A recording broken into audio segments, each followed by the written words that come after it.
mic, Don't know your mic's live. better way of describing it. It was a better looking crowd. Put it that way. So that was good. The new affordable housing bill. Yes. So I'm learning it's an affordable housing. Overriding your C2 zone. Yeah, the legislature rezoned all of our industrial and commercial property. Yeah. I caught it too. I was shocked.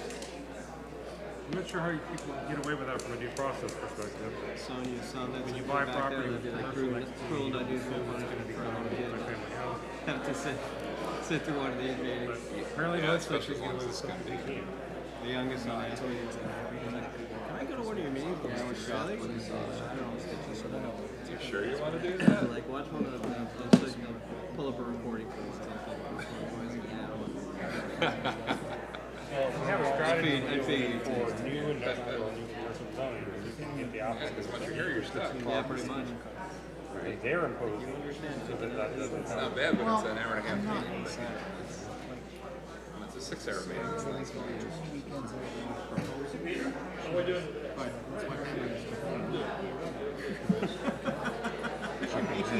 Yes. I'm with And you. in some cases, I support preemption. You didn't have a wedding? But they've gone crazy with it. I'm with you. Apparently, they decided what future land use and zoning should be. Watch it because they want to do it fast. Yeah. I haven't heard that one yet, but Oh no, that's been going on for a while. Your client. for what issue? For housing, what they want to do is basically Did you talk to anybody about it? having single family districts that they'll all allow multifamily. There's plenty of other shady. Oh, okay. Yeah, we're gonna, That's been going on.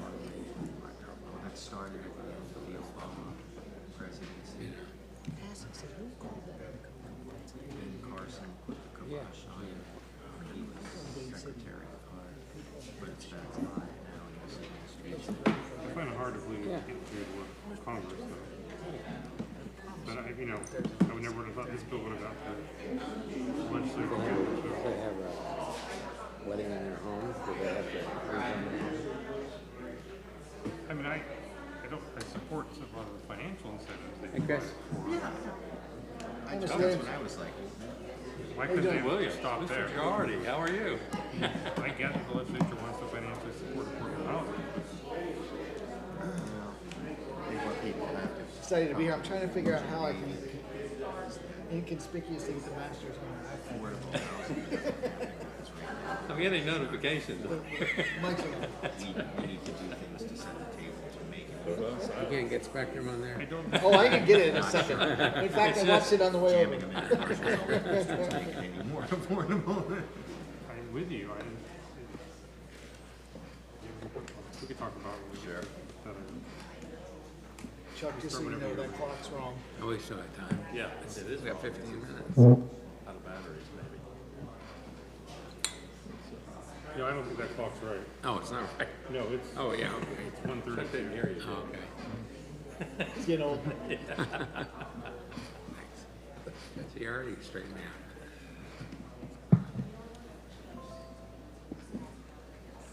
Let me see here.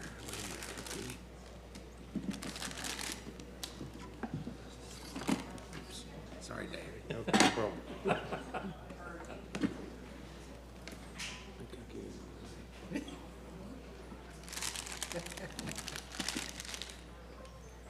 Paper's kind of loud in my. Yeah. You ready, Denise? Okay. I say nothing important. Yes, you do, Peter. Yeah, right. Ignore me. We do not. Okay, I'd like to call the meeting to order, please. If we could stand for a moment of silence and pledge of allegiance.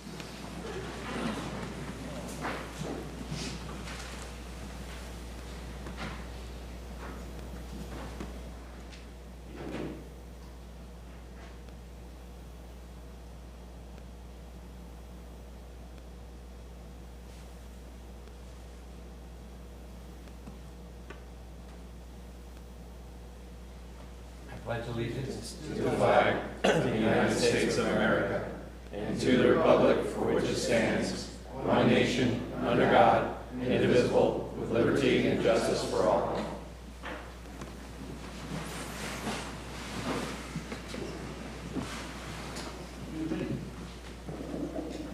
All right, Madam Clerk, can we have the roll call, please? Mr. Jamie Girardi? Here. Mr. Derek Potlitz? Here. Mr. Peter Hessel? Here. Mr. John Mooney? Here. Mr. Christopher Poole? Here. Mr. Chris Williams? Here. And Chairman Charles Gray. Here. And the proof of publication, please? The items were published in the Tampa Bay Times on March 1st, 2023, March 22nd, 2023, March 23rd, 2023, and March 26th, 2023, or by affidavit of certified mailings or citations. All right, thank you very much. And do we have minutes to approve? Yes, there are minutes. I make a motion to approve the minutes from the January 5th meeting. Second. We have a motion and a second. Any further discussion on the motion?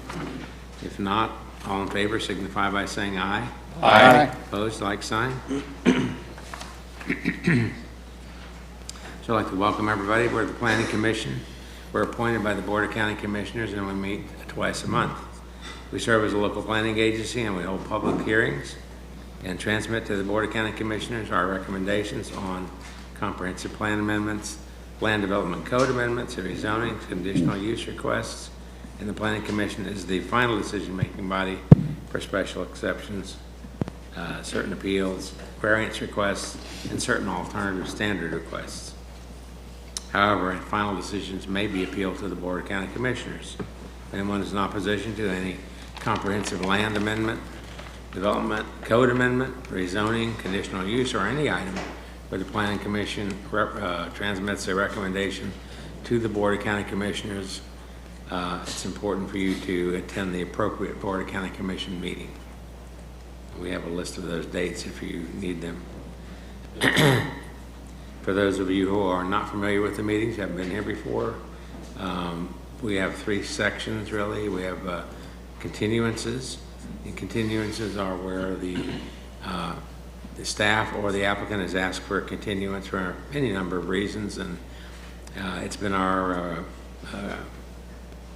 stance to approve those continuance requests unless there are extenuating circumstances. We also have a consent agenda, and those are items that the staff has not received any objections to, and there are no people here to object. So we're going to go through that item by item basis. If you hear anything on consent that you would have like to have discussed today, you can raise your hand as we go through it, and we'll pull it from consent for discussion, and it'll go into the regular items. And those are items that will be fully vetted today, and we'll have a chance to hear and speak to those items. Applicants will have 3 minutes to make their presentation, and the public will have 3 minutes to state their concerns. And following the presentation, the applicant will have an opportunity to respond. In some cases, we received a request in writing 24 hours prior to this meeting for additional time. And I think there have been a couple of those we have granted extra time to. Is that not right, Ms. Hernandez? You have granted additional time to 3 different folks. Okay, thank you very much. So for any of you who are in the audience today, if you have your telephones with you, please put them in the silent position so they won't interrupt somebody that's trying to speak. And before we start the meeting, is there anyone here who came to speak on something that's not on today's agenda? All right, I don't see anyone. Did somebody raise their hand? Oh, they did? Yes, Ms. Hazelwood is here. Did you want to speak to something not on the agenda? All right, come on up. She speaks today, she can't speak later, right? Pardon me? She speaks now, she can't speak later. Well, if she's speaking on something not on the agenda, if you could speak to something on the agenda later. She wants to. All right, give your name and address, please. Yes, sir. And Nancy before we get Hazelwood. started, let's just get everybody sworn that's going to give testimony today. So if you'll stand and raise your right hand, anybody that plans to speak and be sworn.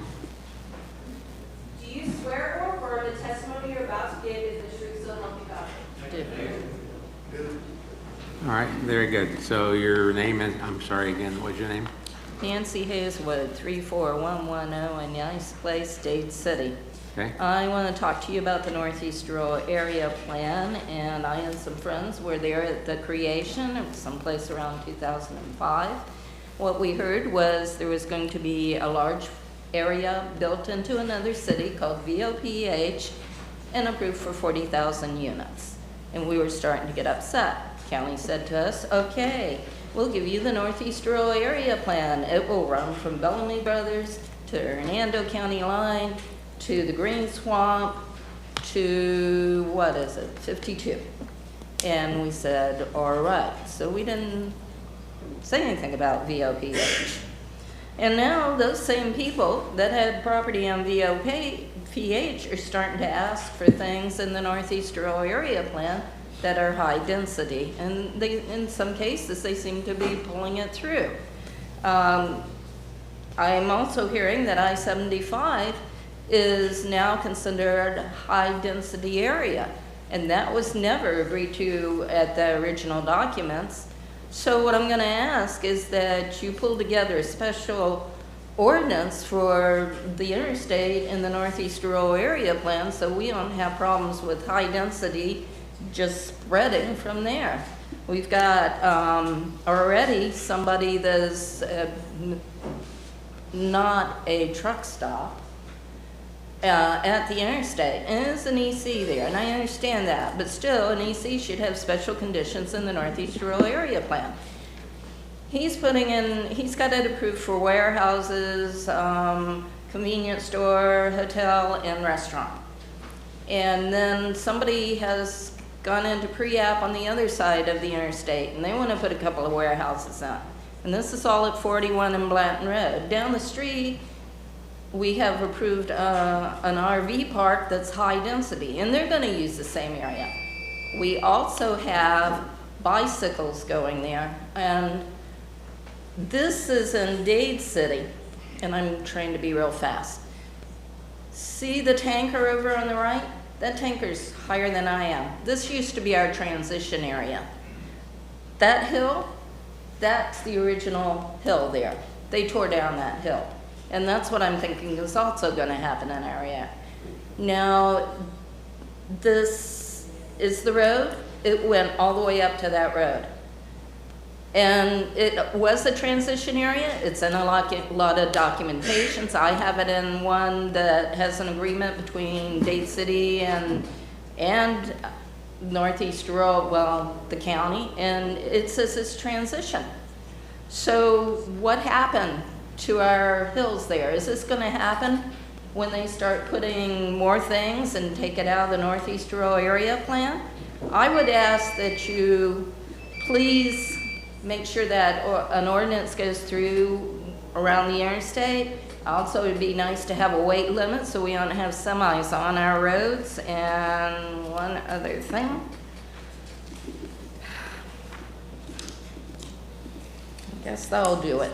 Thank you. I appreciate it. I think a lot can be done to save Northeast Rural, and I hope you all are on board with it. Thank you very much. Appreciate you coming. Anybody from the county have a comment on that?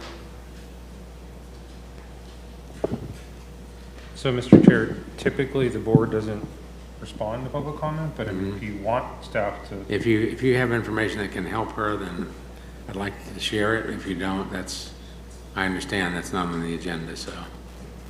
And that's the main reason staff doesn't even Right. respond, because they're not prepared to respond to things that are not on the agenda. But it's up to staff if they want to.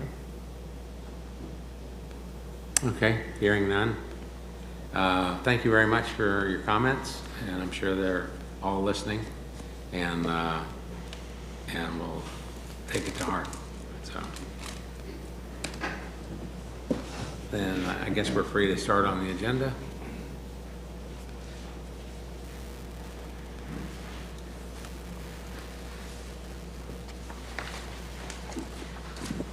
Good afternoon, Mr. Chair, Planning Commission members.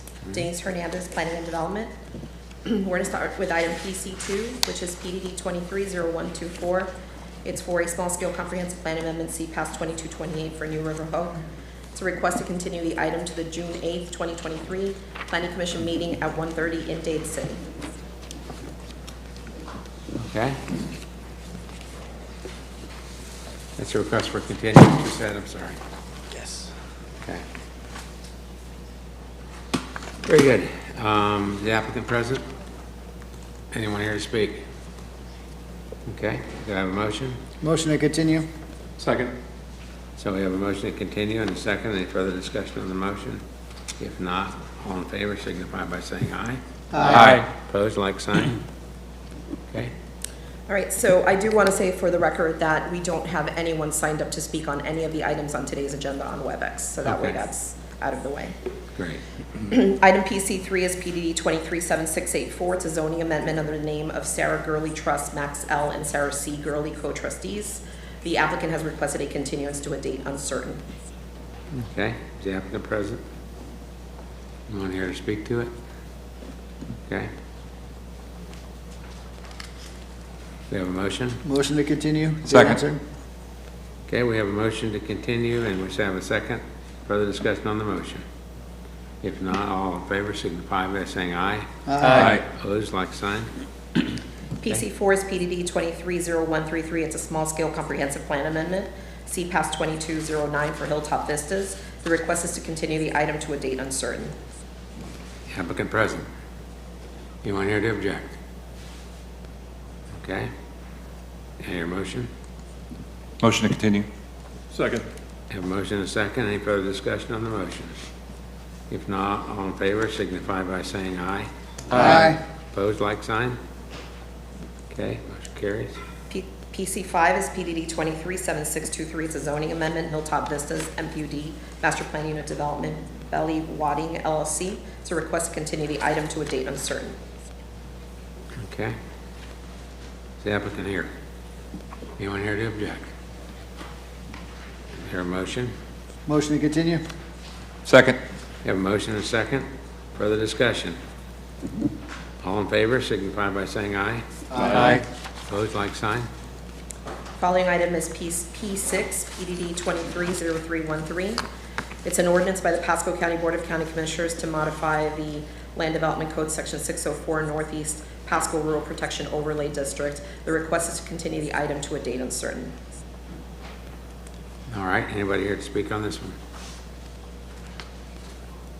I Okay. just have one question. Yeah. Denise, since PC 4, 5, and 6 all seem to be related, I know they're all being continued to a date uncertain, but is the staff's intent to bring them to the planning commission at the same time when they come back? I'm going to defer that to my colleague, and my colleague Amy Toll is saying that yes. Okay, so, because there are some planning commission members that have requested the MPUDs go with the plan amendments, but it sounds like that is going to occur. It is going to occur. Okay, thank you. Okay. So we're gonna move on to P12. Okay. We have to vote on. Oh, I'm Yeah, so we sorry. I already voted on apologize. it. Thank you. We have a motion. So moved. Second. And a second. All in favor signify by saying aye. Aye. Opposed, like sign. Okay. We're moving on to P12. That's PDD 230239. It's for a small-scale comprehensive plan amendment, CPAS 2231, Cozy Manors Wells. We have a request to continue the item to a date uncertain. That's B12. Okay. Is the applicant present? Anyone here to object? If not, all in favor, let's hear a motion. Motion to continue. Second. Okay. All in favor, signify by saying aye. Aye. Opposed, like sign. We're going to move back to PC7, PDD 230288. It's a development agreement, Connerton Boulevard Development Agreement, Lennar Homes LLC. It's a development agreement for the Connerton Villages 3 and 4 MPUD for the construction of Connerton Boulevard from its existing terminus to Aaron Cutoff. Item comes to the recommendation of approval of the funding agreement, recommending approval of the funding agreement to the BCC. All right. The applicant present. Anyone here to object? Okay. Next. Just for clarity, though, PC7 is a development agreement, not a funding agreement. Just want to make sure we're using the right terminology.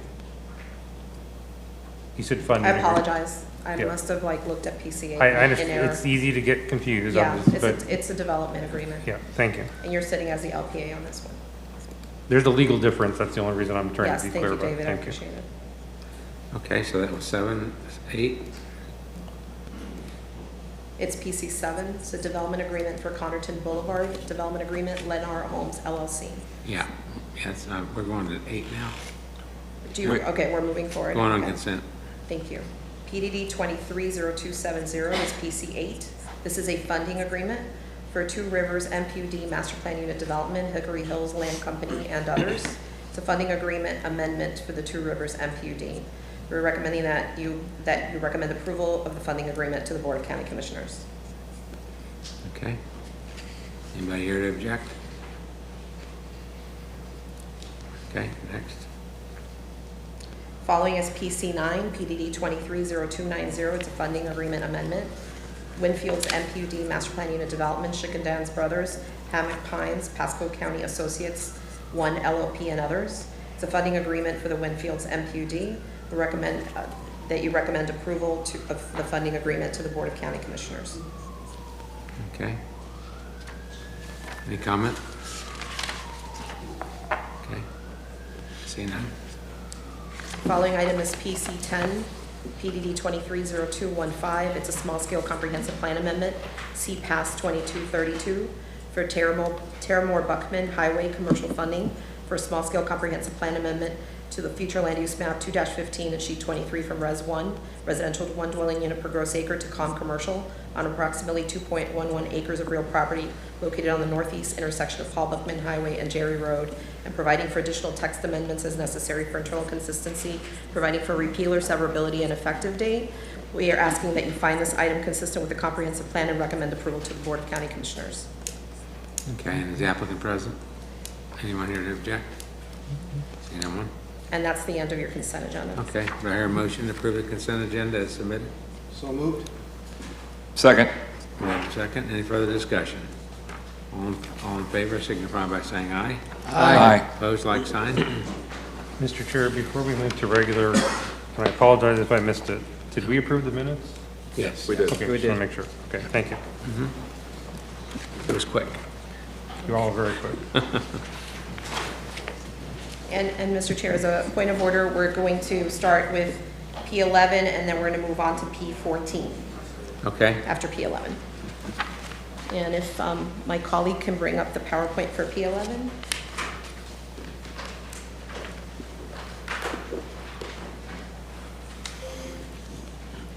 So P11 is PDD 23CU11. This is a conditional use for 195-foot above ground level monopole wireless communication facility in an MPUD master plan unit development.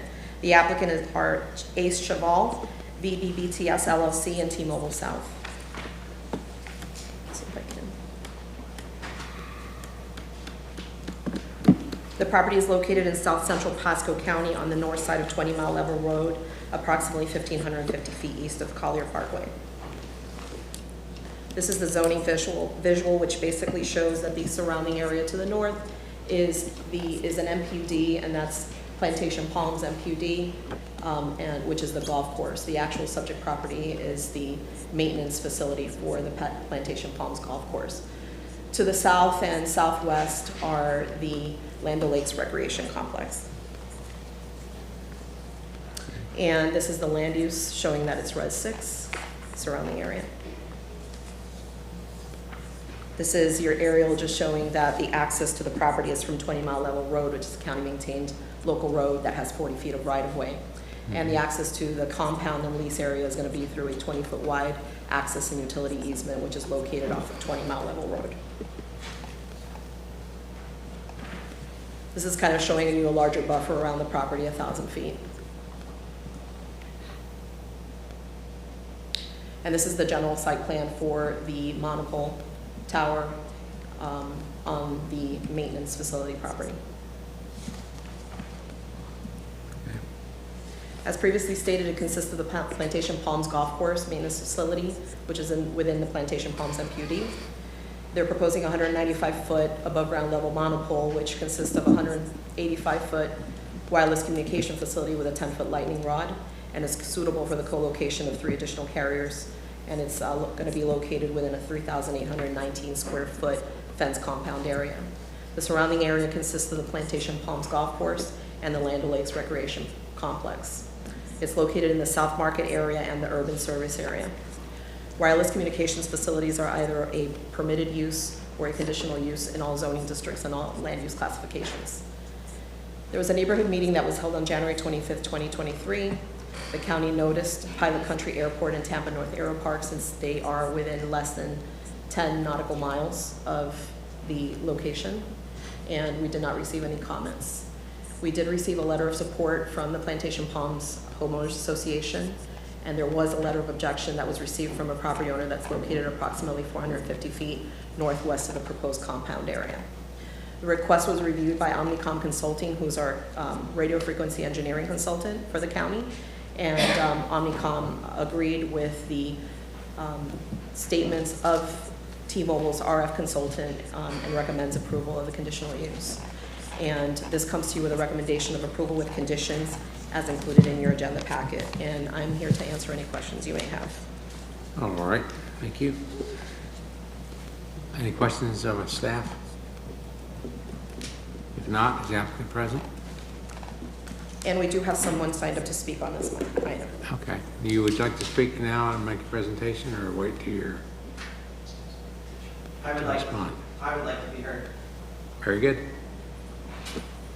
All right, just to make Did sure. you request extra time? I'm not sure who it was that requested extra time. So, as a point of order before we get going, if you do want a full presentation from me, it will take approximately 20 minutes.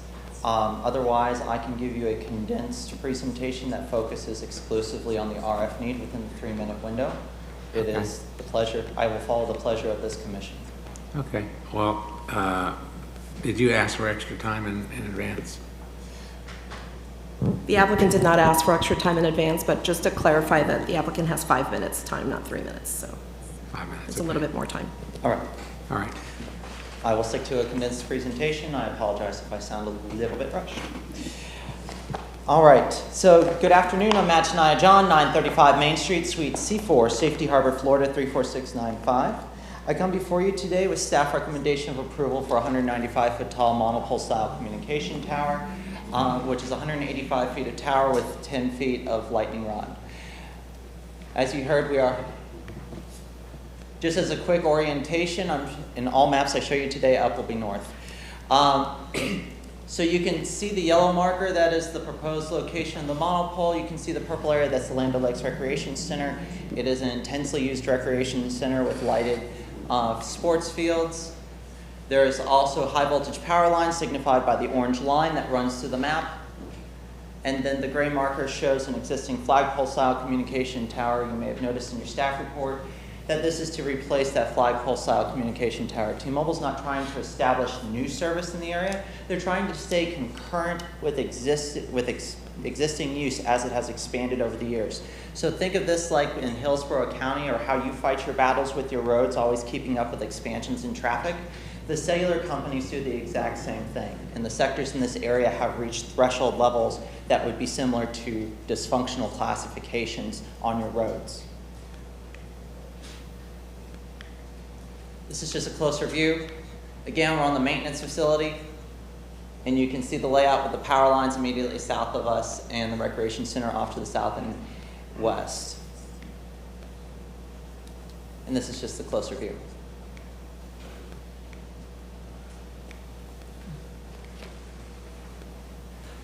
There are no other towers within 1,500 feet. That's a code required radius except for the flagpole. I will go into the flagpole in a minute why it is insufficient. We've gone through your maps. When I say a monopole style communication tower, I'm referring to a tower like this, one single support pole, external antennas up top, cabling internal. It'll be completely dark at night and a dull gray finish. These are excerpts from sheet Z2 of the plans. These are photo simulations. I can come back to them if you need me to, but they are all in your record. This is a shot from the south just showing how many objects are in the view shed. This is the RF justification that you have on file. Your expert has reviewed it and concurs with T-Mobile that this tower is needed. Fundamentally, what's going on is the tower, which is its area of coverage, are those 3 yellow blotches. So yellow, red, and fuchsia are what's absorbing the traffic in the area. You can see all the other T-Mobile towers in the area. The towers break down into triangles called sectors. But the 3 that we are most concerned about are the yellow, red, and fuchsia or bright purple color one. When that starts to overload, it also, just like a bad road is dysfunctional, it spills over onto your neighboring towers. But today I have congestion data for the tower that we are trying to replace. I just wanted to keep you in mind that once this tower is able to function properly, it will take stress off the neighboring towers as well. This is a traffic density map from T-Mobile. Your expert looked at it. Basically, light blues are low densities of connections and reds are highest densities of connections. You can see that there is a concentration of connections to the west, and then there's dense connections scattered throughout plantation palms. Essentially what this tower is trying to do is reach both northeast and southwest and pick up all that traffic. This is the capacity threshold. To think of this like this measures the traffic. This measures the traffic that you see across the antennas. And essentially the orange and the purple lines are the northeast and the southwest. So those are the directions that are picking up the traffic. A flagpole, you cannot add additional antennas, and not only that, you can't place modern antennas. They will overheat. It would be akin to you placing your antennas in your Wi-Fi router into your attic and letting it cook. That concludes my summary presentation, and I'm available for any questions that you may have. Can I ask one question? Sure, David. Could you explain why the existing flagpole, I get the constraints of the existing flagpole tower, but can you explain why that cannot just be removed and replaced with this tower at that location? So by the time that tower is owned by a different company, by the time that it reaches my desk, the way T-Mobile's process works is that they first come to their existing tenant and say, hey, we've been renting with you for years. We need more space, just like you might with trying to get more space for an office or whatever business you might have.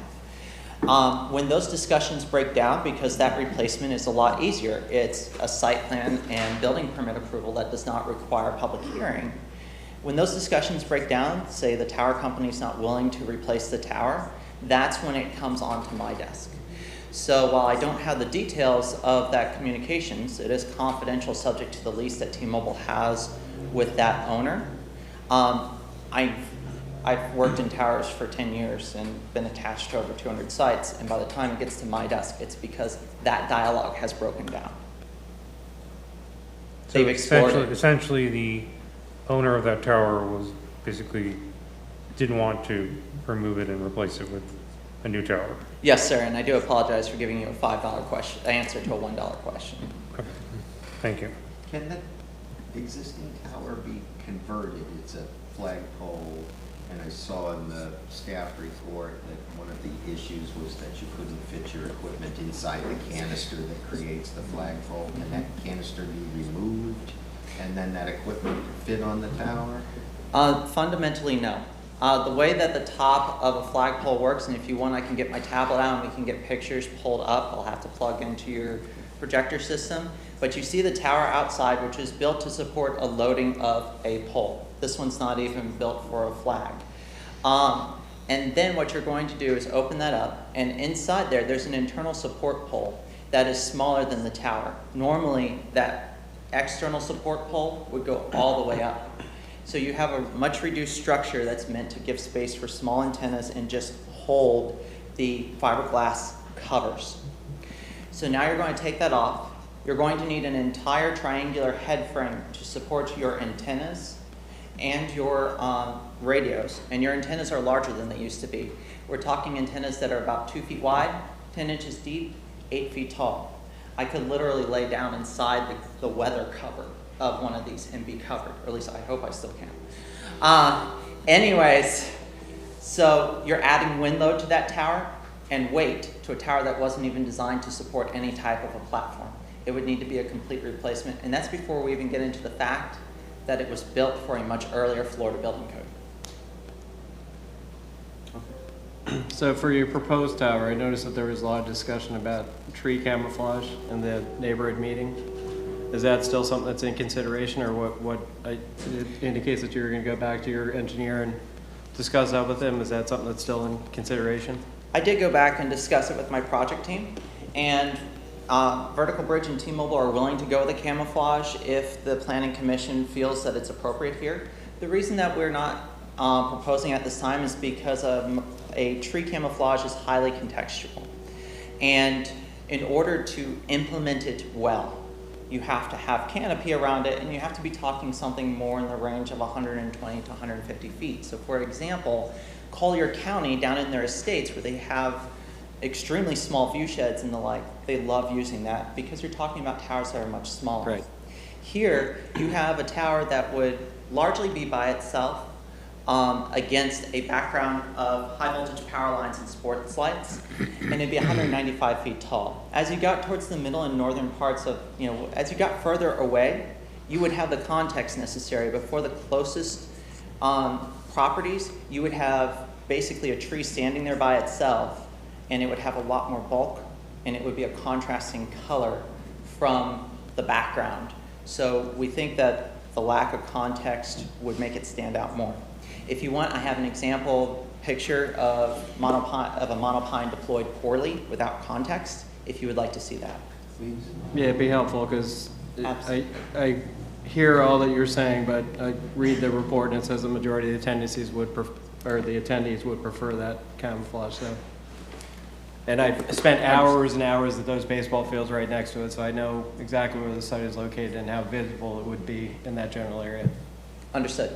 So this is, and just to provide context on the community meeting, I had 4 attendees to that. Okay.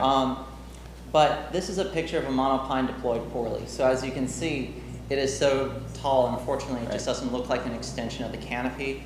And when you deploy a monopine, you really want it to look something like a Norfolk pine down here in Florida, where it extends up from the canopy. Right. Any other questions that I may answer for the board at this time? So I know you can't really speak to the landlord. I'm over here. I'm so sorry. That's okay. The voice from above. My apologies. I know you can't speak to the desires of the landlord or who owns the existing flagpole tower too much, but do you have an idea what the future of that tower might be if this is approved and T-Mobile moves to the new site? So right now, you have T-Mobile and Verizon on that tower. I know that Verizon is in every bit as much priority to bring their coverage to concurrent status as T-Mobile is.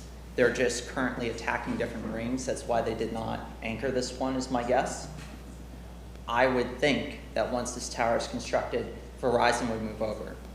At that point, it should be an empty tower, at which case your code would have, under its abandonment provision, would require it to be taken down. Within 6 months, yeah.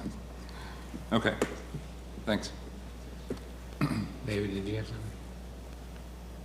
I did, but no, I forgot my question. Oh, I know you showed us this example, but in the actual field on this one, I assume there's no canopy whatsoever. So what you have is scattered trees throughout the area. So you have certain houses, you have certain areas where there is canopy and certain where there's not. And so since they're scattered instead of a consistent canopy, that's why we believe the context would not work. I guess I'm really asking, is if for some reason it was a lower tower similar to Collier County, would it still stick out in this area because of lack of tree canopy? Yes, sir. Okay. Okay. Anything else before we hear from the Let me ask one quick question. I apologize. Yeah, over here. I'm trying to think of the wording of my question. You used the word traffic. Is the tower or towers that are in the area receiving such transmissions that the traffic is like on a roadway, that there's just too much.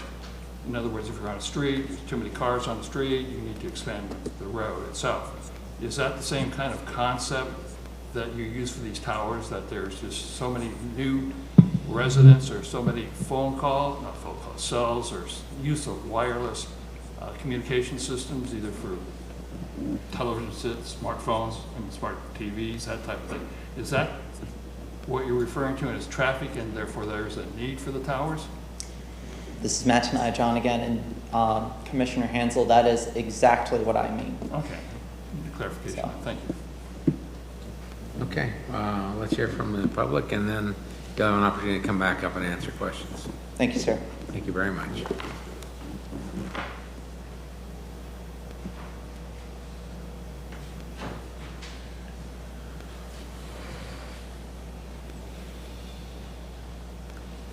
Good afternoon. Afternoon. We can have your name or names and Sure. address. Tom and Don LaFreri, and we're at 3112 Sago Point Court.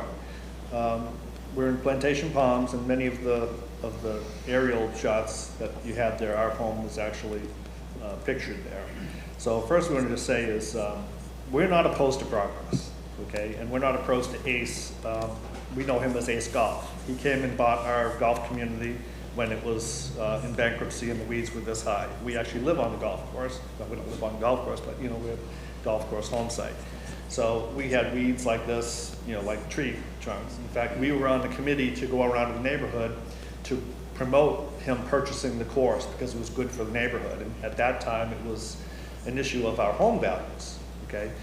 And that's one thing I haven't heard anybody ask a question of or them mention is home values. we're real estate agents. I've been licensed since 1987, so I've been selling in Florida for over 20 years. But we have all kinds of studies and proof that, I'll just read a couple here. This is, we found this on the National Association of Realtors site, and it says there's a negative price effect of 2.65%. And then it says the negative price impact of 9.78% is much more severe for properties within the visible range of the tower. That's just one. Then we have this one here was put out in Alabama. It's a little bit dated. It's 2017. Sorry. It says for properties located within, I don't know why they use kilometers, within 0.72 kilometers of the closest tower, reveal significant social welfare costs and values declining of 2.46% on average and up to 9.78% homes within tower visibility compared to homes outside the visibility range.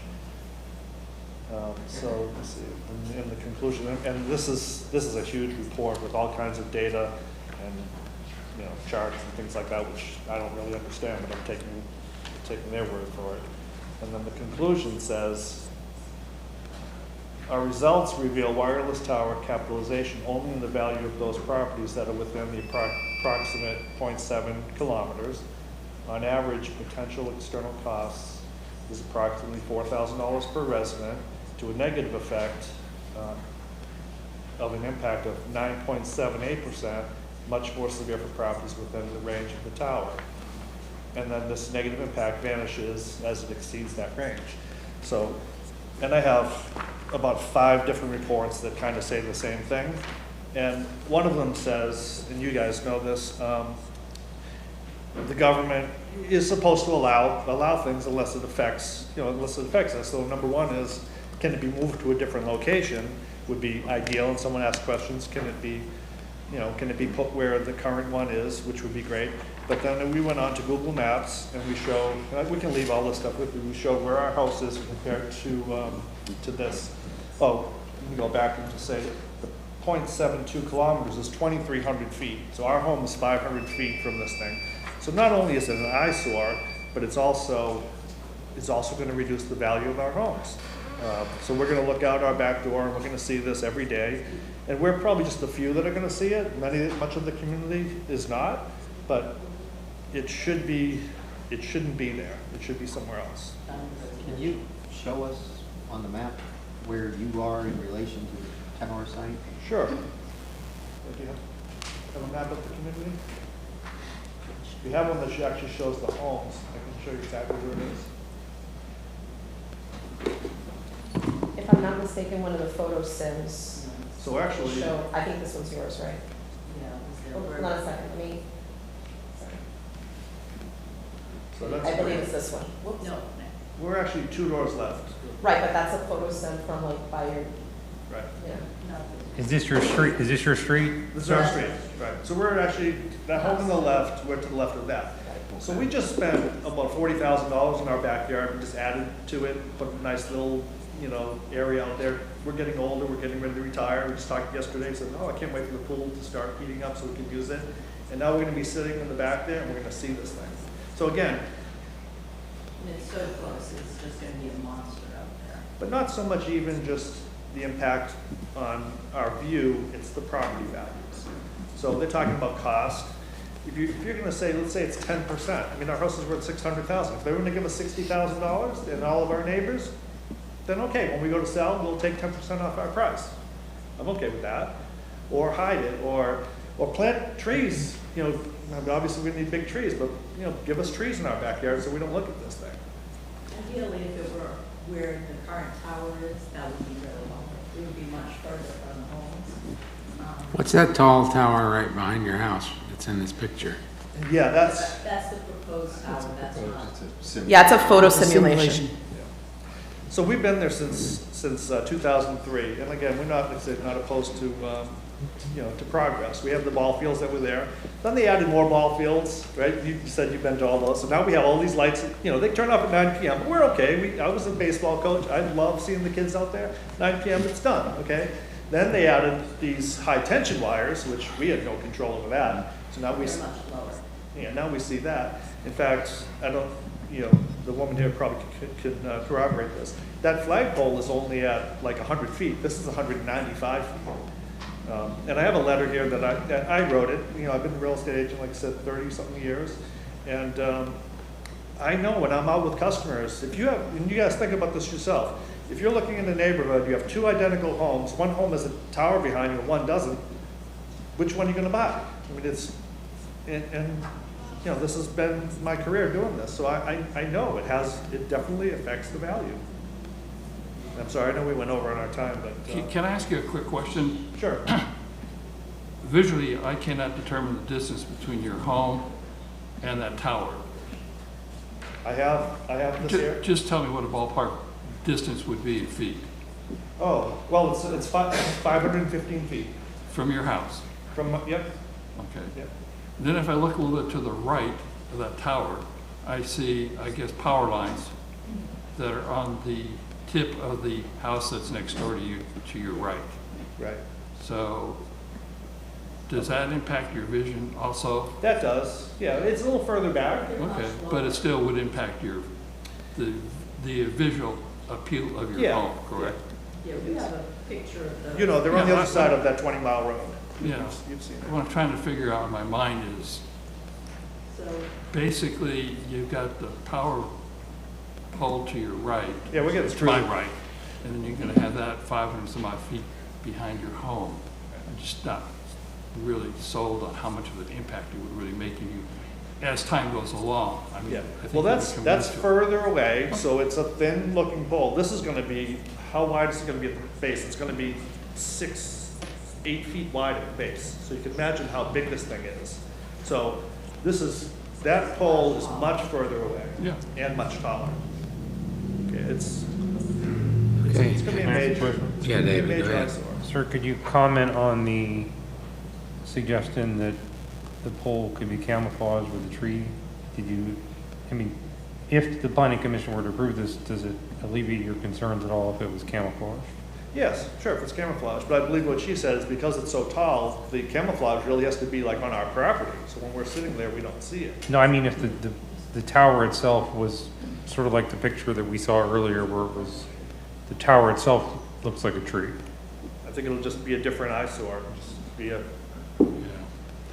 tree-looking thing out there, for that first meeting where that was brought up, we had no idea how tall 195 feet was. I mean, it's so tall, we went over, I was no way up.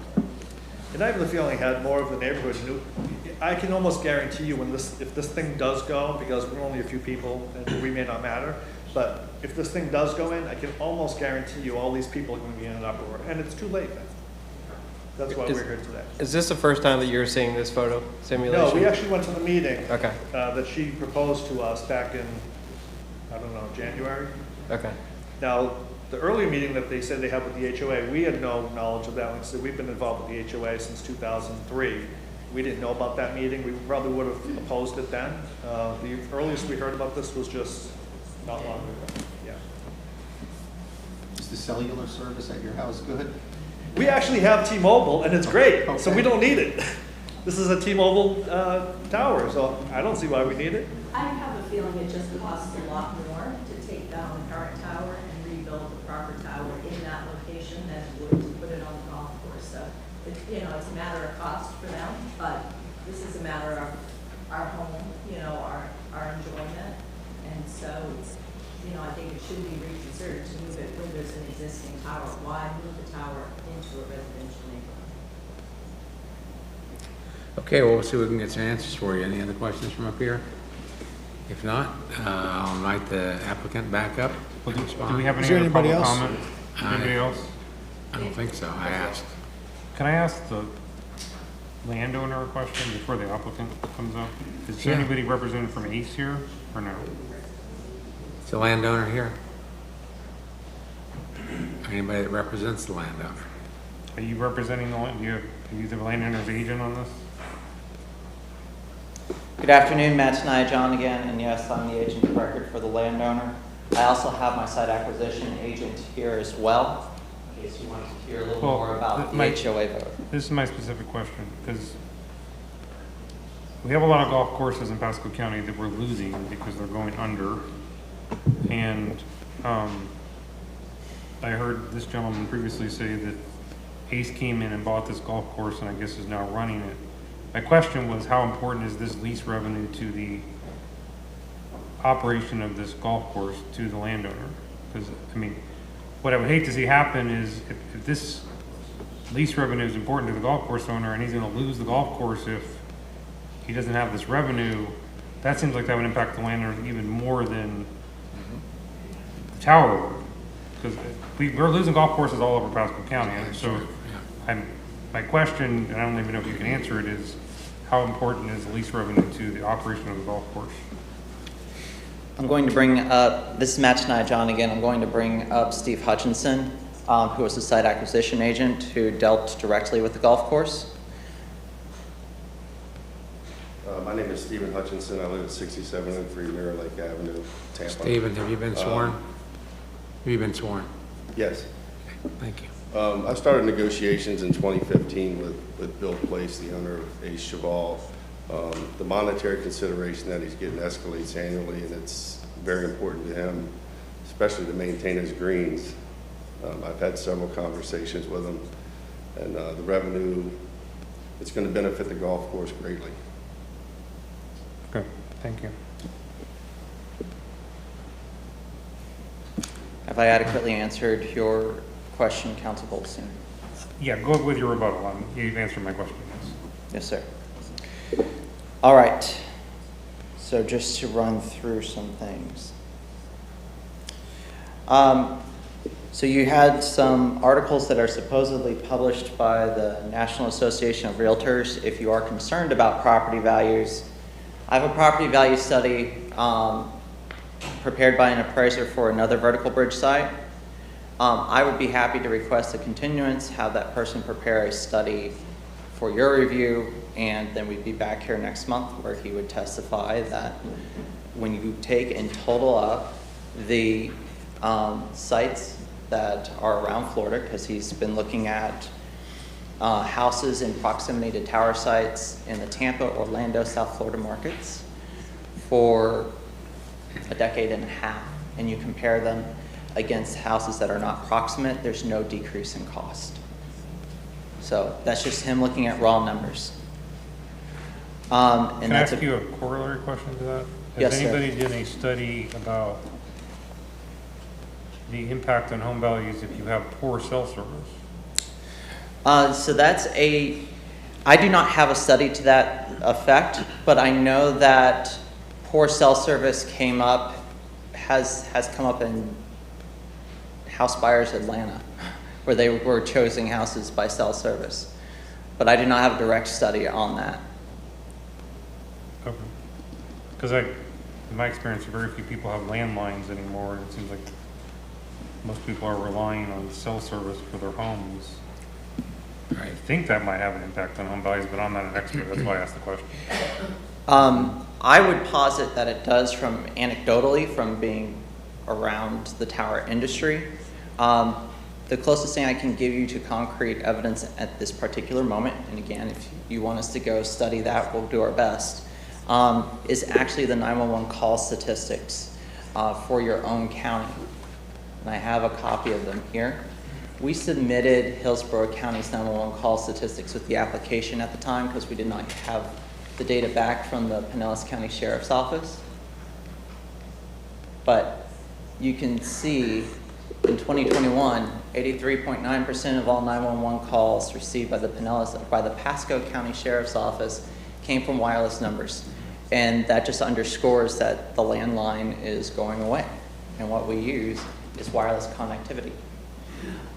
We use it for phone connections. We use it for our Zoom classes in businesses. We're going into the Internet of Things.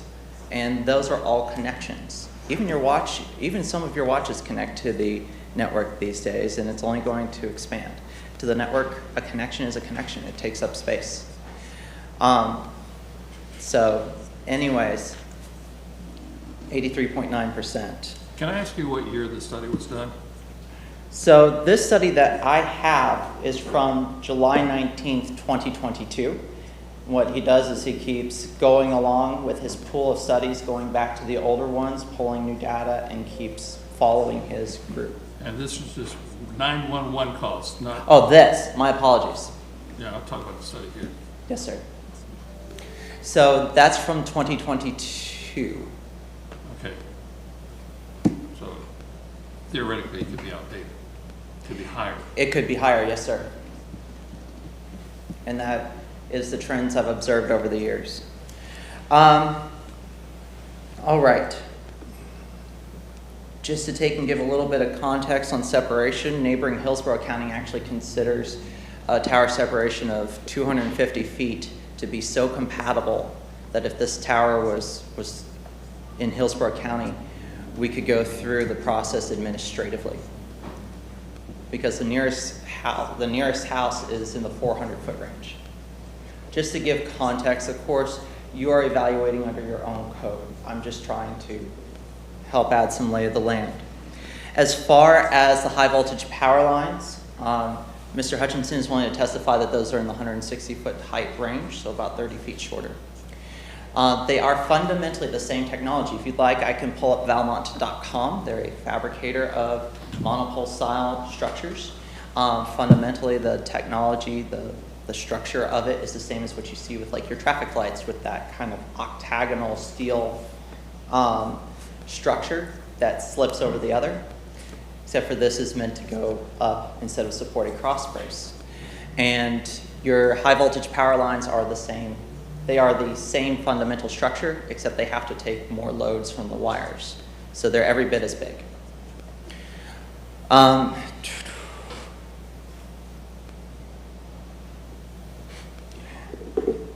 know that the opinion of our neighbors is that their cell service is good, but it doesn't change the reality of the data that I have presented to you. You've heard unqualified opinion from those neighbors, but I've provided you data which your own county expert has reviewed and concurred with, that the need is here. Okay, just so we're clear, is the need an existing need, or are you projecting because you're going to have an increase in data or volume that's going to drive the need for this tower? Okay. Matt and I, John again, and it is an existing need. So there's already use that's over the thresholds for congestion. And what happens when you exceed the threshold? Do people get slower service? Is that what happens? So a variety of things happen. Have you ever placed a phone call and not had it actually dial? It just kind of sits there and waits and doesn't do anything? Have you ever placed a call and it just went beep, beep, beep instead of dialing? Or maybe used your map, tried to use your maps and it can't lock on to where you are and can't figure out where you are? That's all because the towers in the area don't have the bandwidth to deal with you. You know, having your navigation not work or having your Zoom connection bug out is, you know, a setback, right? But having that call not go through could be critical.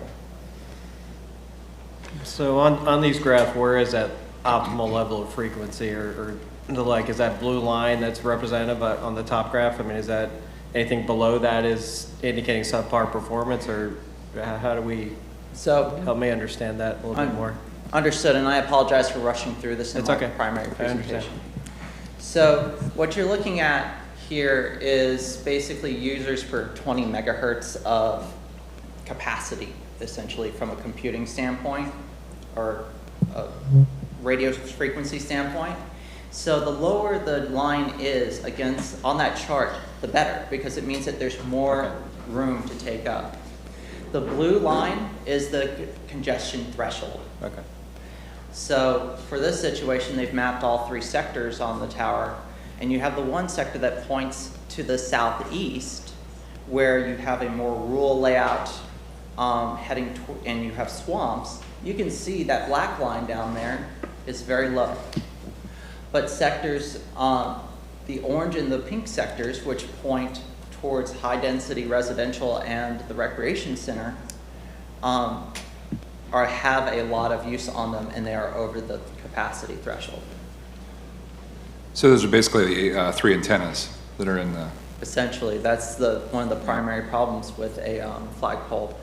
You know, you might need a deployment that ranges from 6 to 12 antennas, and with a flagpole, you have 3 older ones that aren't even powerful enough to handle the computing capacity you need. And you can't reorient the antennas because then you would leave a dead spot, I would assume, if you did. It would, but it's even worse than that. So this is a diagram from another flagpole that was recently replaced in Pasco County. And this shows a unipole canister. You can see the outer circle. You can see an inner circle. That's that center support pole that I've talked about. And then you can see the modern antennas that T-Mobile uses. The one on the top is actually the smaller antenna, and you can see it just barely fits inside the canister.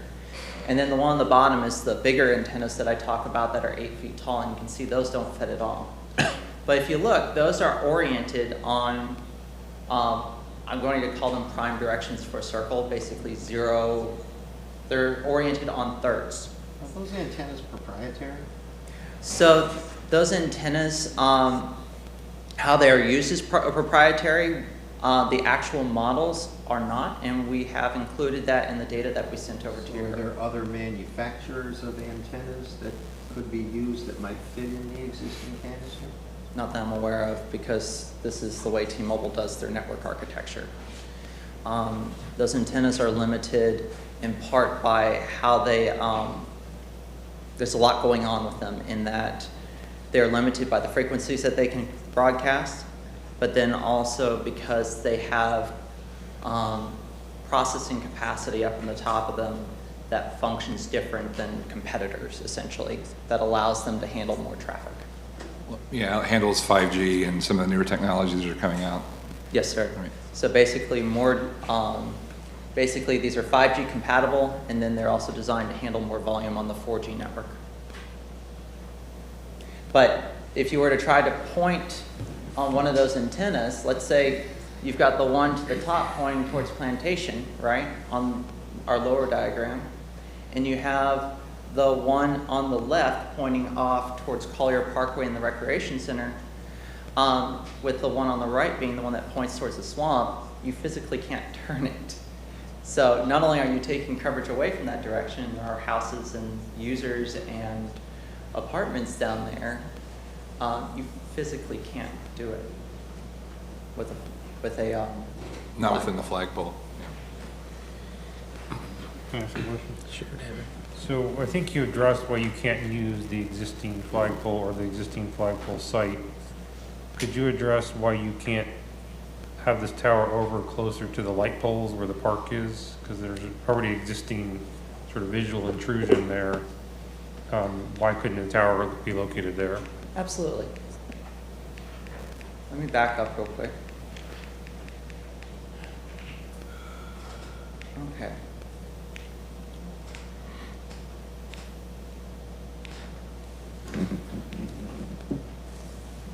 So here is your county property appraiser's line work. And unfortunately, I don't have a pointer here, but you can see where the tower is proposed. Immediately south of there is a septic drainage field for the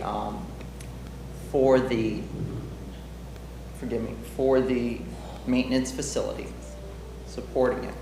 That's why it's not shifted further south on the parcel itself. Immediately south of that is a strip of right-of-way. You can see it's rather narrow next to 20 Mile Level Road that's owned by Pasco County. Then you have the 20 Mile Level Road right-of-way itself directly south of there. And then south of that is the Parks parcel, and on that is your high voltage power lines. So they're literally on different sides of the same road. Okay, but I'm asking, okay, I don't know where the light poles are for this park, Yes, sir. but I'm asking why can't they be located near the light poles? I mean, I realize that's a different property owner, it's the county, but I'm asking what's preventing you from going closer to the light poles on the county property? I can bring Steve Hutchinson up to give some additional information there. Okay. We initially had the pole right up against the power We line. need you to speak into the, Steve. We initially had the tower, Stephen Hutchinson, I'm sorry. We initially had the tower near the power lines on the north side, but it didn't meet the setback, so we had to move it back 30 feet. And then the other question, Yeah, I'm not asking about this site, okay, that you're on now. I'm asking, the county owns a park there, it's got light poles. Did you explore putting the tower on the county? I realize you can't put it on the existing flagpole site because you don't control that site. I'm asking, did you explore moving it to another location within the park site, for example, close to the light poles? I did not speak with the Pasco County Parks and Recreation. I'm sorry, I didn't hear your answer. No. You did not? I did search most of the areas. This one fit the most. I had a 0.25 mile radius to work with. Yeah, and I think just to kind of clarify, I think the question is more, I mean, again, why isn't this tower located at, like, south of the ball fields there? Where there's less residential around, it's more of an isolated area. I'm assuming there's light towers and stuff around the baseball fields that it blends in better with? I can answer that. Okay. So it is standard practice in the industry for tower ground leases to include a non-compete agreement. But they say, we will lease on your property, in this case the sports complex, but you can't build another tower on here. You can't cheat on us, essentially, and get more rent. So I don't have access to that particular lease. We could try to go get a public records request with Parks on that, but that would be the reason why an experienced site acquisition agent would avoid that, because it would run afoul of a clause that is in almost every ground lease in the industry. So the existing tower's on county property, is that what you're saying? Yes, sir, it is. It's actually on the Parks and Recreation property as part of that complex. But there's a third party that leases from the county that owns this tower. Yes. Correct, okay. Well, I think what she's saying is that, and I don't have the lease in front of me, Denise, do we have it? I can send you a copy, yes. She's saying the existing tower owner on the flagpole site may have a non-compete that prevents the county from leasing some other portion of the park site to another provider, but I don't know if that's the case or not, but we're the county, all of our leases are public records, so it shouldn't be hard to figure that out. Do you know if that's the case, Denise? Do you have a copy of the lease? I have a copy of the lease, but I would have to like literally look through it. Okay. Well, I mean, to if see you email it. it to me, I am, I'm gonna send it to you right now. Okay. Are there other alternatives alternative camouflages other than trying to make it look like a pine tree? I mean, for instance, I've been down East Lake Road, there's one in front of a church that it's a bell tower. What stops you from doing that? So this is Matt Tenaya, John again. A bell tower is something that is physically possible at this site, but you would have a bell tower adjacent to a golf course maintenance facility. So again, I would suggest that it doesn't make contextual sense. Those work in areas where you have church campuses or you have educational campuses where it looks like a carillon as part of the overall campus. I'd rather look at the carillon than that antenna. I'm sorry? I'd rather look at the carillon than that antenna. Understood. The reason that a bell tower wasn't proposed is because in the industry, bell towers are only thought of at churches and schools. Okay. We may need to think outside the box. Let's let our attorney look quickly at the lease to see if there's any obvious opportunities or pitfalls there.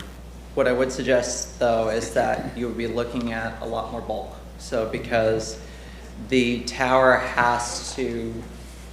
you have the single support pole, which is similar to what you see with those power lines behind it normally. If you were to do a bell tower, you have 3 legs going all the way down. So it's got to be wide enough that you can fit a full array in there. Then you have your support poles. That all gets enclosed.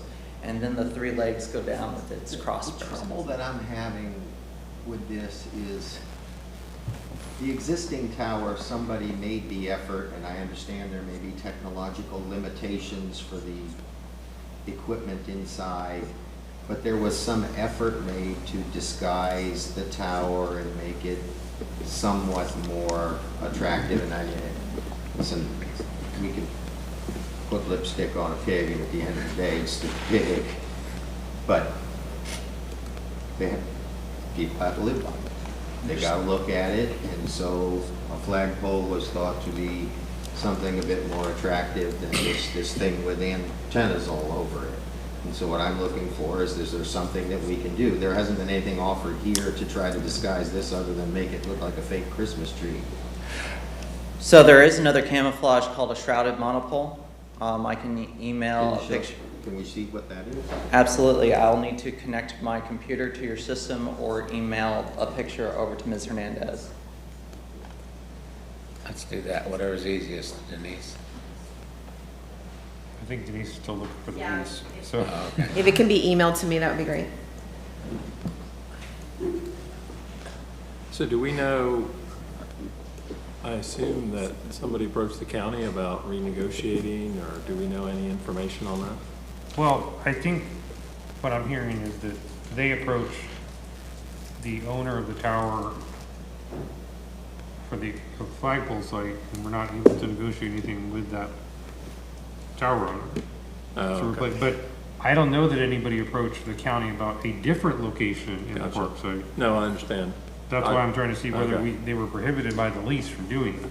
Right, I misunderstood the part about, so that, I guess the tower company themselves was approached, which really had nothing to do with The applicant the saying they county. approached the tower Yes. company for the existing flagpole tower about Gotcha, doing something on that site, Yeah. and we're told, for whatever reason, no. yeah. And to clarify, the discussion approaching the tower company, the existing tower company, happens at a level above Vertical Bridge as an applicant. It happens with T-Mobile, so the carrier that's asking for this. Before they ever get Vertical Bridge involved, they have that discussion with the other tower company. I would assume that'd be the most economical solution for T-Mobile because it's existing infrastructure there already that would be cheaper to upgrade versus. It's much easier.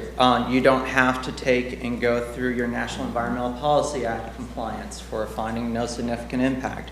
You don't have the same level of FAA scrutiny. You don't have to go through this, and I love coming before you and speaking to you. No, please don't take any offense. You don't have to take and go through clearing land, building driveways, even pouring a pad. It's literally what they do when they do what's called a drop-in swap. There's federal law that prohibits zoning review. It might be a site plan amendment, but they'll come in, they'll drill a caisson, put the tower up next to the old one, put the new tower there, move the equipment over. And at the base, there's a pad there. All they have to do is pull their existing cabinets and put new ones on. So it's a lot easier to take and replace the existing site. So chances are T-Mobile's already done their homework and this is kind of a last resort. I'm willing to say that without any fear of committing fraud upon the tribunal. But their site selection consultant saying he didn't explore another location on the county park site. I don't know whether we were prevented from doing that or not, but I don't have the lease yet because I guess Denise, you haven't found it. I've already sent it to you. You did? Maybe It's rounding the corner in China right now. maybe I had bad cell service here. It sounds like we don't have good coverage because I sent it at 2:39. If you want, you can forward it to all of us, Denise, see which one gets it first. Yeah, I don't have it yet, Denise. I don't know why it's not coming through.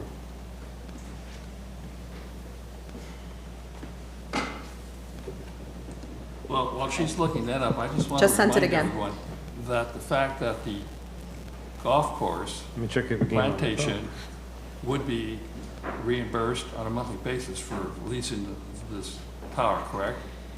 That is correct. And the Pasco County Schools do the same thing. They'll put a tower on their property. And we heard the gentleman came up earlier and talked about Chevelle. Well, if you are an individual who plays golf, and I think the comment was made earlier, that golf courses are they are high-cost maintenance facilities, and sometimes they go out of business because they can't maintain the cost. So this gives them some type, and I think you have to emphasize that, it does give them an income revenue source. So I just don't want that to be forgotten. I want it to stay out there, but because as an individuals, and I know some of us may or may not play golf, but it does help maintain the golf courses. And that's all I'll say at this point. Yeah, that was in fact a point David made, and I think it was a good one. Yes, So it's a very important part if of my eyes. the answer on the lease question is important to the planning commission, I'm gonna need some time to figure this out. So you may want to table this item and go to another item. If you want that, if you want to vote on it without that answer, I'm happy for you to do that, but I can't do that on the fly. I need to look at these documents. So. Yeah, well, we could have continue. the picture of the other type of tower I almost have it. addressing. I'm guessing that the shrouded monopole is just basically a larger flagpole. It's basically a fatter version. A shrouded monopole has basically a round or triangular enclosure up at the top that's large enough to enclose the head frame, but it has no top or bottom, so that way air can flow through it. Let me get these pictures over to you.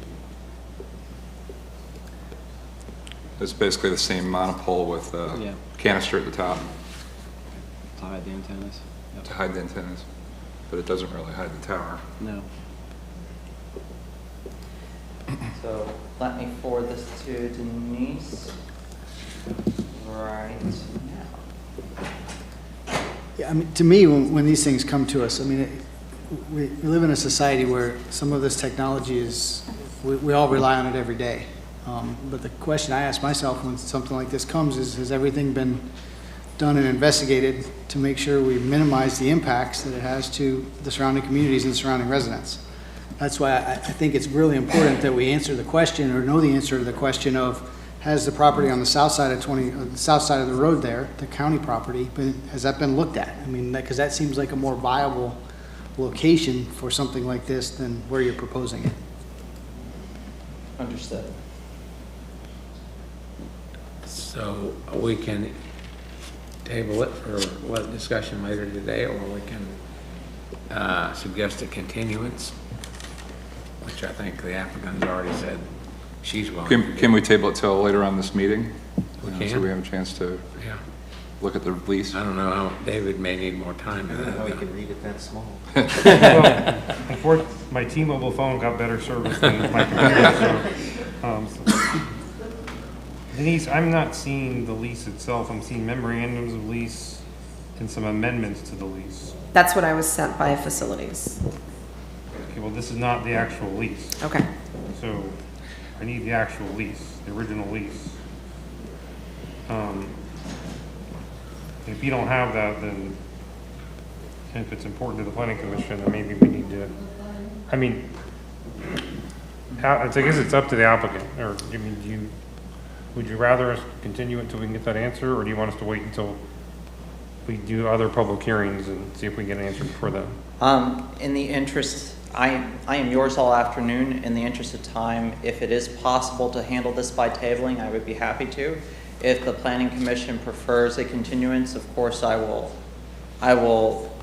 follow the pleasure of the planning commission. But if we can address this through tabling, I am happy to give you the rest of my afternoon and early evening.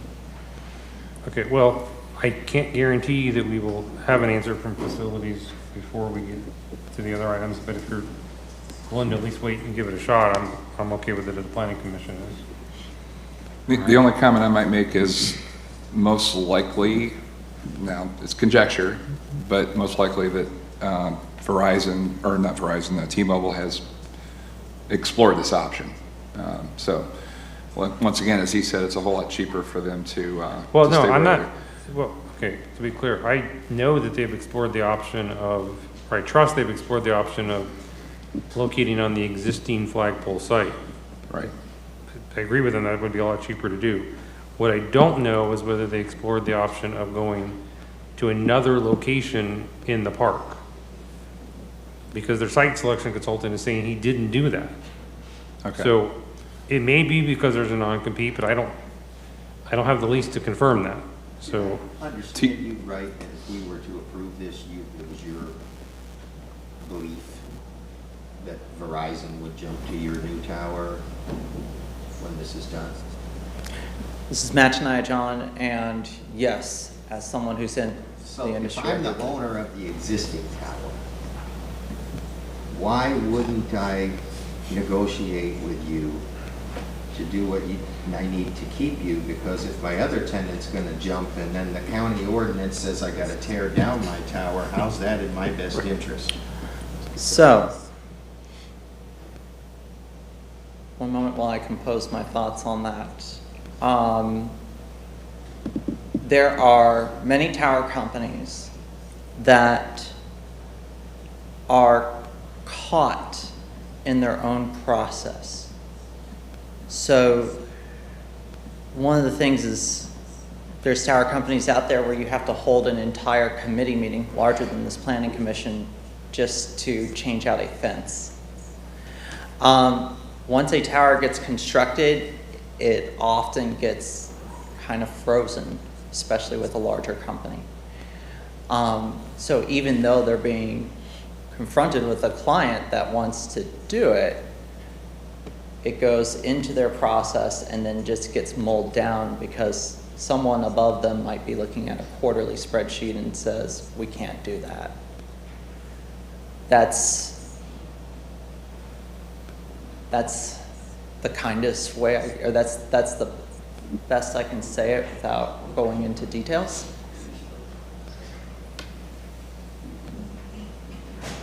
Hopefully still, and hopefully not getting blackballed by the industry. I do also want to comment that within the notification, I did notify American Tower, the tower owner of that tower, that this application was coming before the planning commission. So I did notice them through certificate of mailing. And you didn't receive any response from I them? did not receive any response, and that was done on March 8th. This whole thing was when this technology first came out and towers were proliferating everywhere and there was backlash from the public. The purpose of the ordinance was to promote and almost force co-location of the carriers on the tower, and now that I'm seeing that the ordinance isn't working. And, which I don't want to distract him, he's busy right now, but I'm wondering, does our ordinance need to be tweaked? Do we have a way to go back to the current owner and say, hey, listen, you need to accommodate your tenants, or else? Well, I'm not sure that's really an ordinance issue, that's a lease issue. And again, I don't have the lease. I mean, the question is whether we would have mandated they do that in the lease. Yeah, and I think that would be awfully hard to do, because as technology changes, and 10 years from now, they come back to you and tell you you've got to redo your tower, and it's going to cost you $2 million to do that. What if you can't afford to do that? It's not like you just have to build a bigger pole. Yeah, I think that would be very, very hard to get somebody to sign a lease like that. Yeah, there's a reason why building codes are grandfathered in, so as to not force the existing building owner to have to update their building whenever the code changes. So that's in kind some of the same cases, concept. it might be a write-off for a bigger company. A better deal for them tax-wise to have to tear down their pole than to expand a new one. So there's so many things that can come into play here. One of my biggest concerns is the one about the golf course. I know it's important to those residents to keep that course open, or it would be for me if I lived there. So, and I've seen so many times where residents have been asked to make small contributions to keep their courses open, and they don't, and then they become a pine tree forest, and then the residents are upset. So I'm trying to find And the lease. the chairperson is correct in that. This golf course, probably a few years back, was bought out by a gentleman named Ace, and it was, the owners or the residents who live there concur with me, it was an unsightly golf course. I mean, they had grass probably 2-3 feet high. But so, Mr. Chair, to me, this is the technology we have now today. 20, 30 years ago, we did not have it. What we're going to have 20 or 30 years down the road, I don't know. But we use this. We use this on our smart TVs. Towers are needed. Cell service in my community is poor. And when I talk to others in other communities throughout Pasco County and in different areas, it's not great. To me, and I hate to be so blunt about this, this to me is kind of one of these no-brainers. We need the tower. We're gonna debate it until the cows come home. But in the back here, when we first start the conversation, the tower is needed, period. So, I'm gonna have to be upfront with you. I'm gonna vote for the tower. So, if somebody wants to make a motion or anything like that, I'm gonna vote for it. Towers are needed. Technology 20 years from now will probably make this tower obsolete. So, Mr. Chair, obviously the planning commission can vote based on the evidence you have today. That's totally within the province of the planning commission. If hearing from the golf course owner to determine the financial impact on the golf course, or hearing about our lease of the existing tower site are important to the planning commission, it might be better just to go ahead and continue this to the next meeting in Dade City, because at a minimum, they don't have the landowner, the owner of the golf course here. So if you need to hear directly from the owner of the golf course about how important this lease is to him, you're gonna have to continue to hear from him because he's not here. And that would also allow us to get information about our existing lease on the county park site. But it's totally up to the planning commission. If you don't want to continue, want to vote based on the evidence you have today, you're free to do that. Well, I think that, I think I can assume, and I think we can all assume, that if the course owner was here, it'd be foolish for him to say it wasn't important to him. So I'm assuming, I'm going to take it as a definite that he would say that.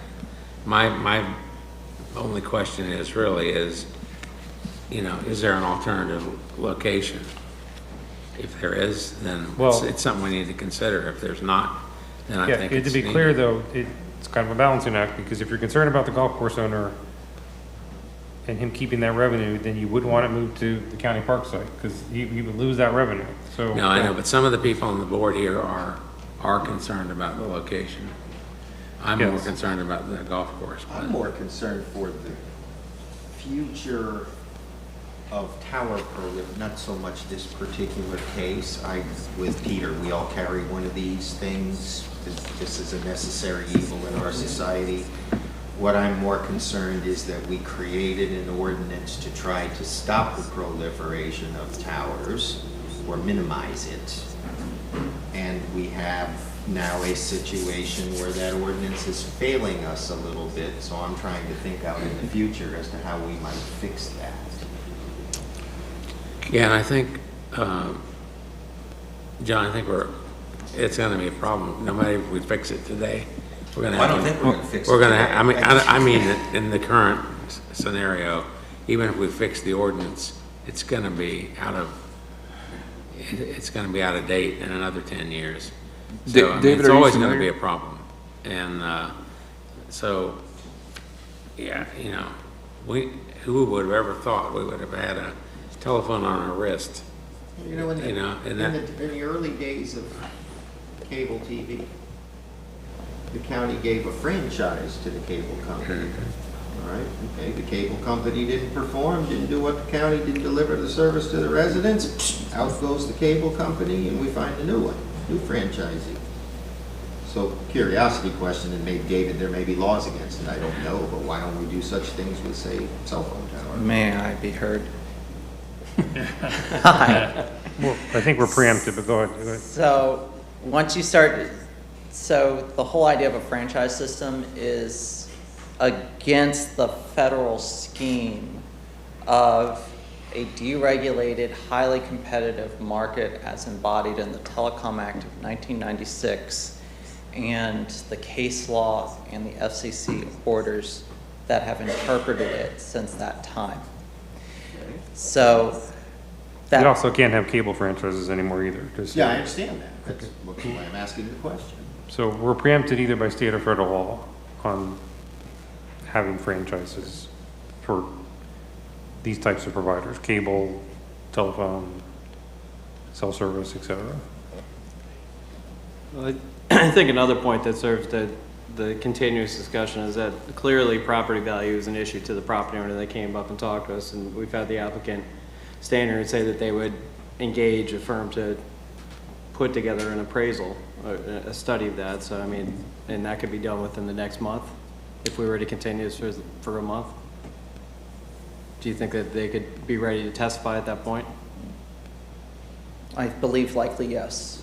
Understanding that, you know, life comes up for Understood. everyone. Yep. But just a reminder that the HOA had no negative impact about this. In fact, they had some approvals that on it. They wanted to move forward. Moving forward is my term. They had no objections. Correct. So the Plantation Palms HOA, Right. over all the plantations, heard this at one of their HOA board meetings and gave support. That's in your record, and Mr. Hutchinson can talk to that if you'd like to hear more, because he was the one who made the presentation to the HOA board. And that was before they started any of the due diligence proceeding down this. So their first stop was to check in with the Plantation Palms HOA. Well, I know full well what this course used to be, and I benefit from playing on it currently. So I appreciate what the owner's done. I'm just representing the landowner here as far as making sure that we provide them the information that they need. I'd say the only thing we need to consider is if we're going anywhere else, then it's not going to benefit the golf course, which then in the future could potentially jeopardize the golf course, which would jeopardize property values a whole lot more than the, especially on the whole of the association than the tower would. So it's either going to be there on that property, on that golf course property, or it's going to be somewhere else. And if it's anywhere else, it's going to not benefit that property owner and that golf course. So that's really the thing for consideration.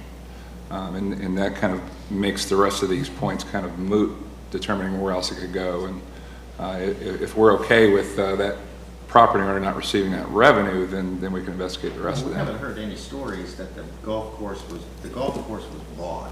Right. Okay? Yeah, And they've rescued it from bankruptcy. We haven't heard that the new golf course owner was on the verge of bankruptcy.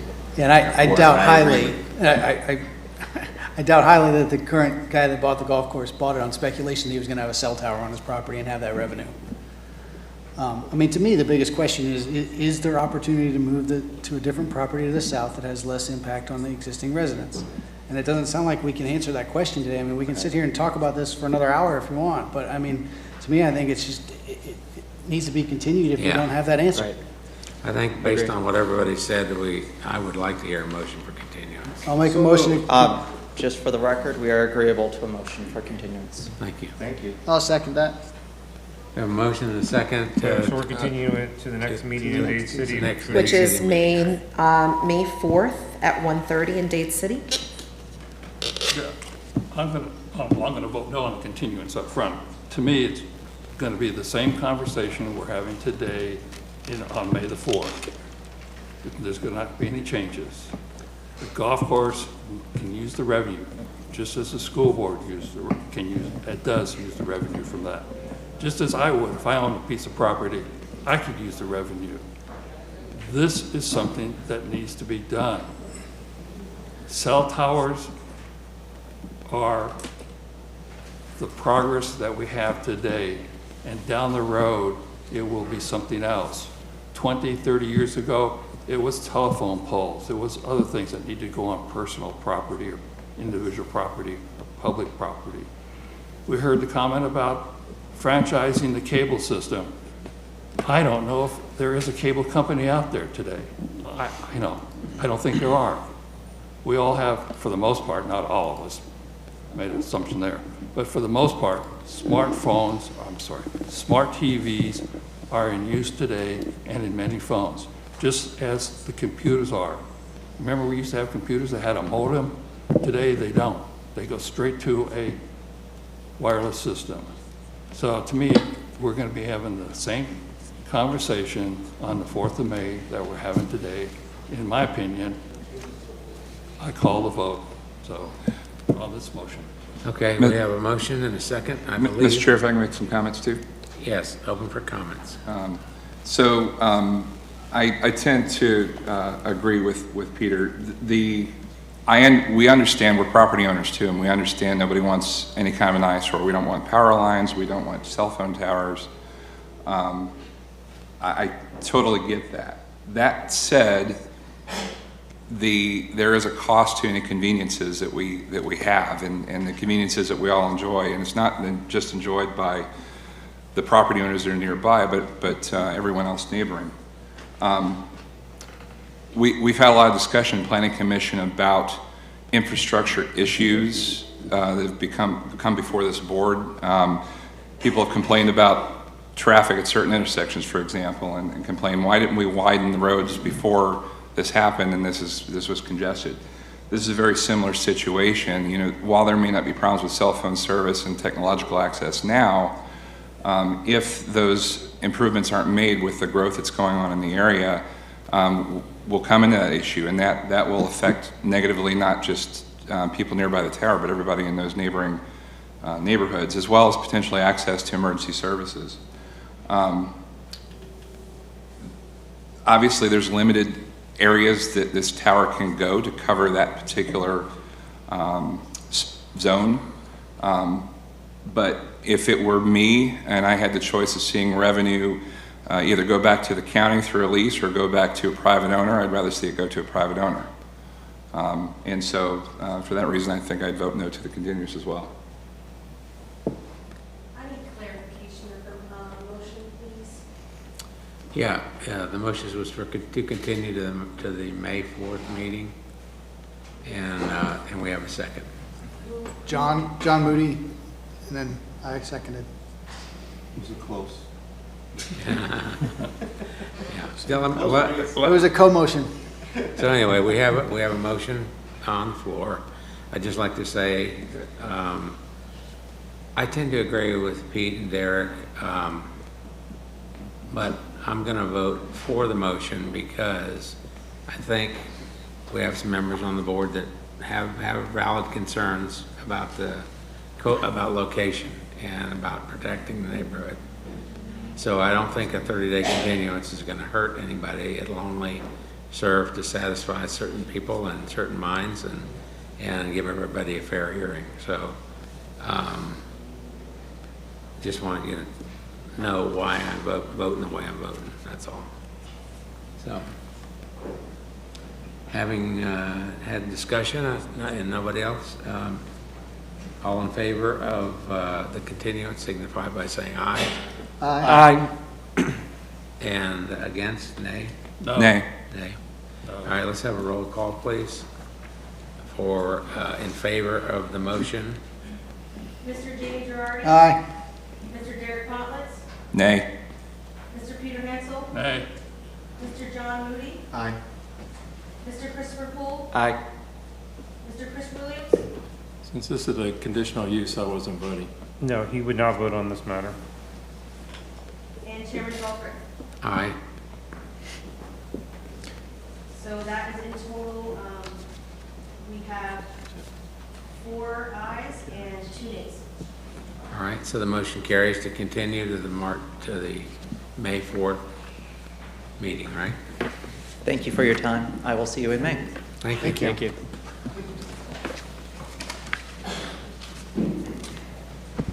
So we're now moving on to P14. Yep.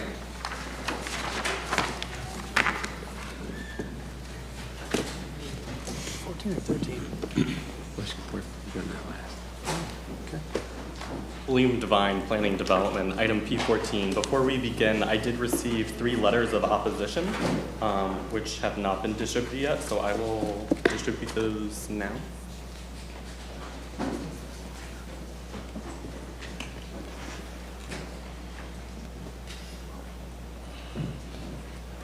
So you need to do a motion? They can stab. Do we need to receive and file? Thank you. Can you get a motion to receive and file those? Motion to receive and file? Second. Okay, favor?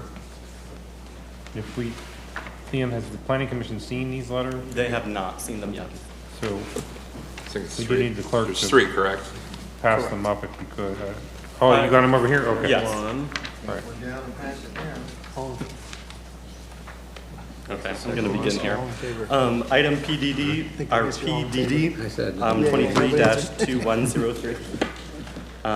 It's in the name of Soho Builders, 4537 Victoria Road. It is a variance request for a reduction in the front yard setback from 25 feet to 20 feet and a reduction in the side setback from 10 feet to 8.5 feet in an R2 low-density residential district.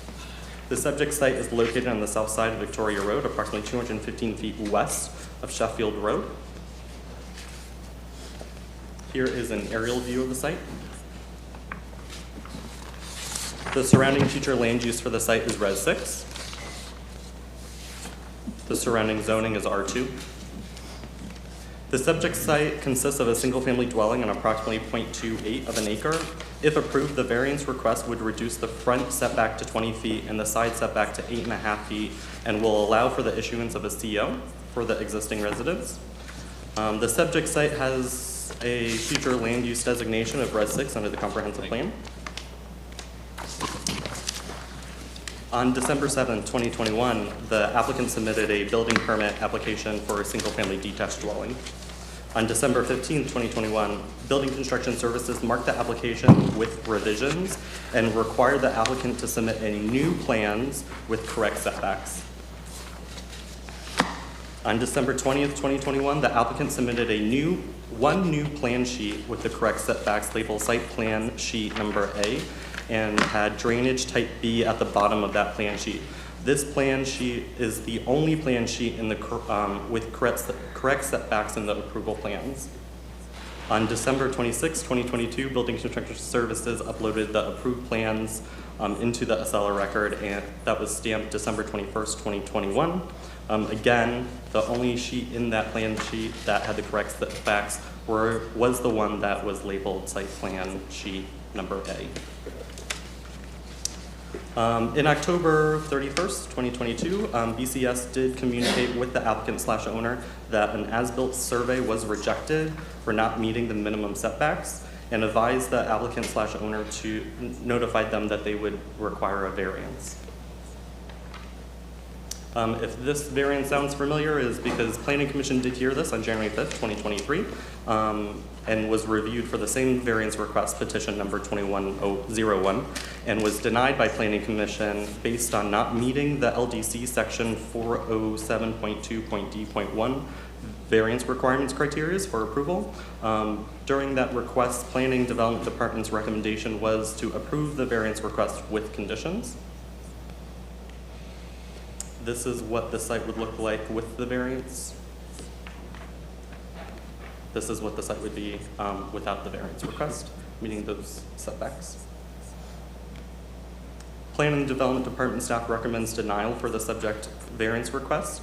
Staff finds the reasons set forth in this application do not justify granting of a variance, as the variance application has not provided substantial evidence demonstrating that the request complies with all of the variance criteria that is laid out in the LDC. I'm here if you have any questions. Any questions for staff? Liam, was the applicant provided copies of these 3 letters or no? I believe they were provided with 2. I received one of the letters before this meeting, so there is one. I believe that there might be an extra copy I can hand to him now. If you could, just in case they want to address any of what's in these letters. Yes. Please do that. I have one question. When we heard this case before, we heard that they did a foundation tie-in survey, and that somehow the foundation tie-in survey showed that the house was built in the setback and nobody said anything. So how did we get here? How did finally somebody discover that the house was in the setback?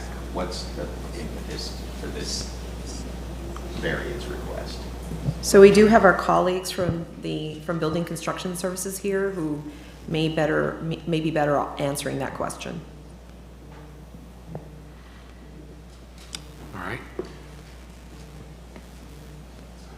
Do you have any other questions for myself? Not yet. Good afternoon, Carla Garlock from Building Construction Services. The error was discovered upon review of the as-built survey. So there was an as-built after the... At the end of construction. That's it. That's it. I mean, we did have the applicant revise the original site plan to assure that he was meeting the setbacks. Okay, and then, so then the next question that I would have is, so, and I know this, the way I deal with Carla on a, well, we'll call it daily basis, but maybe every couple of weeks, right? Yes, sir. So the builder uploads plans to Acela, and then they get comments back through the Acela system, one of which was, hey, the site plan doesn't meet the zoning requirements, it has these setbacks, you need to submit a revised site plan. Meanwhile, somebody in the building department's reviewing the submitted building plans. Is there anything internally that triggers, if they failed the zoning review portion of the application, is there anything that says, hey, plans examiner for the building, stop looking at this building until they revise the building dimensions? I would have to review when the building plans were approved against the date of the approval of the site plan. Okay. Does anybody know, were building plans ever submitted that would have fallen within the allowable setbacks? Again, I would have to do some research on that.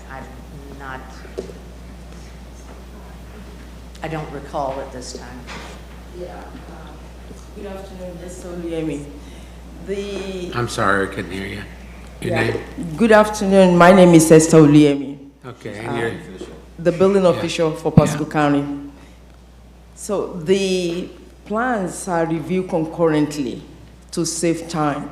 So they're distributed to both the development code review and the plans examiners. So everybody does their review concurrently, and that is to save time.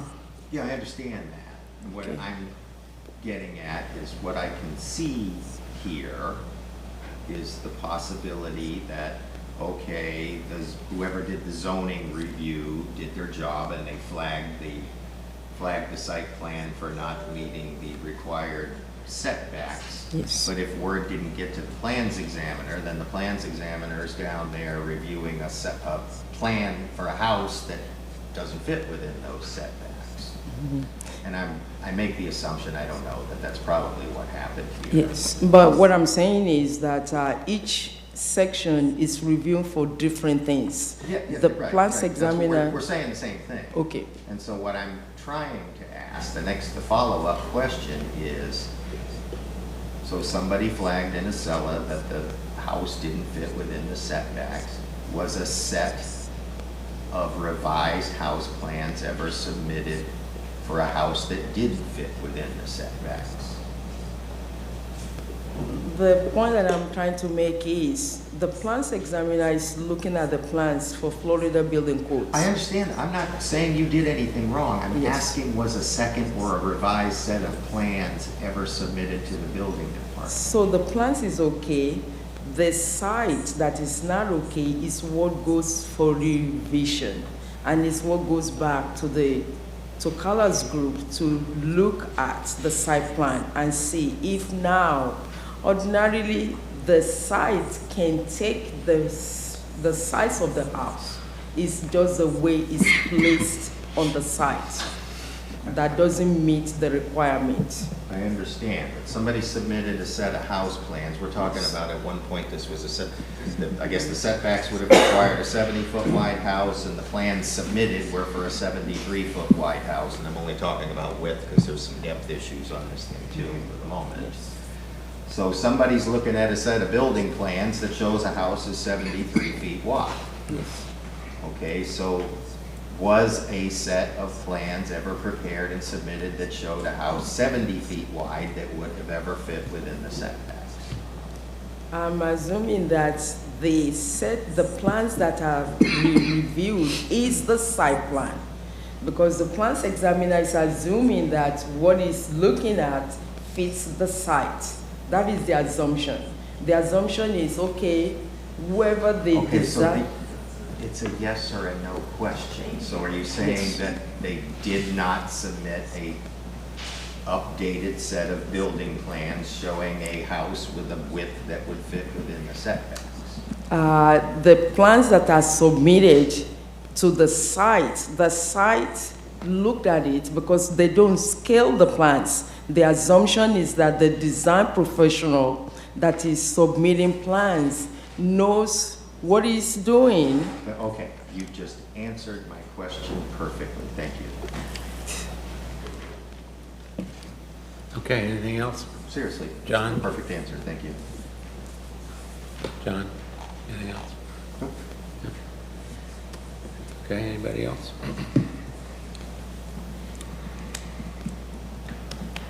Okay. We do have, Is the applicant present? when the applicant comes up, he's been granted 8 minutes time. Okay. Very good. If you want to come forward, please.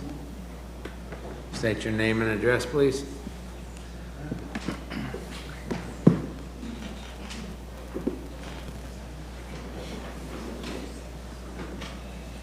All right. My name is Patrick Plummer, and I work for Soho Builders Residential and Commercial Projects, Inc., and my address is 2801 Durant Road, Valrico, Florida, 33596.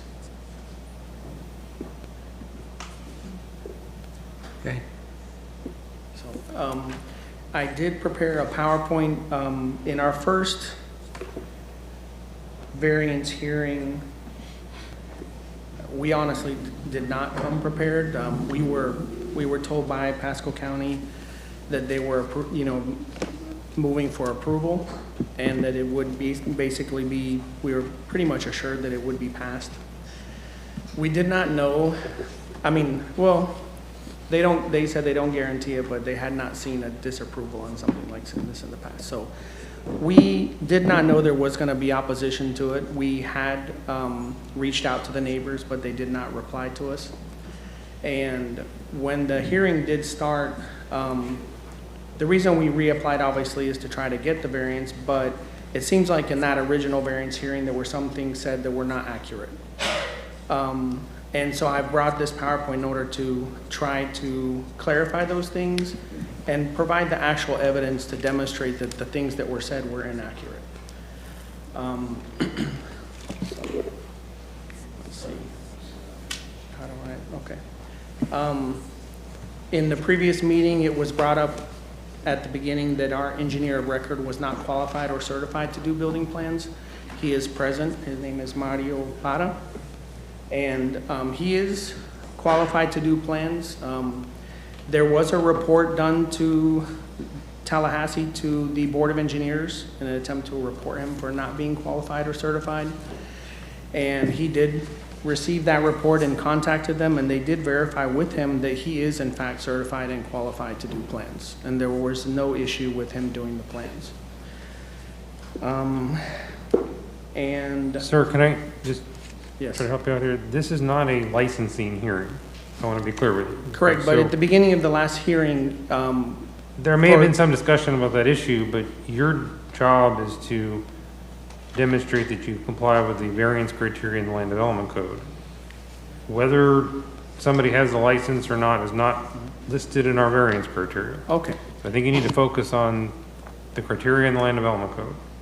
Okay, and/or staff's analysis of the criteria in the Land Development Code. I just felt that the opening of the last hearing unduly guided the rest of the hearing, but I'll move on.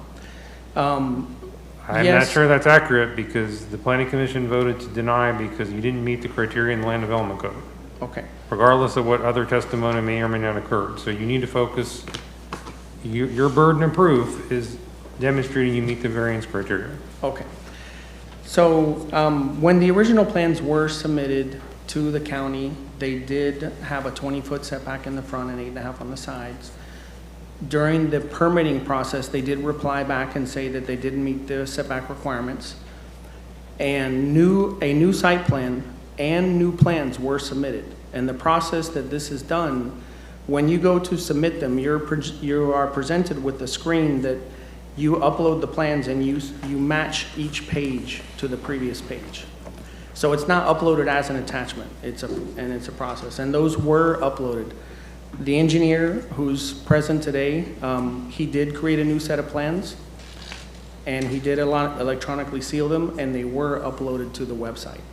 What we can't understand is how Pasco County, when they went to review it, how out of 26 pages, only one correct site plan was included in that packet, along with the other 25 previous documents. They were all approved. Once those documents were approved, we got a notice that it was approved. The file was downloaded. Admittedly, nobody went through the documents that were approved to see if they were wrong. It's not common that we would assume that they're the wrong set of plans if they're approved by the county. They were emailed to the survey company. I have the survey representative here. The survey company went out to do the stakeout and to lay out the house.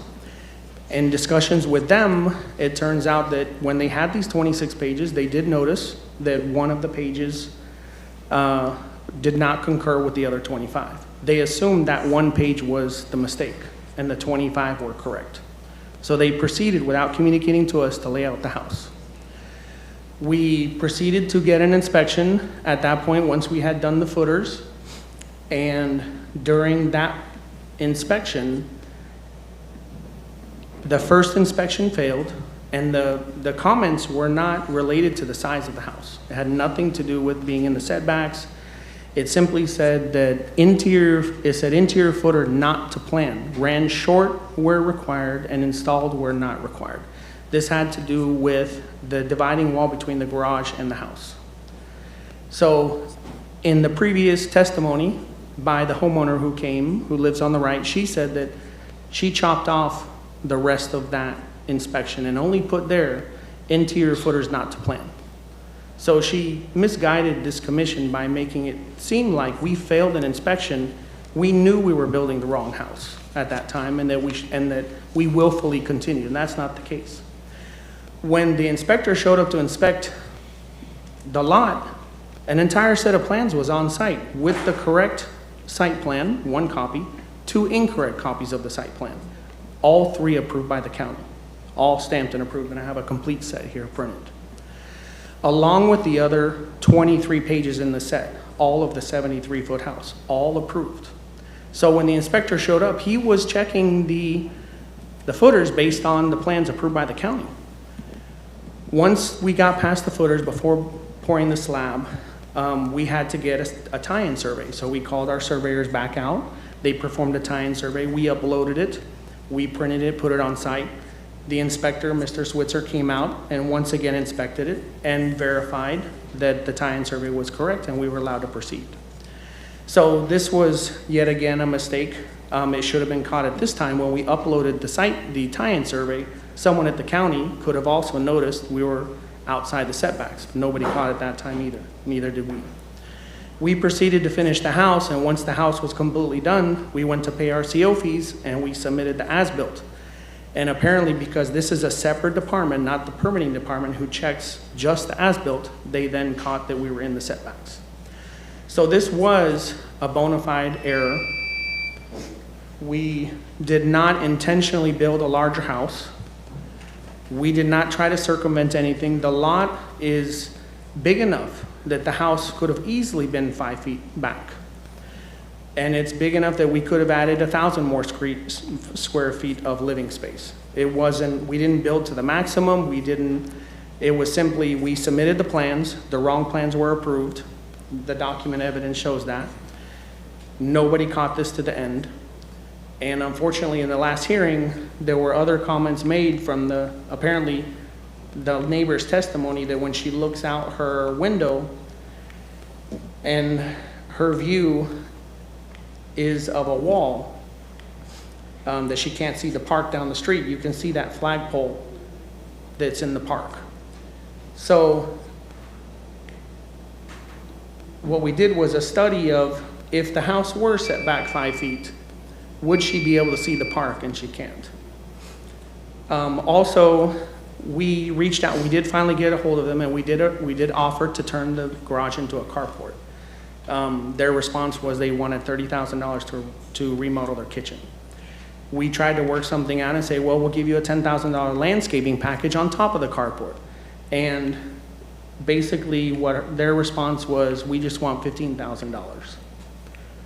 So on top of that, it seems very hypocritical that they are actually opposing this, given that they have an illegal addition in their house and they have a shed that's actually exactly on the setbacks of their property. So this shed right here on the right is actually on the fence of their property. So they're in violation of the very rules they're protesting, that we are in error. Sir, one of the planning commission members asked you a question. He asked, who are you talking about? The neighbor at 4545 Victoria Road, which... do we have the name of that person? Because we have some letters up here. I'm not sure. Rebecca McCone, which also we just discovered today that Rebecca McCone, who's presenting herself as the homeowner, does not in fact live at the house. She lives 4 minutes away. She has a different residence. In fact, we're not understanding. So I'll make the assumption that all of these things, I'll take these at face value. How does this justify your house not meeting the required setbacks? Okay. How does a violation on this property justify one on yours? Okay. Well, it doesn't justify ours. I believe it just mitigates her testimony that if she's going to come and claim that we are in violation of setbacks and she's upset about it, she herself, as actually a licensed contractor, should not have an illegal addition built on her house, have vehicles stored in her yard contrary to HOA rules, because she complained that we're not following the HOA rules. She also stated incorrectly that we had not applied to the HOA for permission, and I brought my realtor who filled out the application, The HOA actually approved the house with the 20-foot setbacks and the 8.5-foot setbacks. And obviously, the reason is the first set of plans that was generated had those setbacks. So the HOA has already approved these setbacks. They're also, in a last case scenario, if the setbacks as it is will not be approved, we are proposing an alternative solution of turning the garage into a carport. We take the garage doors off, we remove the first 5 feet of the wall, leave a column, and now we're not obstructing her view. We reached out to the neighbors and asked, hey, can we do a carport and do some gardening, $10,000 in gardening? Their response was, they're gonna block up the window anyway and remodel their kitchen. They don't want this turned into a carport. They don't care about the gardening or the carport. They want $15,000. So it seems a little hypocritical that they're violating the rules themselves while calling us out on a rule that we didn't violate intentionally. We didn't build an addition illegally. She didn't issue the citation to you. The building department issued you the citation, or refuses to, I don't know whether they're refusing to give you the CO for the house, but they've indicated that this house doesn't meet the required setbacks and that you need variance. Correct. And they said as soon as what I'm trying to figure out is what does her property have to do with justification for a variance for yours? Well, as I recall in the last meeting, it was indicated that it was exactly her unhappiness about seeing the wall that swayed the opinion of the board here. So that's why we came prepared to explain these things we've discovered about our neighbor who was protesting this. So where apparently had she not protested this, it would have been approved. So, sir, the reason I asked whether you got these other letters is because you keep talking about Miss McCone's property, but there's other letters from, looks like the Marangiellos, and maybe others. Do you have similar evidence that there's any problem with their testimony? Yes, they are actually close personal friends of hers. She actually spoke to them and asked them to write those letters. Also, separate from that, in this neighborhood, the HOA rules state that the average setback in the front must be 25 feet. And I printed a copy of the plans to show that we are well within that 25-foot average in the front with the HOA. In fact, only 20 feet of the house in the front of 73 feet are actually in a 20-foot setback. 15 feet are 22 feet back from the street, and all the remaining frontage is between 24 and 36 feet from the street. So it's actually only a 28-foot section of the garage that's even in the setbacks.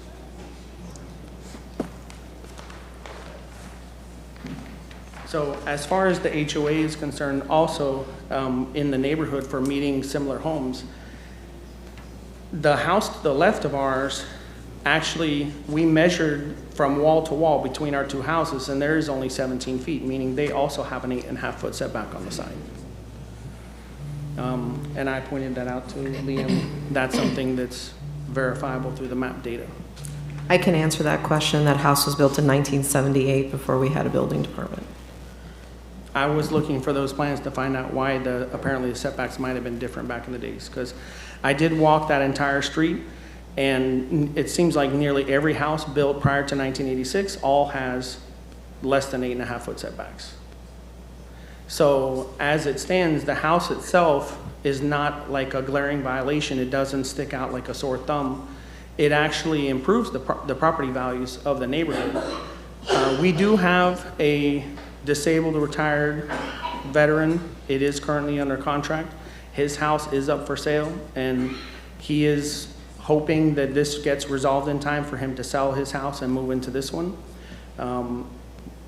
And we're hoping that because the house at the current sale value of $599,000 actually brings up the property values. Every single homeowner in that neighborhood's property values will rise about 20%.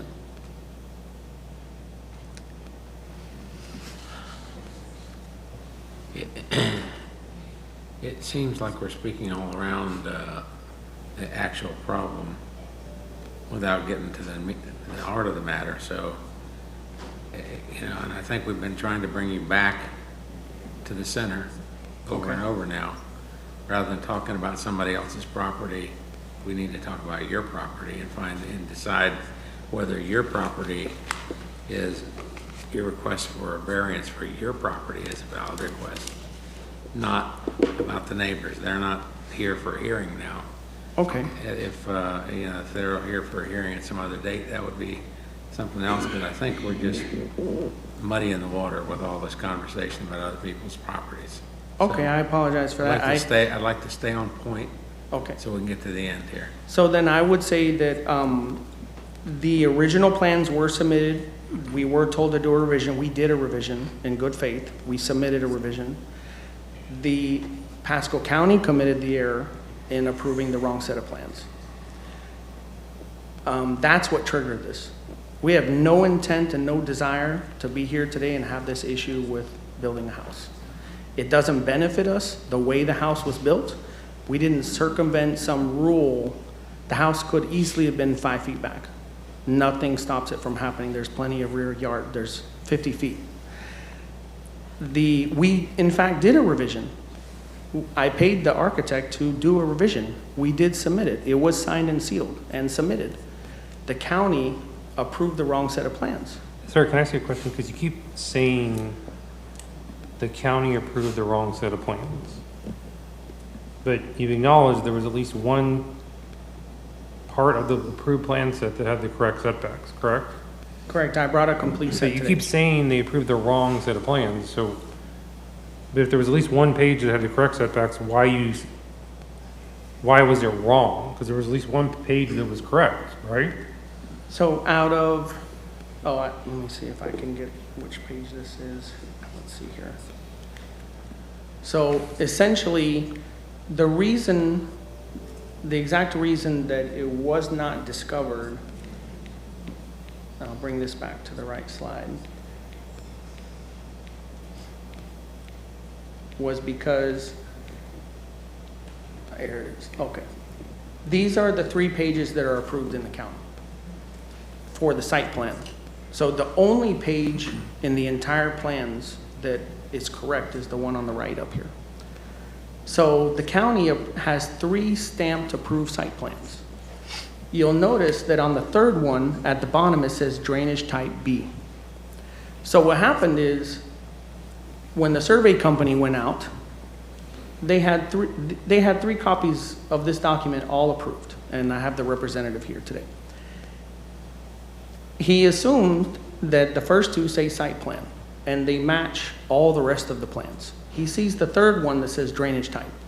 So he does not assume that the one that's labeled drainage type is the site plan he should use to stake out the house. And he did not look at all 3 to see if they all match each other, because no one's assuming there's a problem here. No one's looking for a problem because they're all 3 approved.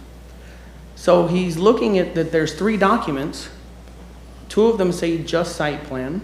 One of them, and in fact, one is, the first one in fact says drainage approved by L. Moody. But out of the 3, only one says drainage type at the bottom. So he's here today to explain that when he saw it say drainage type, he grabbed one of the other 2 and laid out the house. He meaning the person who actually was constructing the home? The person who actually did the survey, who actually laid out the house. And that, you're saying that's a different person than the person that submitted the plans? Yes. The person that laid out the house on the property, that's a survey company you hire to perform a layout. Okay. Who prepared the plan on the right? Who prepared that plan? Mr. Marty Opara. He's here today. He's Okay. a licensed engineer So here in the state of Florida. when the plans, stamped approved plans came back, did Mr. Parra look at them? They don't go back to him. The county approves them and they become part of the record as approved. And then I, as an employee of the builder, I just downloaded the file that was approved online and I emailed that, and I have that here, actually, proof of my email to the survey company where I attached the survey to the email. Well, not the survey, the entire plans. They require the whole plan set. So I didn't single out any files, I just... Does the engineer record, when he does the as-built, who sends in the as-built? Is that the engineer record? No, As a builder, we contact the survey company again through email. We say, hey, we need an as-built. They perform the as-built. It's sent back to us. Is there a certification that, on the as-built, that it's in accordance with the approved plans? In the as-built package, what we do is certify that, things like drainage, those sort of things are. I'm asking, match. did anybody in the process certify that the construction was in accordance with the plan on the right?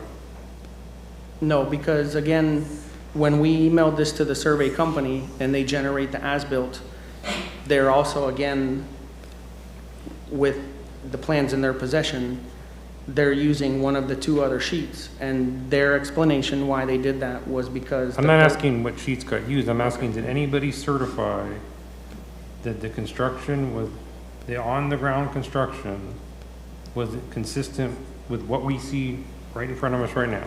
It was signed that it matched one of the other site plans, yes, because that was what was combined. Who certified that it was consistent with these plans?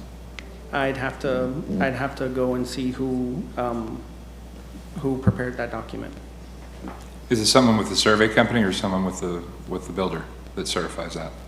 It's, so when you say certified, I believe somebody in our company would get the like the as-built back from the survey company and attach it to an application saying this is our as-built.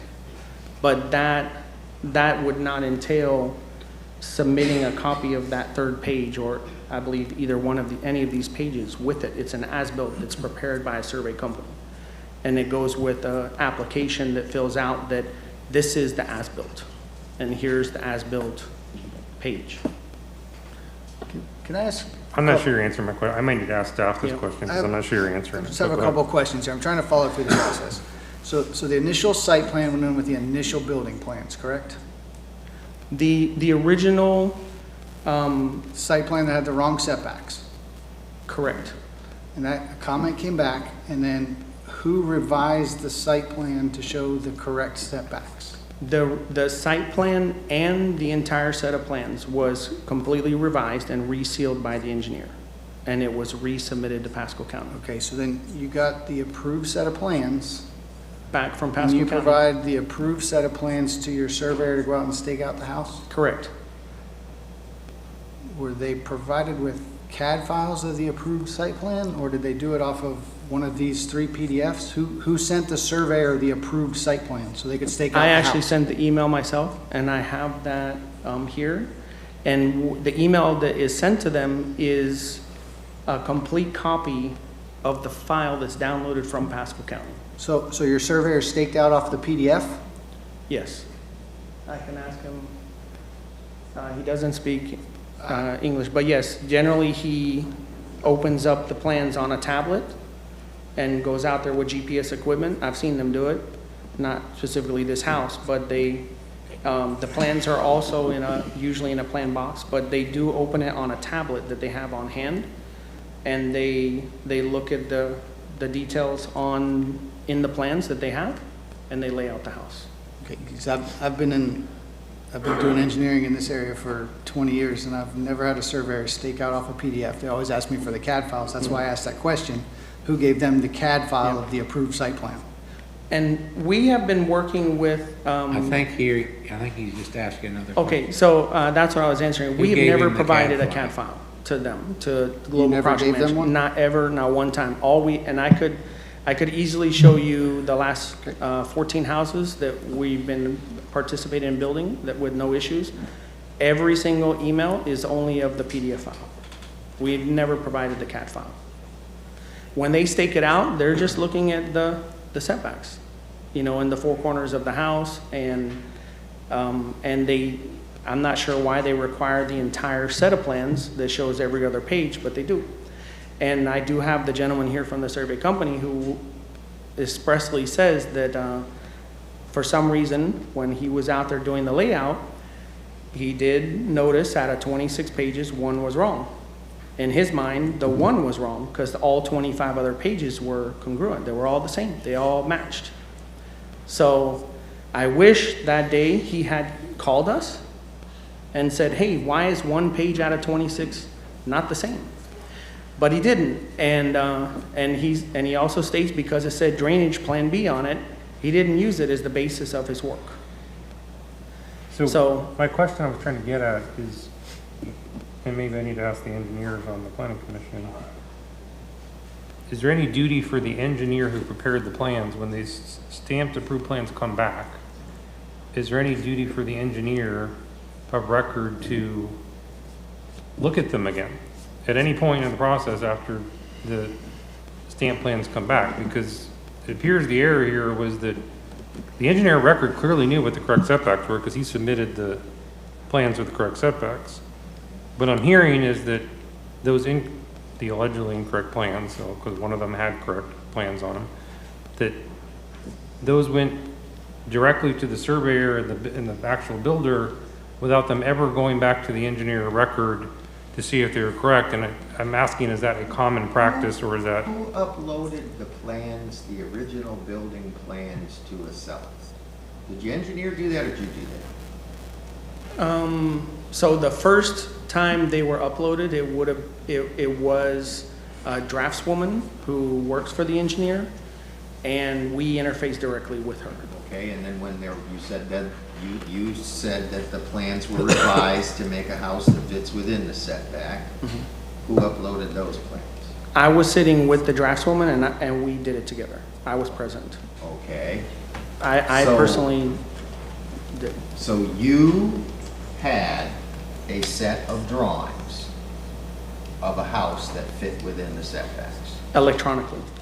Oh, no. Yes, not Electronic paper, you had a set of plans that showed a house that's fit in the setbacks. Correct, and I sat in front of a computer and uploaded it.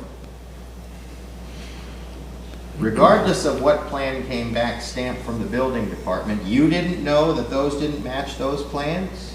That is It's pretty easy to look at the dimension across the front of a house and see whether it says 73 or 70. I guarantee you moving forward, when a building department approves a full set of plans. We're not going forward, we're talking about. Right, but I had no reason to review if it was the smaller set of plans. I had no reason to. Are you a licensed contractor? No, I work for a licensed contractor. I'm an employee. Does the licensed contractor have an obligation to know what you're building?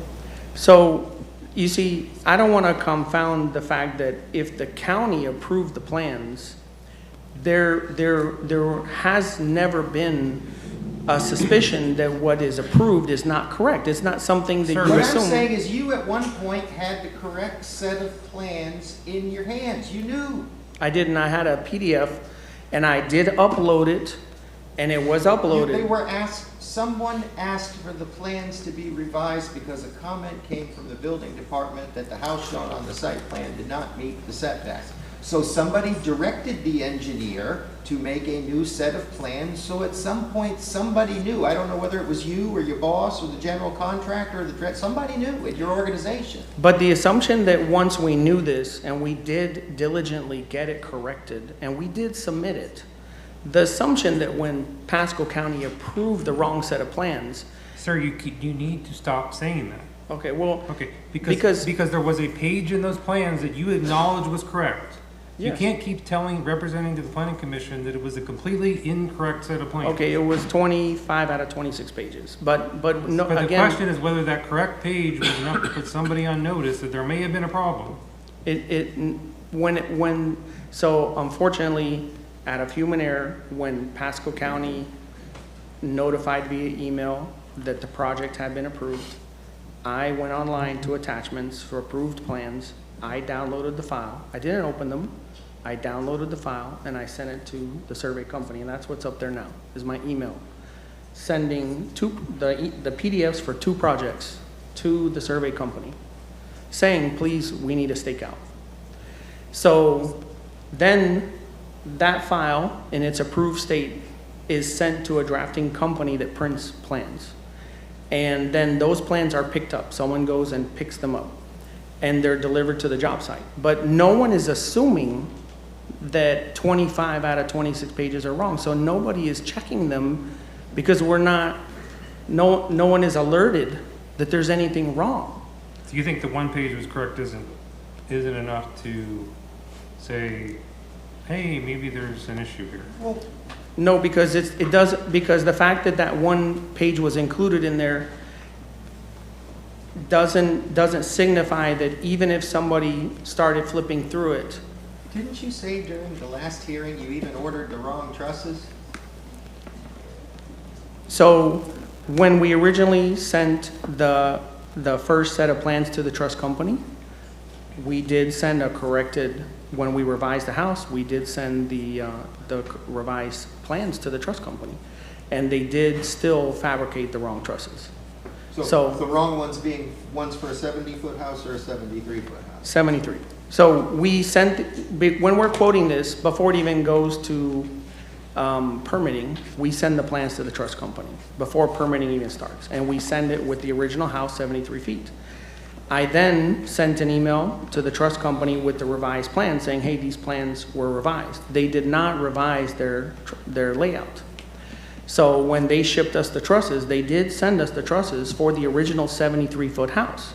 So again, we didn't catch an error because had they sent the trusses for a 70-foot house, we would have wondered we're missing a truss. And then it might have triggered a light bulb like, why are we missing a truss? And then maybe then somebody would have gone and reviewed something. But because we quote things far before they get through permitting, we already had that file sent to them. I guess the problem I'm having with this today is this is everybody's fault but your own. No, I'm admitting, that was why I'm saying moving forward, when we get an approval on a permit, we are absolutely gonna go check every, the setbacks and everything, because this is new to us. When we submit something for approval and Pasco County approves it, we're not under the assumption they've done something wrong. We're not under the assumption that they've included 25 wrong pages out of 26. This is the house we're to build. It's approved. It's stamped. Every single page is stamped approved. So, sir, how many homes has Soho Builders built, and have you primarily built here in Pasco, or have you built elsewhere around Tampa? So Soho Builders Residential and Commercial Projects, Inc. is partnered with Alejandro Perez, who is also a licensed contractor. The CEO of Soho Builders Residential Commercial Projects, Inc. is a disabled retired veteran. She's here today, Ladies Vega. So she is a licensed contractor. So Soho Builders has built approximately 24 homes in the last 2 years. And we've never had a problem. We have never once. And those primarily in Pasco County, or? In Pasco County, in the last 2 years, 5 projects. Out of 5, we only have the issue with the one. Where else have you built besides Pasco? 2 projects finishing up now in Lakeland. They just got the final paint stages. We finished 2 homes in the city of Tampa, and they're sold. They were sold less than a month ago. We have 5 more homes in that same neighborhood down by the Air Force Base, because we do cater. We are a veteran registered builder, so we do cater primarily to veterans. So we have 5. The last 2 that sold in South Tampa were sold to veterans. The other 5 being built are veteran approved with the VA, and we intend to sell those primarily to veterans in that area. So we have 5 in South Tampa currently. Last year, Ms. Vega built her own home and moved into it. It was finished in December in the city of Tampa. We've built these 2 in Pasco County this year. About 18 months back, total 3 other homes in Pasco County. We're building 1 in Spring Hill in the waters of Wiki, and we just acquired a double lot on Bayshore in Tampa, and those plans are done and submitted. We have an additional lot in Tampa with plans that are submitted. So we currently have 14 projects running that are all finishing up in the next 60 days. It's all residential, so you said you've done commercial as well, or? We do some commercial, mostly like build-outs in strip malls. Okay. But yes, so as a matter of record, it is unfortunate that when the plans were approved, I, in my role in the company, did not go and question them and check, did they approve the right set? admittedly, if there's somewhere in the company to place the blame for how this escaped through, it is my fault. And I guarantee you, every set of plans approved forever, we'll check every page against the original setbacks, what they should be. It was not intentional, and there's nothing in the record that shows it was intentional. Nothing at all. The 25 out of 26 pages. Sir, can I ask you a question about that? Yes, sir. Because you keep saying 25 out of 26, but our staff report says it was really 2 out of 3. So I'm trying to understand, and you've only shown us 3 pages. The other 22 pages, do they have the layout of the lot layout showing the setbacks? So the reason the staff say 2 out of 3 because there's 3 site plans. But if you look at every other page stamped and approved, they are all of the 73-foot house. But do the other pages show the setbacks? None of them show setbacks, but they all, But they're almost, the first set of plans that were submitted. The county signed the 73-foot house. So I understand that, but of the pages of the approved plans that actually show setbacks, there was 3 pages. Is that accurate? there's 1 page with the correct setbacks and 2 incorrect. But there was 3, of all the approved plan pages, there's only 3 that show setbacks. Is that accurate? Correct. Okay, thank you. So, Mr. Plummer, after the last hearing, a couple days after the last hearing, you called my office and had a discussion with me. And during the last hearing, you said that you had a closing scheduled with your customer. I think it was on Friday following the hearing. You called me a couple days after the hearing, and you said you were thinking about, you were going to come back and reapply, and would I be willing to vote for approval if you agreed to cut a couple of feet off the garage? Correct. You told me, and I asked you the question, would the garage be usable? And you said that your buyer had a short car and didn't need a deep garage. And so Correct. What happened? You're here today asking for the same variance you were here last time when you told me on the phone you were going to come back and you were going to try to do something to the house. And Okay. also during that call, I told you that it would go a long way with me if the neighbor were happy. Correct. So, and so that, after that conversation, many things happened. One, we reached out to the neighbor, and we reached out. I have screenshots of the text messages. They want $30,000 to block up the window and redo their kitchen. So we feel like they're just trying to extort us. They're not actually trying to be happy, because we offered to turn it into a carport, which would open up their view again. And their literal response was, no, we want $15,000. So we tried to appease them.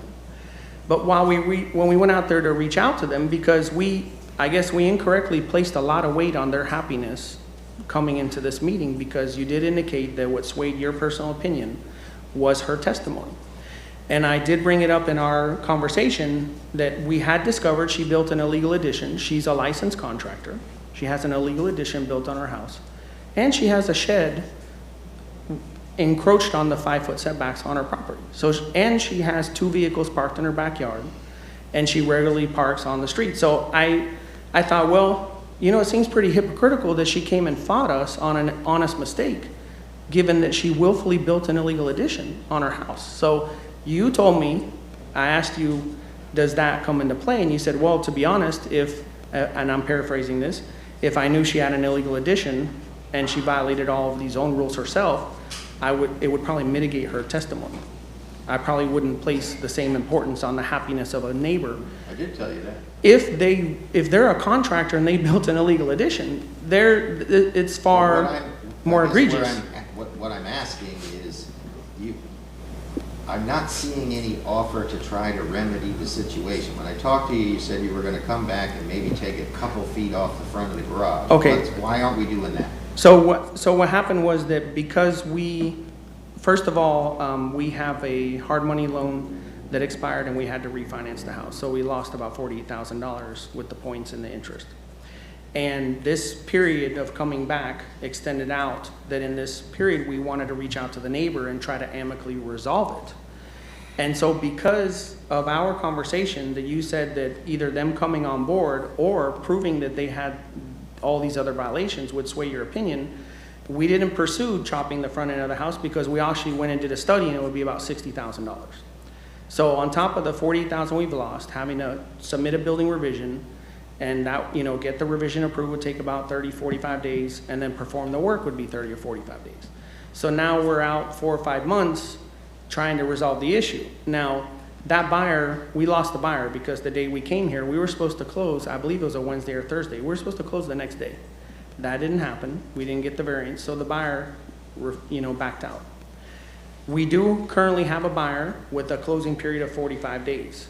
He is amicable to a carport.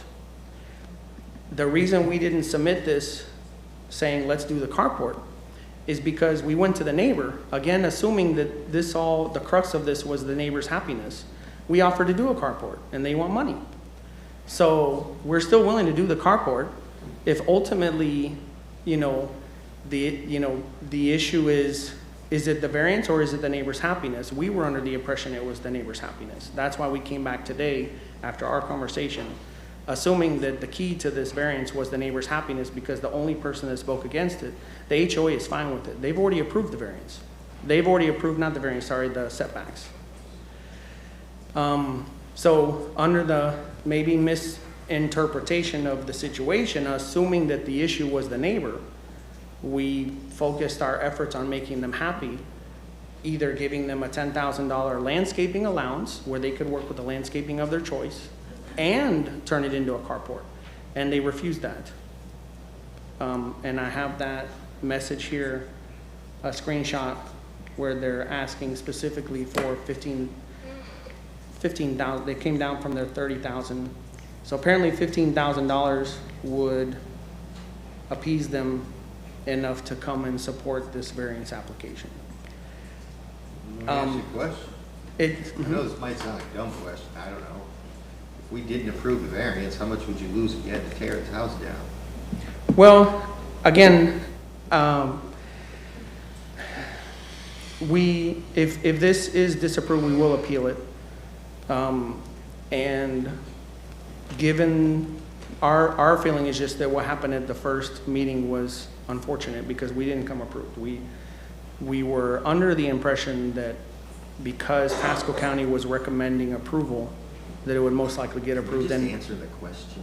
We wouldn't tear the house down, but we've already lost $48,000. We would most likely appeal it, and if the appeal is denied, then we will. Then what would you lose? Then probably another $40,000. It only cost you $40,000 to build this house? No, tearing it down would never be the ultimate consequence because we could.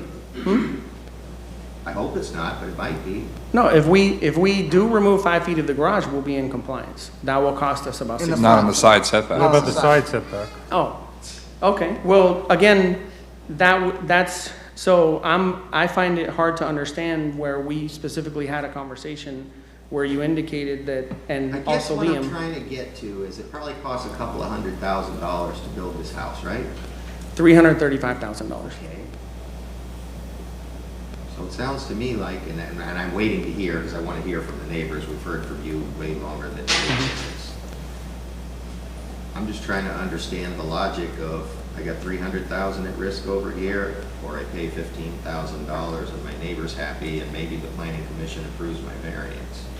Well, I apologize, but it seemed really disingenuous for us to reach out to them and offer to do a carport and landscaping for $10,000 and them start out at 30 saying, we're gonna block the window up anyway. So we're like. I thought you just said they'd be happy with 15,000. We negotiated down to. So it's got it on the screen. It's right there. The last, yes, doing the carport is about $3,000. For $3,000, we can just open it up so they no longer have their view obstructed.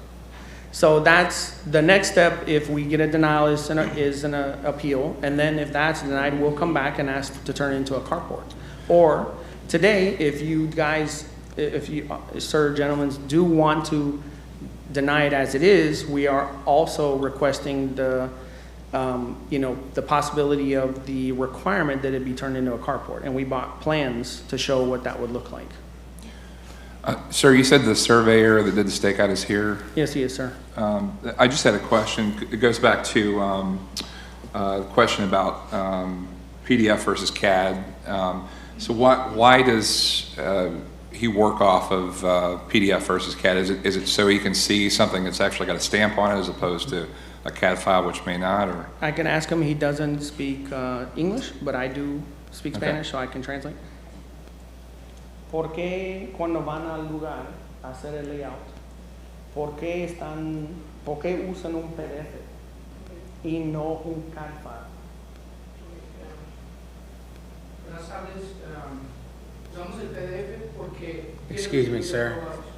Excuse me, come to the microphone. Give us your name, please. Buenas tardes. Mi nombre es Jair Bernal. Trabajo para Global Project Survey. He works for Global Project Surveying. Nosotros usamos los PDF porque tienen los sellos de aprobado. He uses the PDF because it has the approved seals. En el CAD file no vamos a encontrar unos sellos de aprobado, entonces no tenemos una confianza de que esos planos realmente estén bien. So they don't have the confidence with the CAD file that it is the approved version that they're working with. So they prefer to use with the PDF. Pero en el PDF tenemos las dimensiones del lote, los setbacks y las dimensiones del building. Cuando eso coincide, Okay, so in the PDF they have the lot dimensions, they have the size of the house, and they have the site plan with the layout. entonces tomamos la medida del building, los setbacks, y si eso nos suma lo que mide el lote, hace match con lo que tenemos del site plan número 1, llamémoslo así, y hacemos el layout. So if they open up the PDF and as they go through the PDF, they check the site plan and the plans, the rest of the pages. And if everything is a coincidence, then they lay it out. so you're saying that because there's a 73-foot house in the rest of the plans, as well as 2 of the site plans, that they decided that the first set of plans that had the correct setbacks was the error as opposed to being the correct one? Is that what he's saying? Well, no, but he did confirm to me that when they received the one and only approved document set, there was only 1 page out of 26 with the correct setbacks. And he himself, this individual, saw this at drainage B, and he looked at it, and when he looked at the other 2 site plans, the other 2 matched every other page. So he assumed that the 1 page must have been wrong, that it must not be correct, because if all other 25 pages match, then there must be the 1 wrong. That's his own word. So the breakdown would be that he should have clarified that probably in hindsight. And I insisted to them that, I'm gonna look it over myself, but if you ever get a file that's approved from the county with a stamp on it, and there's even one page not matching, you need to call the builder, because that would have alerted us to the situation. But Isn't that your job? You're the builder. It is our job, and it is my job. But, and all I can do is apologize for myself and my employer, that when I downloaded the approved file, nothing in my brain said, let me check if they gave us the wrong file. Nothing alerts you. If we've done 25 other houses and they've all gone fine, why would the county include the wrong set of plans with only 1 correct site plan? It just, and even though there's 3 there and you're seeing them, when you hand it to somebody, nobody receives it and says, look, one's different. Even as you flip through the pages, there, only the first page has the setback circle. The additional pages do not. The additional pages, in very small writing, have the actual setbacks of the incorrect house. So, let's see here. So when you receive this document and you're flipping through it and you look at the first page, the second page, the third page, there's nothing there visually that immediately tells you something's wrong. Your brain isn't looking for something wrong. You're approved by the county. So can I ask a question? Because it looks like the 3rd one, which is the correct one, has some additional stamps on it. and I guess this may be a question for our staff, what is the significance of the additional?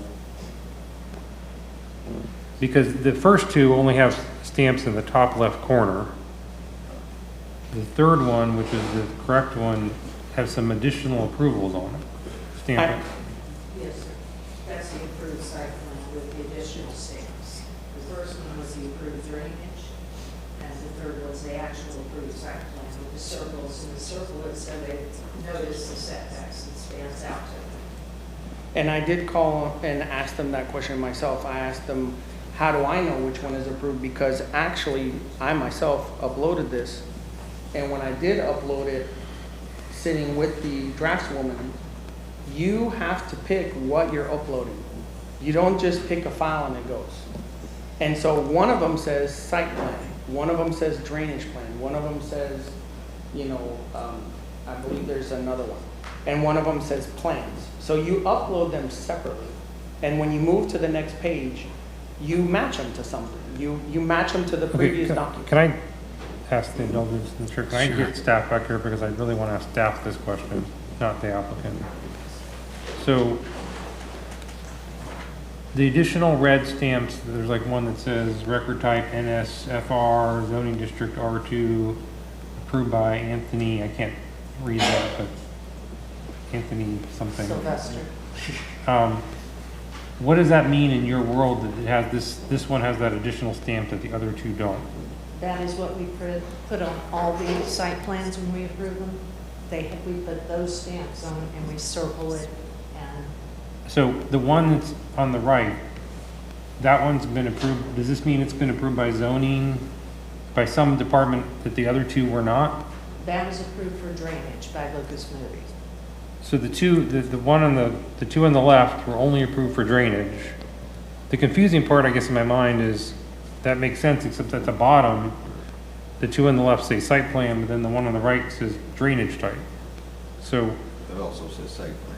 But it also says site plan, true. So I guess what I'm asking is it common knowledge that you need to have this additional red stamp for it to be the approved site plan?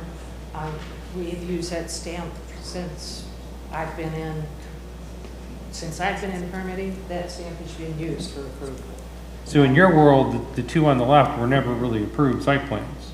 Yes, sir. You needed that additional stamp to say it was approved? Yes, sir.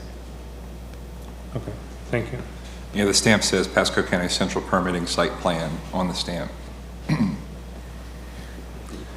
Okay. Mr. Plummer, just real quick, just some dates here. When did you start building the house? January of 2021, 2020, February 2022. When did you finish? Because I'm assuming you're done now, you're trying to get a CO? We finished actually, I believe, in October or November of 2022, and we've been dealing with this since. So we have been trying to get a CO for about 6 months. When did you become aware that there was an issue? When we got an email back from Pasco County replying to our as-built that we submitted, which was the last requirement for the CO. You answered the first two questions with a date. Do you have a date for that question? So, okay, yes, I can, if you'll give me 1 second, I could tell you the exact date. I just have to connect to my internet.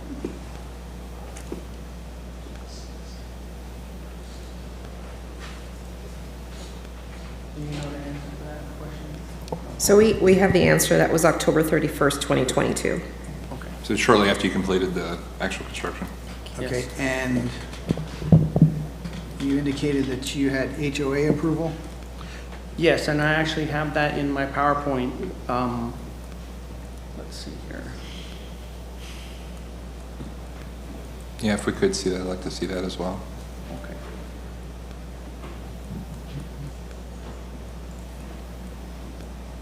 Okay, that's slide 31. Sorry, I have to go through all these.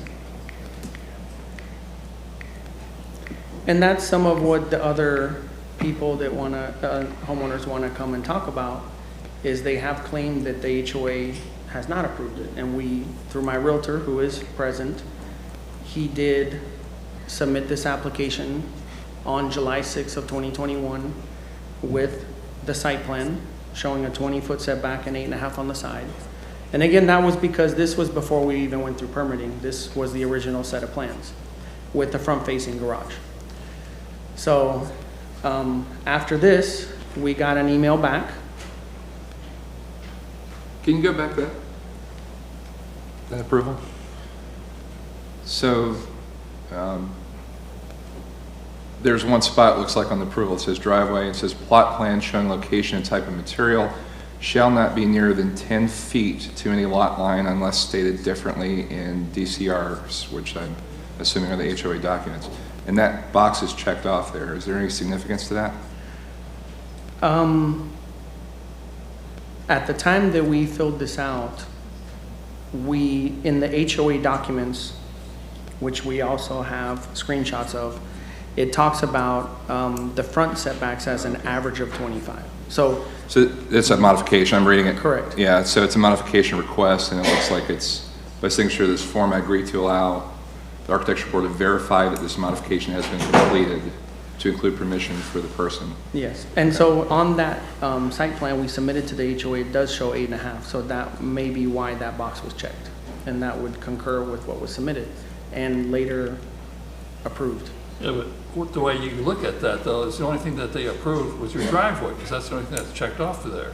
They didn't check anything else. You don't have a pool on the property, so obviously you won't check that. Correct. No screen room, no fence, no addition. So the only thing that they approved, in my opinion, is the driveway, which you had to submit a document showing them the driveway, because they probably wanted us to.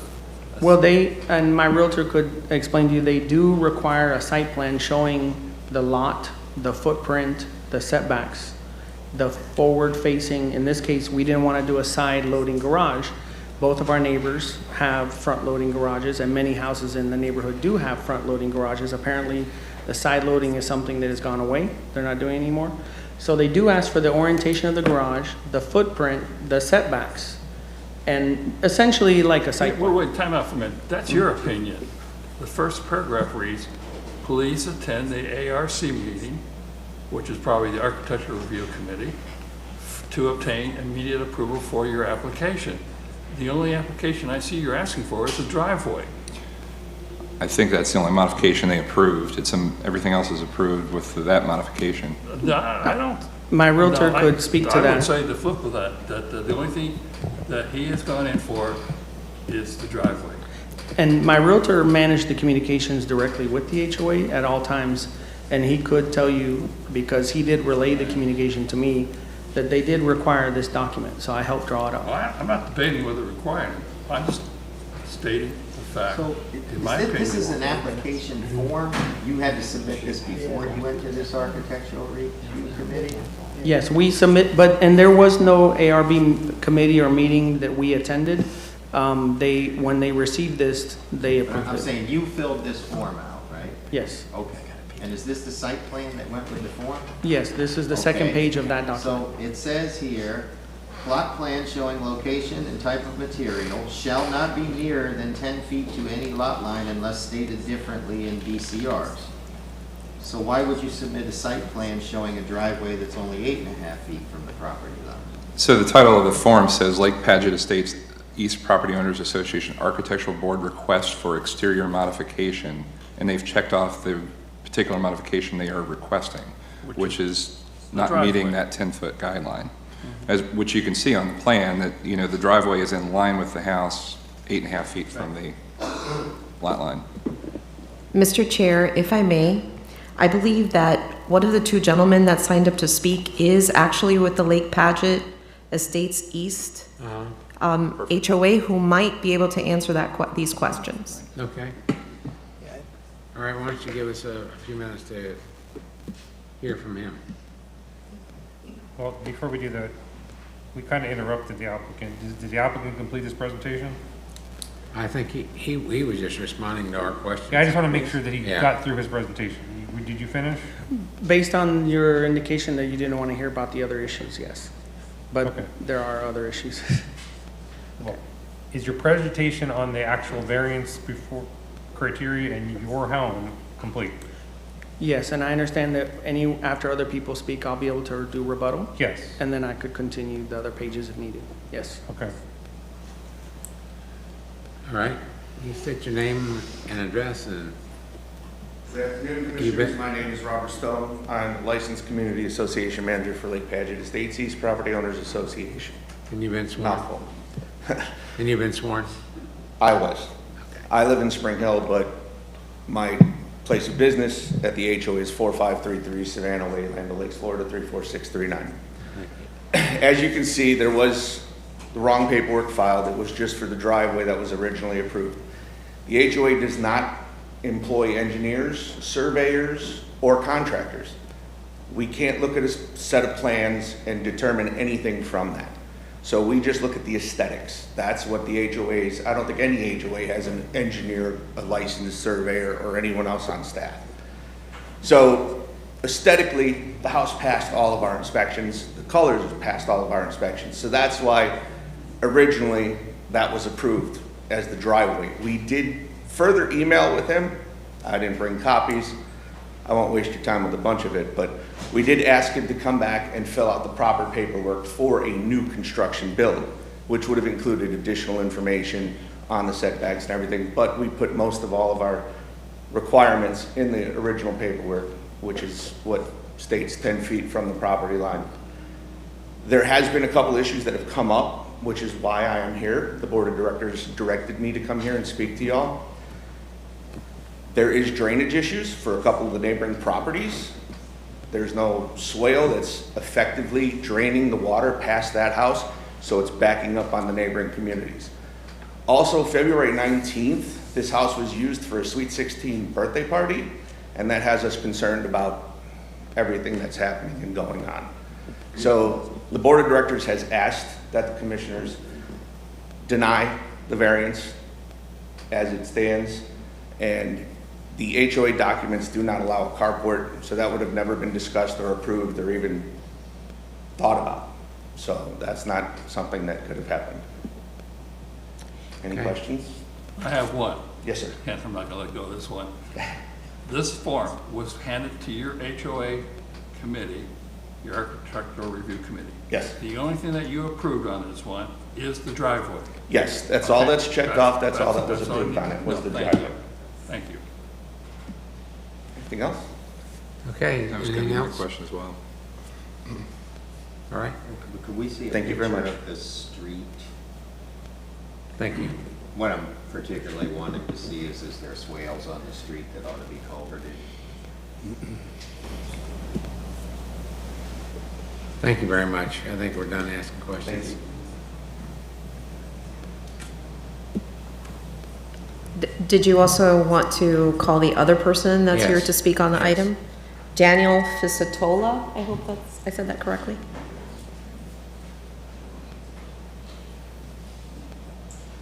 And Daniel, you've been sworn? Yes, I've been sworn. And your name and address? My name is please? Daniel Fisatola. I live at 23539 Bel Air Loop, Land Lakes, Florida. I am the former president of the Homeowners Association. And in our DCRs that run with the land, the minimum setback for that house is 25 feet from the road and 10 feet on each side. When the person, whoever bought the land, got a copy of those DCRs when they signed the papers, they should have known that they had to meet those requirements to build a house there. I've been in construction for 30 years. I've been a project manager. I've been a road and bridge inspector for the state of Florida. Whenever I got plans back from the building department, I always check the plans. I don't care whether they're stamped approved or not. You always check. You always look for a mistake. We're all fallible. We're only human. We all make mistakes. That's all I have to say. Hey, do we have any questions? Will you sit down, sir? Sir? I'm sorry. Yeah, are there any questions? I'm sorry. That's okay. That was pretty rude, but we'll accept it. Like I said, we're all fallible. Except the Pope, he's not. Yeah, that's right. So those DCRs say those same setbacks is what the county requires, correct? So Yes, you said they're in the 10 foot on DCR, side they and own the 20 land. We're a 50-year-old community. We've been there, we just celebrated our 50 years of existence, I guess you would say. Okay. And depending, there are 3 different DCR packages, depending on the size of the lot. Now, his lot is a 25-foot setback with 10 on each side. And as for other houses on that block, I know they all meet the minimum requirements. Nobody else is, he's the only one that didn't meet the requirement. And so I know that when there's a discrepancy between DCRs and the county requirements, it's always the more restrictive of the two that generally applies. So in this case, based on that was submitted, there was one spot, at least on the driveway, where it looked like it didn't meet that setback, and that's why he applied for that modification to the approval? I think that modification form was filed wrongly. I don't think, what he should have did was came to the homeowners association, submitted the plans, and the homeowners association has a committee, a building architectural committee, and the architectural committee would sit down. It also says in the DCRs that the house has to meet a minimum of 1,200 square feet living plus a 2-car garage. There is no supplement for carports. It has to be a 2-car garage. So did anyone from the HOA request, say, you know, look, we need more than just this. This is a new construction. We need a different submittal. Did anyone explain that to him? I don't know. I can't answer that question. You have to ask him that. I don't know why it never came to the architectural committee for approval. I don't know. I couldn't answer that. You'll have to ask him that. Okay, so no one, yeah, but you don't know if anyone told him to correct, okay. Anything else? Because we have everybody that has built a house there in the past, we get copies. We ask for three copies of the plans, a site plan, 3 copies of the site plan, and when we approve them, we stamp approval on them, and we keep that in the file in our office. But evidently that didn't happen with this house. I don't know. But the DRCs explain that process, I'm Yes, assuming? it does. Yes, it's in the DCRs. Or DCRs. Everything is plainly worded in the DCRs and explained in the DCRs. For a new construction.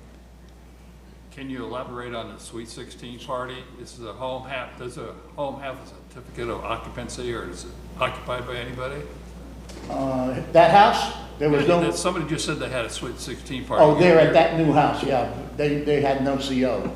I heard about the party, but I wasn't aware of what transpired there. I know they had a party. That would concern the HOA, true? Did we approve it? No. Would that concern the HOA? Well, it's a concern because there was no CO. And, you know, you don't want anybody living in a house without a CO. I don't even know how they got electric turned on without a CEO. Okay, thank you. Okay, are any other questions? John? You a field inspector? So I just have a couple comments to add to it. My name Yes. is Scott Carley, I'm the construction chief for Pasco. Why don't you come up to the microphone? Thank you. Yeah, we need a little bit of room, sir. Yeah, okay. So we have a process that we do at Pasco. We went to computer approving plans examining. So because of that, we can all see it at the same time. Zoning got hold of it, said no good. Electrical, plumbing, mechanical, and building said yes, we're good. We approved a plan that was too big. It didn't fit in the truck. When they said the truck's too small, we didn't stop this plan. We are better for this. We have a better process. We know zoning needs to be approved before the rest of them do. This is going to help us. The right-of-way permit didn't show a culvert. Everybody else on the street has a culvert, but the right-of-way permit didn't show a culvert on it. So that's why my guys gave a final to this. The form board survey is another step that we've added. So we get a proposed, and then we get a form board survey right after it's formed up to confirm that it's in the right spot before concrete, before lintel. My guys went there. The first page on this pack is the approved wrong one, where it's got that stamp on there. When the form board showed up, we went off the wrong one, and that's where we're at. So genuinely, the guy should have known as a professional that he gave a new lot plan. But since then, 40% of this is on us because we should have never approved a plan that was too big for the lot. Oh. And that's why I'm here. I want to be fair to everybody. Okay? All right. Any questions? Thank you. Yeah. Any questions? No, I'm sorry, what was your name again, for the record? Scott Carley. Say it in there, I mean, I wanted to have it on the record. Yeah, Scott Carley, Thank you, Scott. What's your position with the county? I'm sorry. structural chief, building inspections. Thank you. Very good, thank you very much. Thank you. Scott. And we do have photographs showing the, Excuse me, sir, I'm sorry, you're Am not. I done? Yeah, you're Okay. done, yeah. You can go now. You don't have to worry about it. John? I emailed them an image that we could present it. Okay, I think he just answered my question about Okay. culverts. Got it. All right, so where do we stand with the applicant? So we got all public comment? Have we had a public comment or? Yeah, that was all. Okay. In response to the culvert issue also, I asked that a copy of the HOA guidelines on culverts be presented because it says that driveways over ditches be culverted. And if you look in these pictures, there is no ditch. The entire front of the property is smooth. There is no ditch. The entire front of your property Yes, is sir. smooth after you graded it, correct? No, not There's a after ditch in we- front of the house previously. next to If you on go each back- side. If you go back historically and look at all the previous. Hold on. Google Is there a Street View ditch showed it was flat. in the front of the house on each side of you? Is there a ditch? There is not a ditch. They have culverts under their driveways. Well, then there must be a ditch.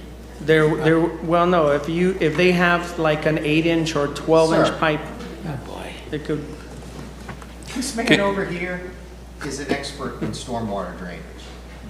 Okay? Trying to argue that point is stupid. well, a 6-inch depression leading up to a culvert and then an 8-inch or 10-inch culvert pipe is not a ditch. And if you look at the plan, if you look at the street view, there is not a ditch. That's of your lot, that's correct. After you graded it, you Correct. did not put a ditch there, that's correct. But if we go to the previous picture, that's a ditch. Okay? That's, you answered my question, that's fine, I'm done. Denise, you had a picture up there before Google Street View which showed the lot before anybody touched it. Can you bring that back up? Okay.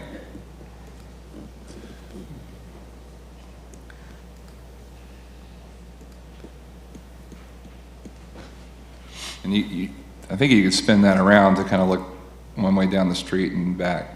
And the other way. Definitely. Yeah, yeah. You can see there's a culvert. Ditch. Yeah, it's on both sides. Yeah.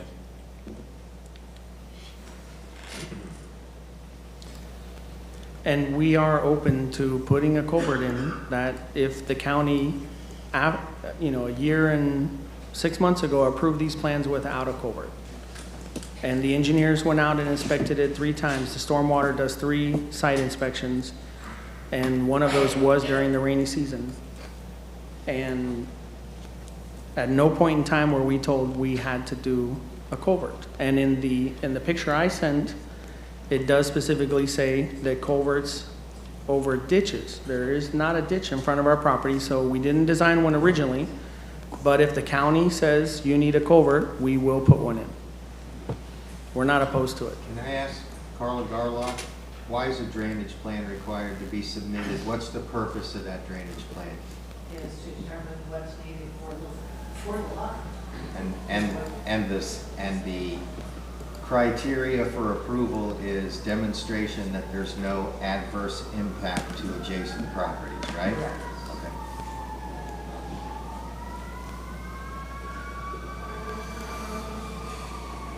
Okay. Sir, can you speak to, so there's some mention of a party that was going on at the property. Can you speak to that?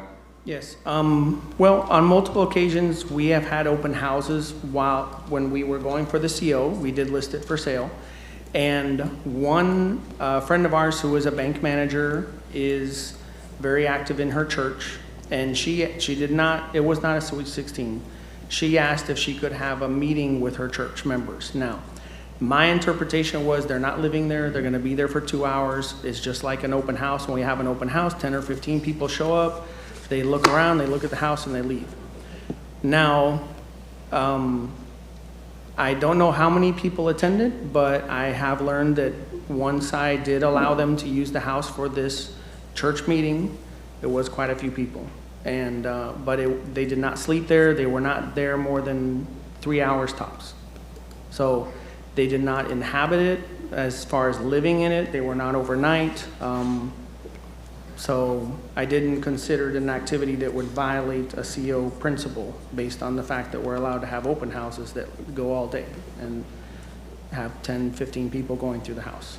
But in reality, you do not know what occurred at that event. I did speak to the... No, what do you know, actually, not hearsay? The lady, I physically was not present, so Okay. anything said about it is hearsay. Okay, thank you. Nobody here was present. Were you present at the party? I'm sorry, we don't talk from the audience. I'm just checking But if she there was are present. residents who brought it up, and they probably have knowledge of it where you have none, so. Okay.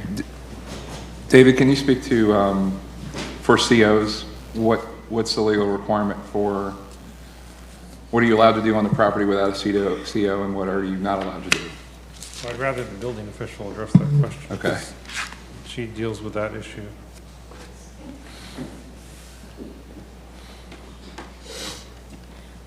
No, nobody's allowed to be in the house before a CO is issued.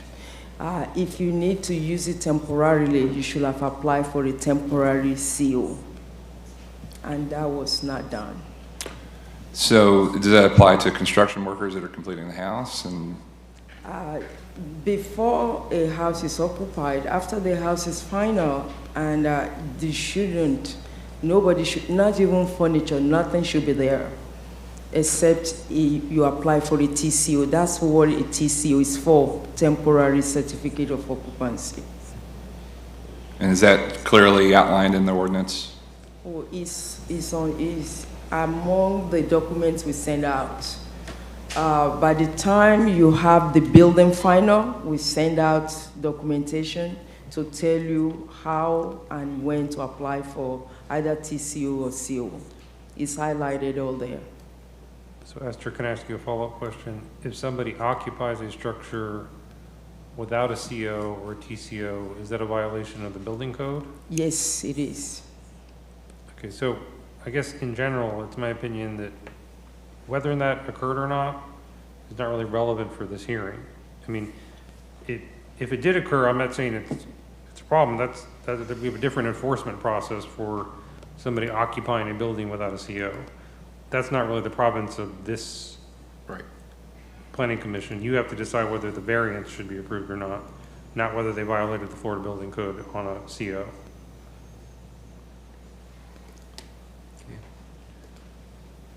I do have one more question for Carla, but I don't know if he's done with his rebuttal. Are you done with your rebuttal? Well, I do feel that in this hearing, as it applies to requesting the variance, what we have demonstrated through the evidence is that when we submitted the plans, they requested a revision, we submitted the revision, and I committed the mistake when I downloaded the plans of not reviewing the approved set. That was my mistake. And that was a human error. I admit that I did not review them after they were approved. I simply sent the email to the survey company and construction began. So as it applies to the variance, I do believe this is a bona fide error, that it was not willful or intentional. We did not gain anything by building this particular version of the house because we paid for a revision. And the same house that was revised, the plans of the revised house would sell for the same price. It had the same square footage. We don't gain anything by circumventing any system or any person or willfully building the wrong house.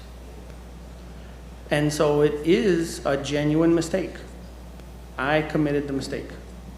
I did not review the approved set of plans to see if it was indeed the second version that was submitted. And from there, the error continued. And even the tie-in survey, which was reviewed by Pasco County, on-site and digitally, was not caught then either, because it matched the approved plans. So when they reviewed the tie-in survey, they compared them to the approved plans. So this error, in essence, it is not just my error, although I accept responsibility wholeheartedly, absolutely, for not reviewing the approved set of plans. I absolutely wish I could go back, and I promise you, my behavior as an employee, I am reviewing every set of plans moving forward, every page, to make sure that what is approved is the right set of plans, so we do not find ourselves in this situation. We have built a total of 25 homes in the last 2.5 years. We only have an issue with one.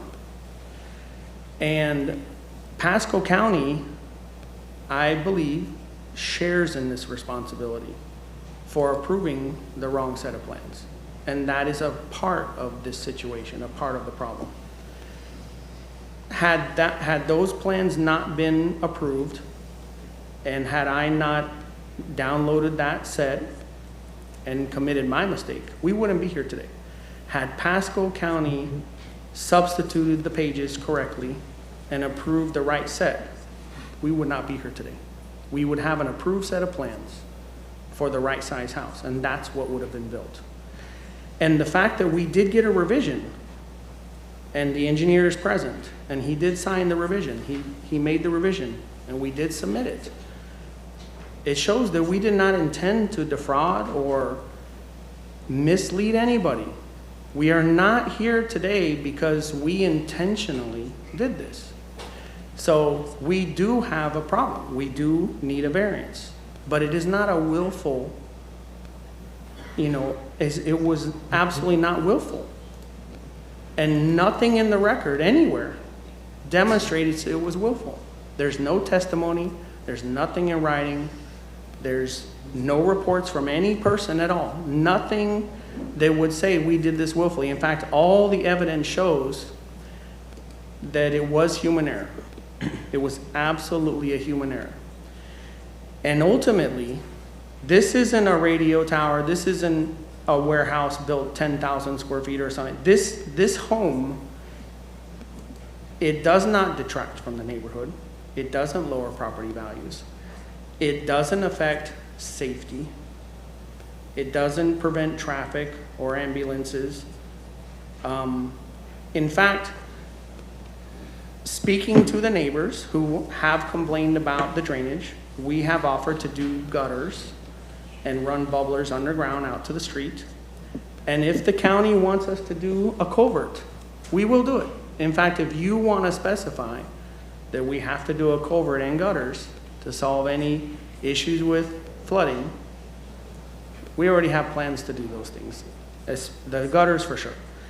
The culvert, if we're told to do it, we will do it by anybody. So outside of any drainage issues, and it is the footprint of any house will affect drainage. It is our opinion that once we built the house, it was not an empty lot, so perhaps the water shedding from the properties onto us, we don't hold the water that we probably historically used to hold because now we have a building footprint. But we can solve that problem with gutters and bubblers. So, given that this is a bona fide error, it was not committed willfully, and it does not affect the neighborhood negatively. The house actually raises property values.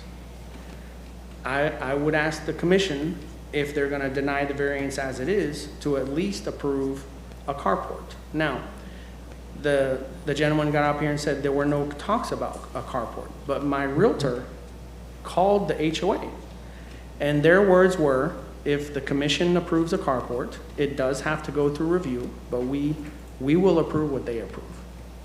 And that conversation was had, and he is here, and he's not lying. And so, now, if the HOA doesn't approve the carport, is it a concern of yours? No, because we will be right back somewhere finding another solution. So whether the disagreement of whether the HOA will approve it or not is irrelevant, because we have to solve that problem regardless. So, and if you do approve it, even under the circumstances of creating carport, which I have the plans here, we will have to go through HOA approval, and we will submit it, and they will approve or deny it. So I would implore the commission to hopefully approve the variance as it stands, due to the fact that there is no negative impact on the neighborhood. Everyone's property values are going up, and this house is helping their values go up. And everyone that has visited this house believes the house is beautiful and it is appropriate in the neighborhood. It doesn't have odd colors or stick out like a sore thumb. It is a thoughtful, well-built house that adds value to the neighborhood.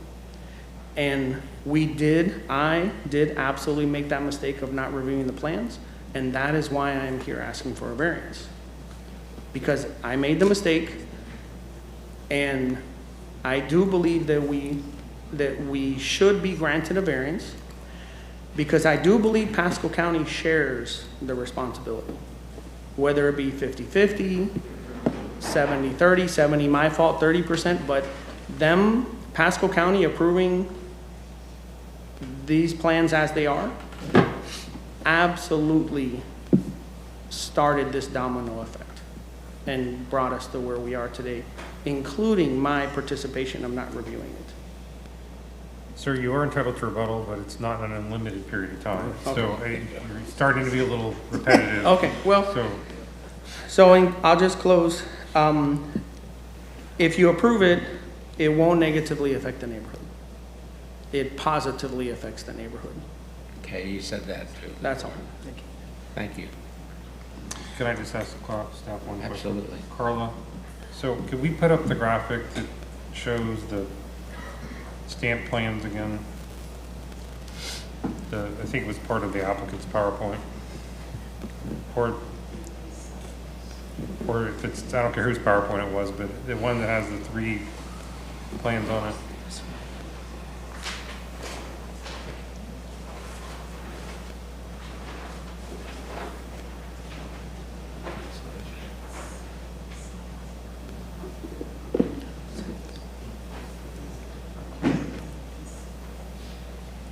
This is a complete sign set of what's on the PowerPoint. Well, I'll just ask the question, and Carl, if you need the plans, you can, it's up to you. I really want to know, because I don't know if anybody's asked you directly, how did this happen? There it is. Yeah, so did somebody on staff take the approved site plan on the right and attach it to the drainage plan? Like, in your words, what happened here, in your opinion? In my opinion, it's because when they upload to the Acela system and they don't call the plan the exact same thing every time, it doesn't overlay. So if it's in the system and it's in that plan set, it stamps it. Now, that's why it's stamp 3. The approval stamps are the stamp from Mr. Moody and from my team with the red stamp that says site plan approval. but the Acela system is the stamp on the top that you see from the 3. So who assembles these sheets into whatever is provided to the builder or surveyor? Who compiles all these and says, these are the approved plans? That I don't, I'm relying on Esther here because my team just does the development code review. Okay, so you're saying your role is limited to the sheet on the right? Yes, sir. We send the sheet on the left, we send that to John Moody or whoever on the drainage team is going to approve it. Yeah. I sent it John Moody. I'm sorry, Moody. And for the record, no relation? No relation. One Moody to another. But he's a really great guy. And then my team does the one that's on the right. Okay, so your role is limited to this, what's on the right. Whose role is it to take what Carla approves and then what Luke Moody approves and assemble them into a approved plan set? Well, the approved plan set is done automatically by e-permit up, the system, the plan room, not any human being. Oh, so there is no human being that assembles? Yes. No, it's the system. So like Carla was explaining, if the naming is the same, like the first one that they sent that was wrong, that staff sent back that needs revision, when the approved set, the revision comes back, if it is given the same name, then the system will not have put in the version 1. So it will have overlaid it and published the right set. But what happens is if there is any variation in the naming, then it assumes that there is a different page. That's exactly what happened. So Mr. Moody was apparently only approving the 2 on the right for drainage purposes? For drainage purposes, yes. He doesn't look at setbacks? No. How did he get plans that had the wrong setbacks on them? Because when we, in the, trying to make the review concurrent, when we get the plan in for development code review, we'll send it to the drainage team to review while we're reviewing the site plan. Same as the building, the Florida Building Code is being reviewed by the plans examiners. We're all trying to do this at the same time because we do have a time limit, as you're well aware of, that we have to get the permits out within.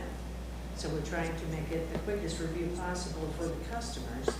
So that's why we send that out when we first get it in to the drainage team and to flood, for instance, or other departments that have to look. So when they resubmitted the plans with the correct setbacks, did Mr. Moody not get the correct version?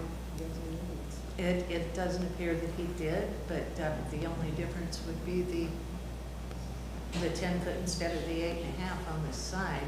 And I'm not a drainage engineer, so I really don't know what effect that would have. So did you say before that this has caused you to identify perhaps a process issue that you can modify going forward, knowing that the site plan with setbacks need to be approved first before anything else is sent out to anyone else, and then from there it's going to be sent out concurrently to all the other departments?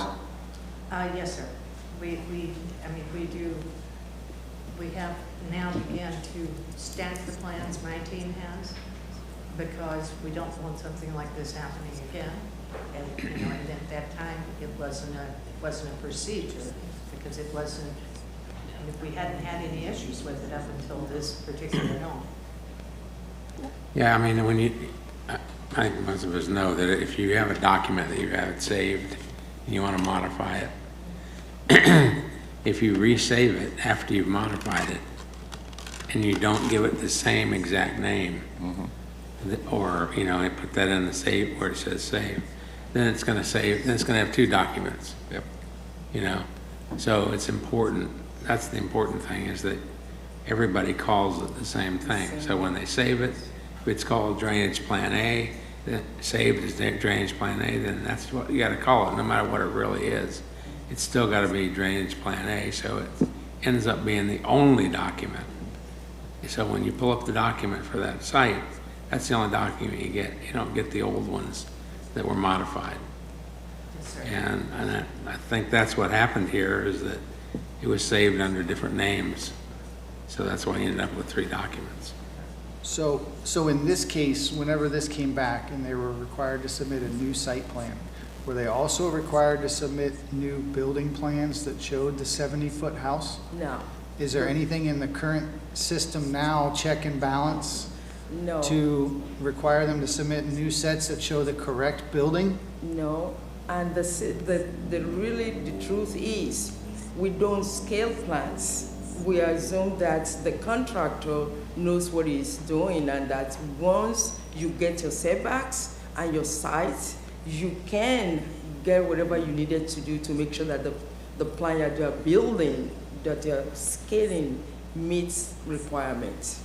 But, I mean, that just seems like a problem's created to me, because if somebody gives you an 80-foot wide house and they can only build a 70-foot house, and then all of a sudden they're gonna send the plan sheet to the truss guy to build trusses, and you haven't updated the truss plan, it still says 80-foot house, you're gonna get a trusses for an 80-foot house. I have implemented in the field, when we get the floor board. Sir, you need to come up to the mic so we can get you. So, but I have implemented in the field for form boards, if it's 69 foot, we will look at the plan, we want to see 69 foot. So there is a little bit of better than this now, but this was our teaching moment, this house right here. Right. Yep. She did say earlier, when I asked her at the outset of this hearing, that they expect the design professional to coordinate the sets of plans that are submitted to the Well, building. that's, I guess where I was going with that point is that all the other sheets in the stamped approved set, with the exception of this one on the right, had the wrong building. When really my question was, is something done, has something changed in the process to where the stamped approved plan set is the approved plans? Well, the contractor owns the permit, and the contractor owns all the plans, all the approvals that he has. The contractor, we communicate with the contractor. Okay, yeah, your setback is wrong, this is what you need to do, this is what it needs to be.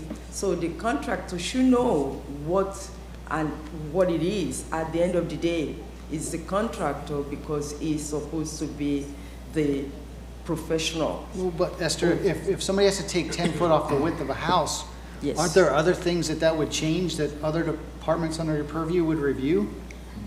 Because the span of the house will still be the same. The nomenclature, the structures, everything, all what we're looking for the house to be, will still be the same.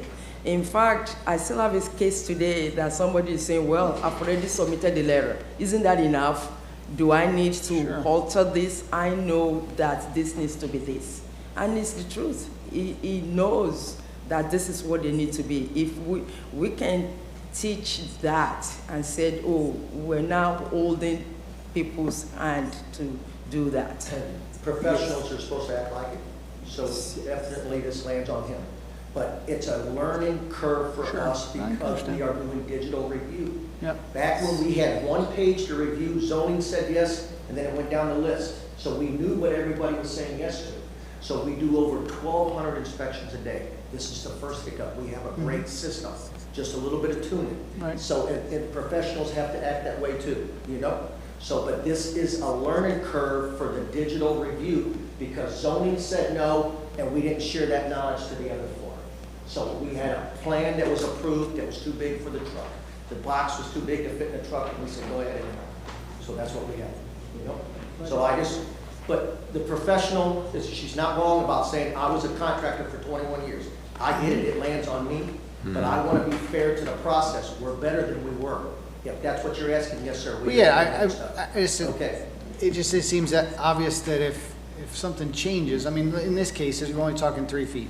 Even if it's at 3 feet, you take 3 feet out of a hallway, all of a sudden the hallway inside the building is only 2 feet wide. Well, then your people that are reviewing the other departments are going to say, wait a second, you got to do something else. So it's getting to zoning quicker now to help that process. But now I believe the contractor said he did submit a set of plans that would fit within the setbacks. Yes. Well, how come they didn't get included in the stamped approved set? Again, I'm not sure what happened. Just wait a minute. Go ahead.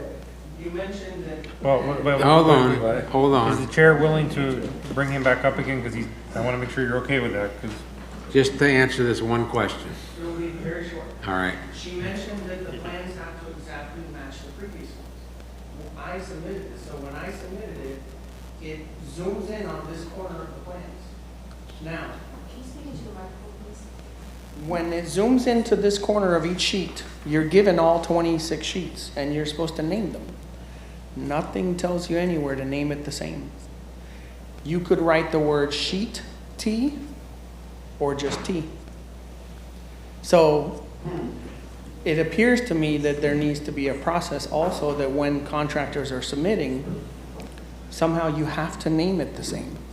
Because I couldn't tell you, I don't recall if I named this T or sheet T or plan sheet T. I don't know what the first time it was or the second time, but I could tell you that when you submit it the second time, all you're presented is like a little window magnifying the corner of the plan, and you could name it 03 or sheet 03. So if I'm understanding correctly, if the second time around I submitted, I put sheet 03, it wouldn't match the first time. But however, in that case, then both sheets would have been in the set. Like for the site plan, all three got included, so that. That I don't understand, I wish I did. My only point, obviously, Okay, I think there's a lot of people at fault here. I do think it's a bona fide error. I do think it's a bona fide error on a lot of people's part. I think the engineer's responsible. I think the contractor's responsible. I think the surveyor's responsible. And personally, I think the county shares some responsibility. I mean, the important part here is, I think, and it sounds like everybody's learned a lesson. Everybody's going to do further checks and balances. Things have changed in the process. The process is at the county. It is a new system. I don't deal with building construction services that often, but I do deal on the other side. So I know there's processes and things get learned throughout. I just want to make sure that we look back at this and make all the changes that we need to make sure that this doesn't happen again. Because, I mean, it's a huge problem. I mean, personally, I have a big problem with a lot of other things in relation to the house. I mean, the driveway culvert, the drainage problems. I mean, I think that needs to be addressed. Personally, and I don't know if anybody's even talked about it, but I don't know who approved the landscape plan for this house, but this landscape plan on this house is pathetic.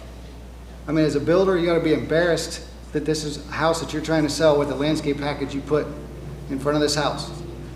I mean, you've shoved the house all the way up to the street, 20 feet, it does not match anything that's in the rest of the whole neighborhood. Everything else out there is 25 feet. All your neighbors are over 30 feet. I see evidence that no trees, period, are planted on the entire lot. I think there's a requirement of the code that there has to be lot trees planted for each house that's built. So, I mean, I don't know where you go from here. I really hate.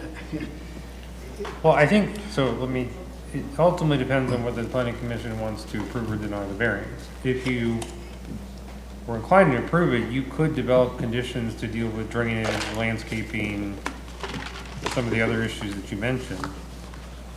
But you can only condition an approval. So Right. You Sure. can't condition a denial. Yeah. So No, but we can possibly continue the matter and suggest that when you bring it back, that the drainage be fixed, that the HOA behind you is happy, that the next door neighbor's happy, that you don't think the next door neighbor's trying to extort you. I want a nice, peaceful agreement.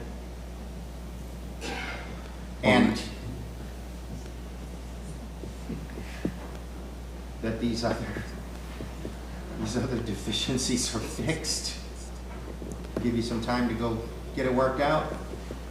I just want to reply to that, yes, drainage issues, culvert, better landscaping, plant 3 more trees, on board on that 100%. We are at an impasse with the neighbor on the right because I do believe in principles. And while I do agree that we are 5 foot over the setback, and we reached out to them to make them happen. Excuse me, but we've been through this. Okay. So my only point is. I don't want to keep going over the same ground. Okay. And I'm throwing it out here on the table. Yeah, we'll get a motion for discussion. Sir, I don't think anybody brought you back up. This is to the planning commission now. I had a question of staff too, real quick, for this portion of the debate. Yeah, let's, if you don't mind, And then Derek, a question let that John, I if have. he's gonna make a motion, Okay. then we can have discussion. I have a question for the staff. Since he doesn't have a CO right now, don't you as the building official have the right to say, hey, there's a problem with the drainage, the ditch is blocked? By the way, the ditch is identified on the original site plan, or drainage, approved drainage plan. It says ditch. We have a right-of-way permit, ROW permit, and that's what inspectors use when we go out to do a building plan. Okay, but sometimes things happen. I mean, you have the right to go out there and say, okay, there was an error here and we need a culvert. I mean, if we leave the middle out of a bridge just because some inspector approved the bridge for a final, we don't not fix the bridge. John, you gonna make a motion? Yeah, I'd make a motion to continue this to, what's it, the next meeting in May here? So Okay. May 4th. So, let me just ask a question, because it's gonna be difficult for Liam and Denise to, if the planning commission is leaning towards an approval with conditions, they can work on the type of conditions that you're talking about to deal with all the stuff that has to be done before a CO is issued for this project. If you're inclined to recommend denial, it would be pointless for Liam to do all that work. I'm trying to save Liam, but, you know. So it'd be good if you all at least, I don't have a problem with you continuing it. I think if you're gonna continue, you probably need to continue it anyway if you want all these issues to be addressed. But you need to give staff some kind of idea where you're leaning so that they know how to deal with this when it comes back. So can I ask a question to staff here while we're in this discussion? Go ahead, Derek. Before this came before us back in January, and there was a recommendation for approval for this item from staff with conditions, and the conditions just saying basically that there could be an appeal and all that. But it was approval of both the front and side setbacks. This time around, there's approval or recommendation of denial. What's changed? Why did you recommend approval before, and why do you recommend denial now?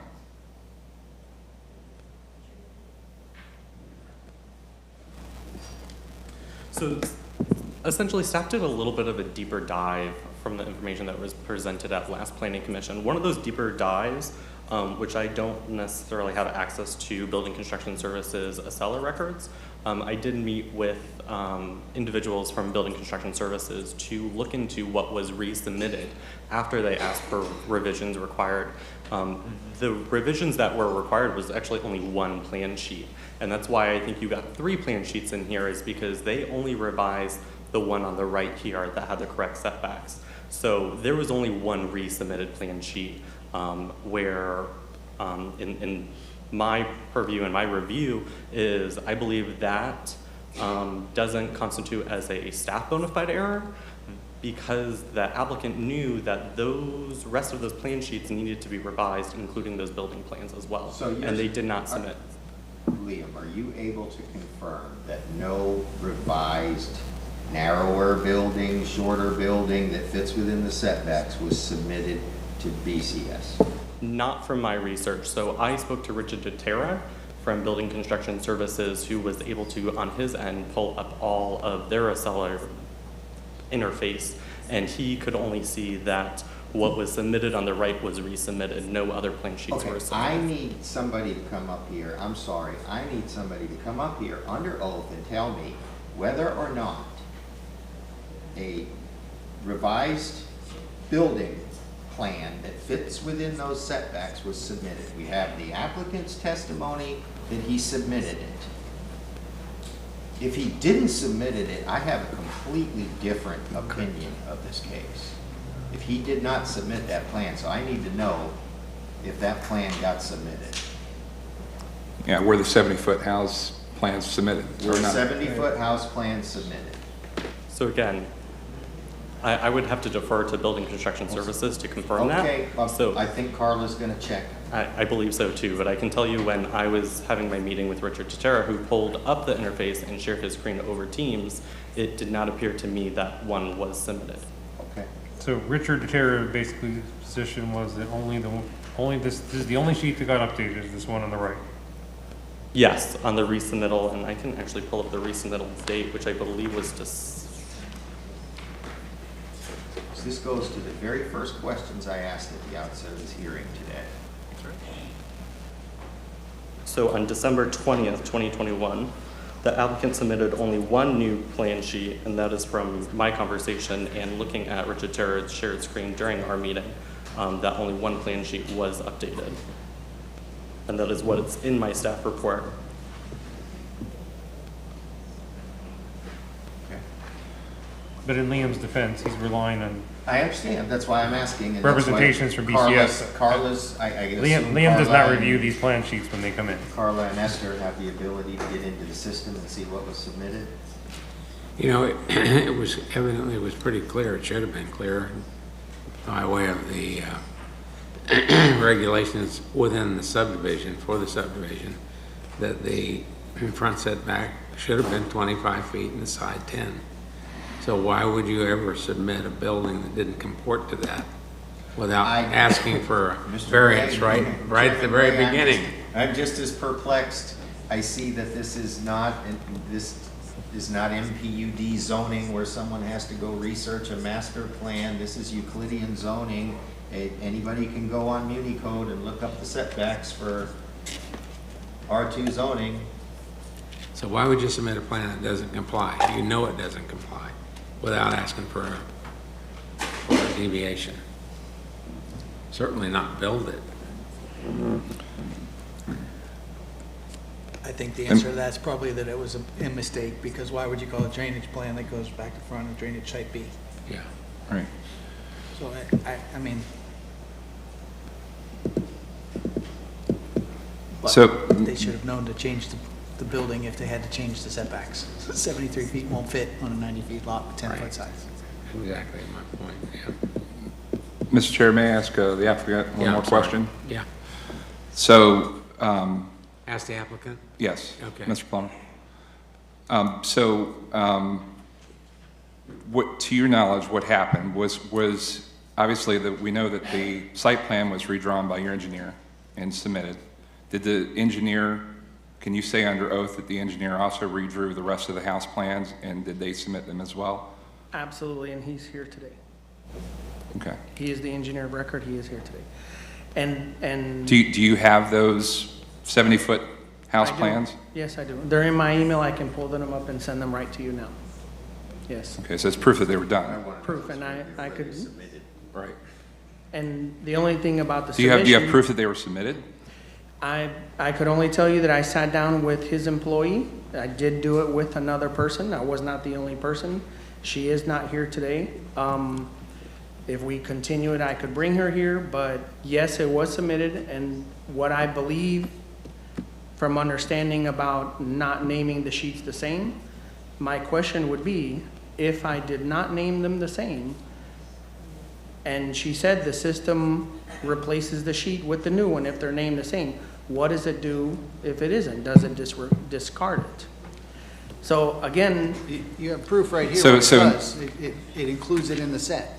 So that's why you Correct, have so three if it site had a plans. different name, it could have just been discarded if I named it sheet T instead of T. No, it wouldn't have been discarded, it would have just been an additional. An additional file, so the Additional proof should file, still it be should in show there in the up here. file, in theory. Well, based on her testimony, it only moves forward and approves the sheet that is substituting it.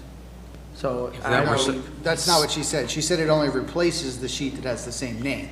Correct, so it would, well, okay, I don't know if then if it's not replacing the correct sheet, I don't know that technologically, does it still move it forward? Yeah, you might not be able to answer that question, but perhaps staff can. Well, it seems like Carla and Esther are looking it up. Okay, while they're looking it up, we're gonna take a 5-minute recess.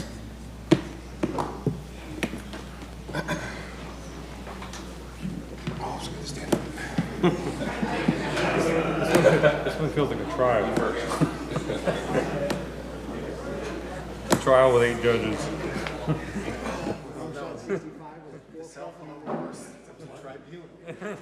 Yes, yes.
did. You need to, if it's a little bit dirty in that area. Getting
I guess once it involves a kid, that's different story. We're a little thick in total I just don't understand why he would These submit guys literally pick up. any plans that would Even if there wasn't Move around the site,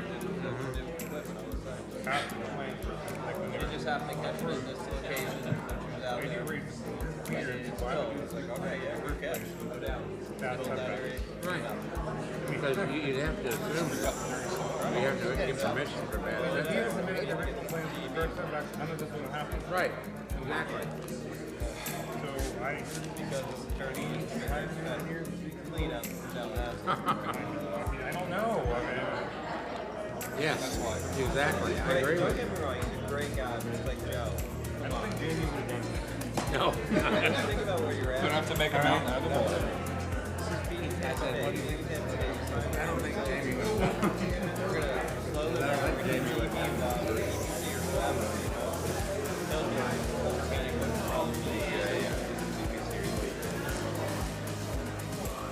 It's just for nonprofits are in the funds, that's it. Yeah, we run into it too with projects in YFA. The dog with a tree. White House, or is it United Way, stuff with like projects they built. It's just,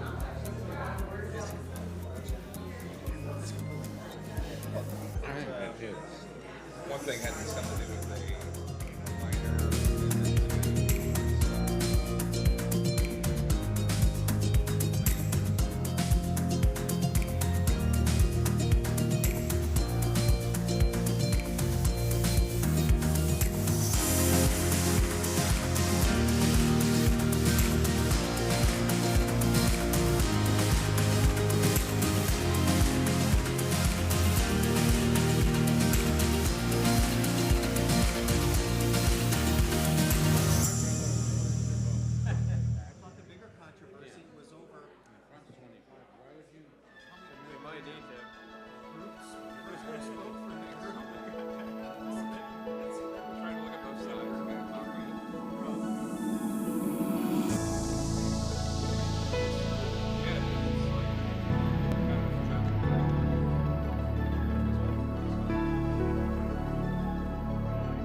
ready?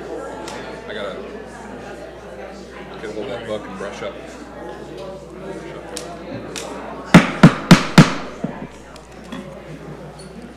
We can take our seats, please.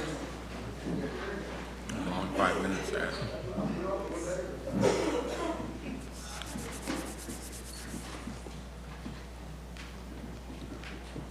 Okay. So were we everyone determine anything new? There was no new architectural plan submitted. The 70-foot plan was never submitted? No, sir. Okay.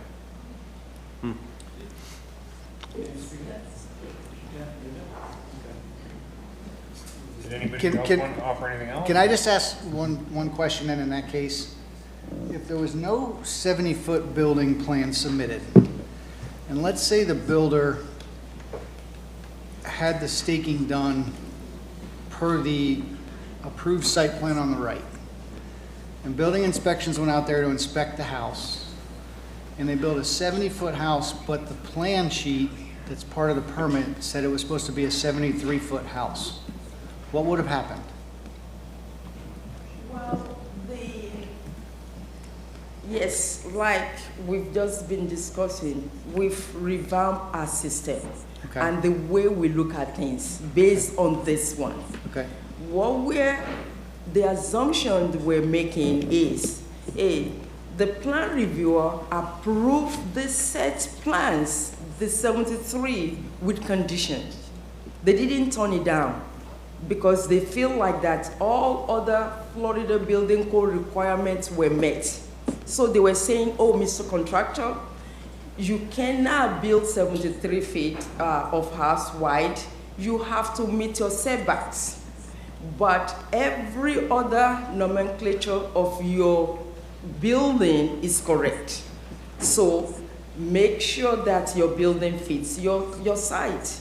So by the time they're saying, oh, this is, and that is probably why they went and draw a 71-foot house that will fit the structure, that will fit that site. But that was never required because building review were approved with condition. So it wasn't even uploaded at all. But the system's been changed to where in the future Yes. that would be required. Yeah. Okay. Okay, and then I had made a motion, and David, you were trying to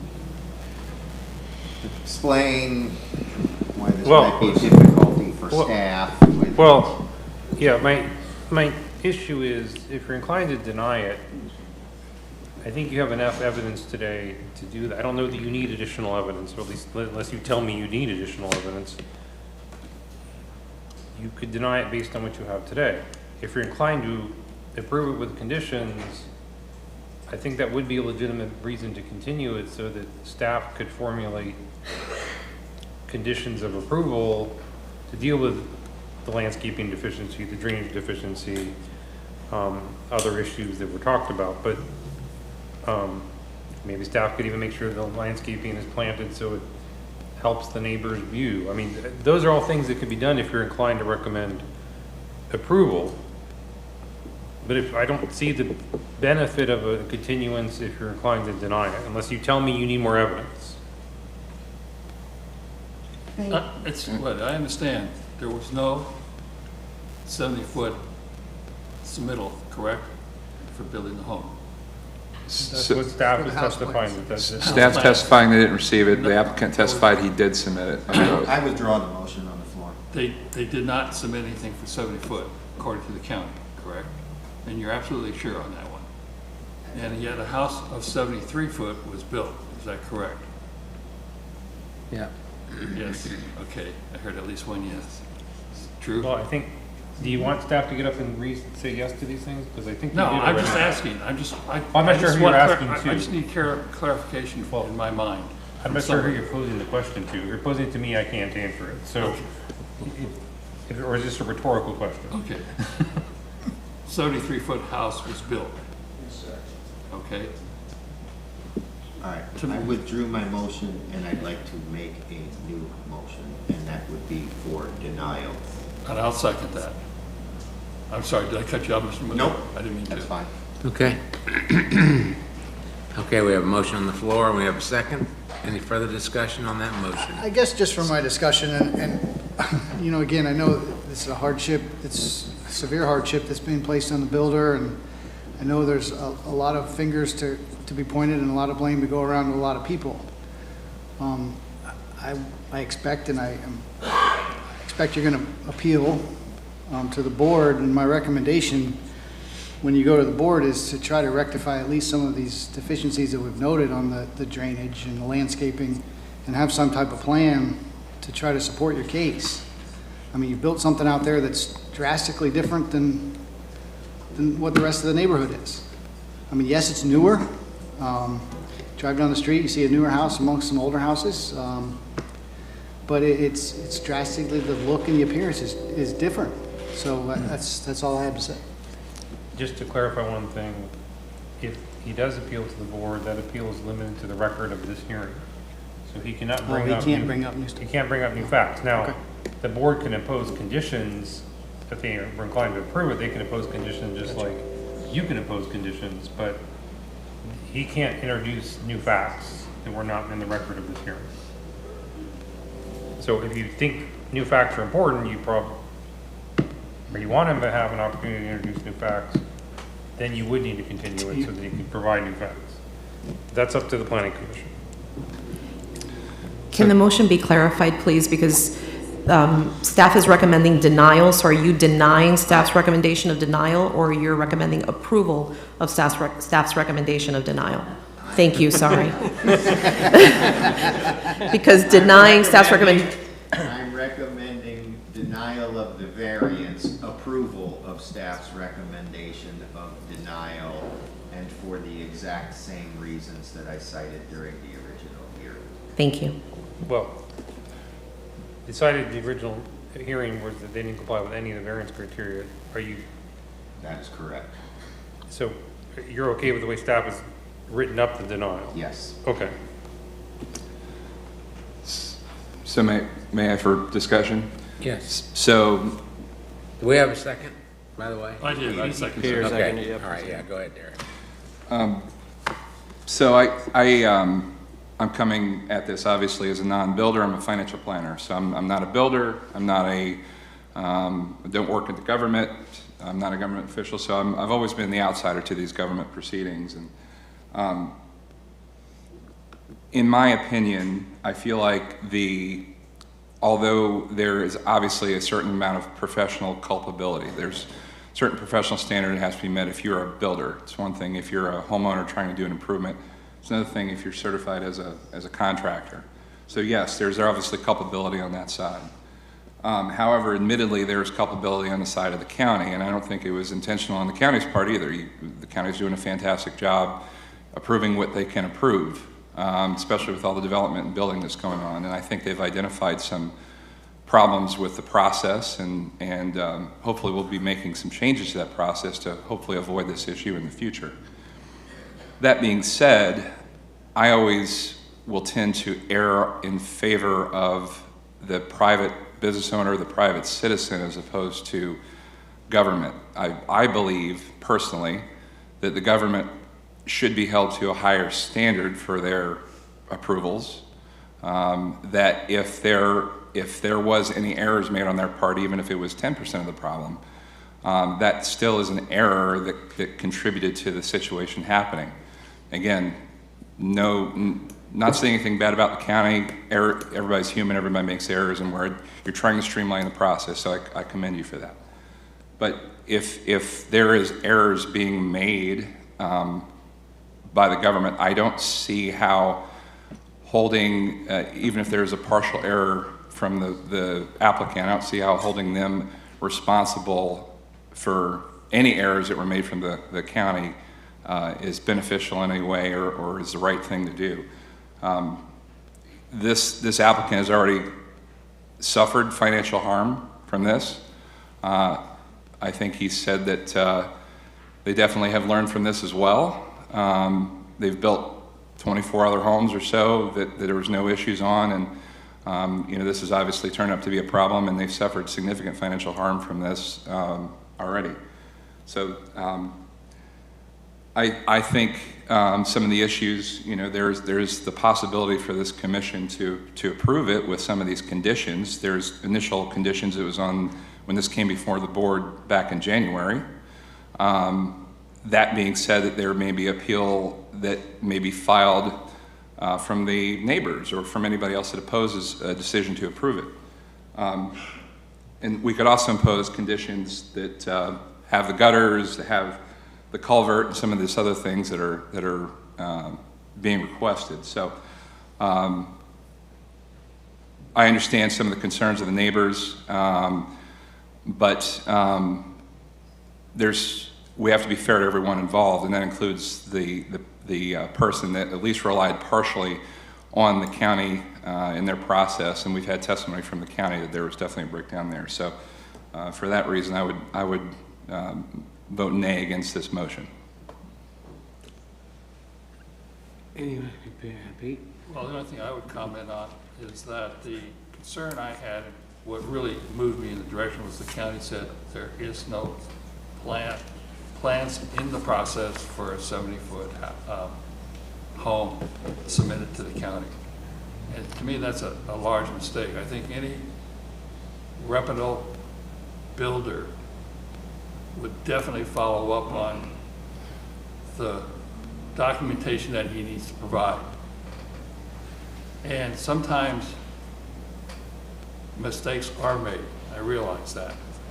But this is kind of what you refer to as a blatant mistake. And I think that perhaps the individual will learn from the mistake or realize he has. I've heard testimony this time and in the previous time. And I concur that with probably many of us on the board that we are in favor of the private enterprise, that the private enterprise, private businesses are the backbone of this country, although that may or may not be the case going forward. But that's aside. I think it sends a clear message that, at least in my opinion, can't speak for the rest of the folks on the board, that if you are going to be in the construction business, do your due diligence. And that's all I have to say. Peter, so did I believe, maybe I have to ask the clerk, I believe the applicant testified under oath that he did submit that, but it wasn't received, so the building department's saying they didn't receive it, but the applicant testified that he did send it, and he does have those 70-foot plans. I can't confirm, nor deny at the moment. Please don't raise your hand. We're not taking any more testimony. I would say that's kind of like a he said, she said type of situation, and there are alternatives that all of us have that we want to use if we feel like we have been mistreated by government. So there are alternatives. Jared, this isn't like a case of the old days where we went down there with a signed and sealed paper set of plans and said we turned it in and somebody accidentally filed it in the trash. You have to upload this to a computer system. In order to submit it, the applicant has to upload the drawings. So it was either uploaded or it wasn't. And what they're telling me is it wasn't uploaded. I understand, and I personally believe that they did. They went ahead with a building review that wasn't the same building as that's shown on the site plan. She explained that maybe, I can understand that happening, but at the end of the day,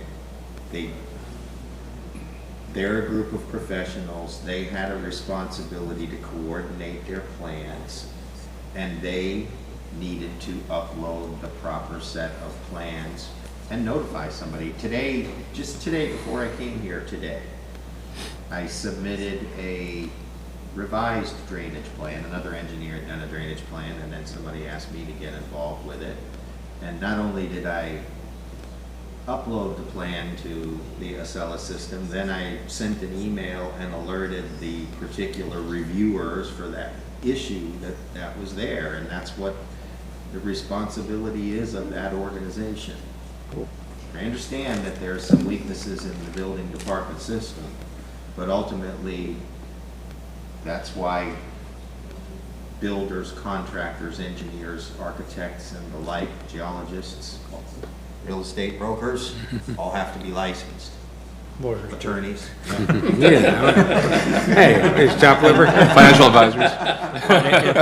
Chris, you have anything? No, I was just going to follow up on what John said, but for the last piece of testimony that we heard, excuse me, I probably would have leaned towards Derek's direction, but the fact that there was never a 70-foot set of plans that was uploaded changed my complete opinion of the whole case. Well, what about you? Already discussed, I mean, I already made my statements. No, you already saying, okay. Well, in spite of the fact that I think it was a foolish thing to submit a plan that on the face was out of the bounds of what the requirements are, as far as the setbacks and the front and side setbacks, I do think there was a lot of culpability, enough to go around to a lot of people. And I tend to lean toward what Derek is thinking, because obviously they have suffered, and I think maybe the thing that bothers me is that the real problem is you can't condition them to make the house smaller. It's already built. But you know, I am willing to consider other conditions that might serve to, you know, soften the impact of what they've done. Obviously, it is a new house. It's probably it seems to be an attractive house, but there are some things that you just can't fix. However, because I feel like there's culpability on both sides, on maybe more than two sides, I think it's only fair, maybe, to do a continuance and give this person, this company, an opportunity to do whatever needs to be done to give themselves another chance.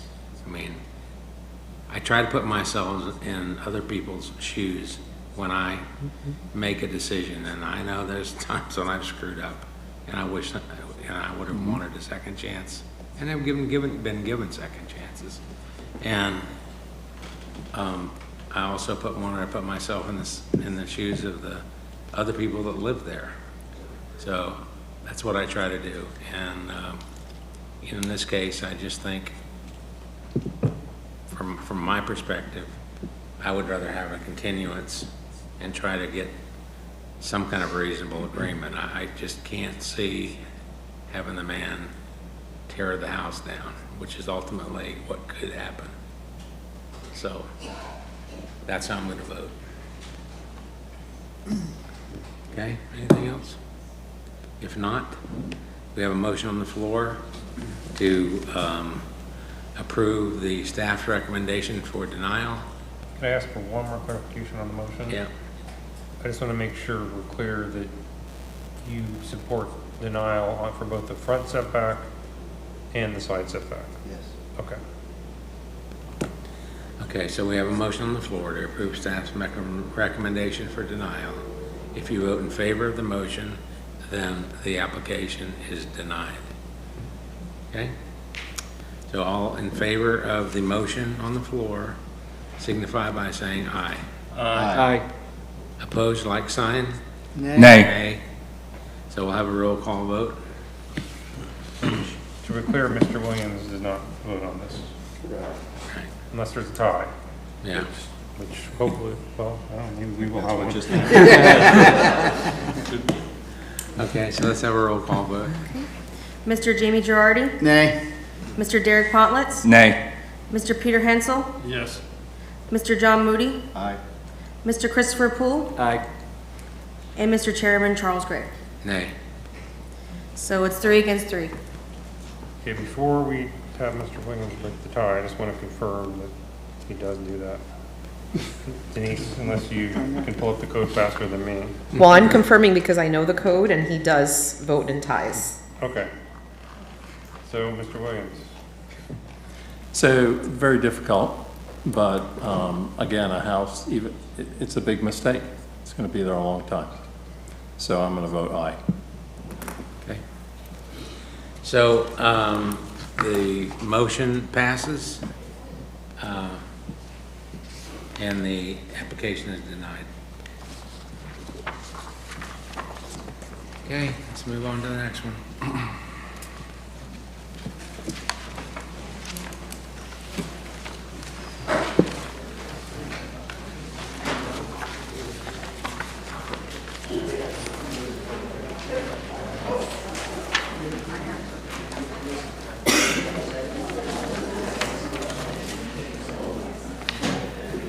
Hey, Miss Amy.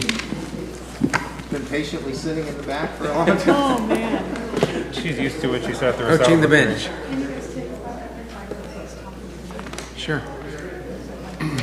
Sure, just bringing some warm food. All this time and you couldn't talk to Warm me. cookies. Yeah, cookies, you know. It's already keep 'em 6 private. o'clock. So Amy, you I'm out of thought you protein were bars, so. We got a whole bag of almonds. I think you. So, you might want to announce we're taking a 5-minute break. Yeah, we're taking a 5-minute break because of Barbara. I'm just teasing. Want more? No. Jamie? No, thanks.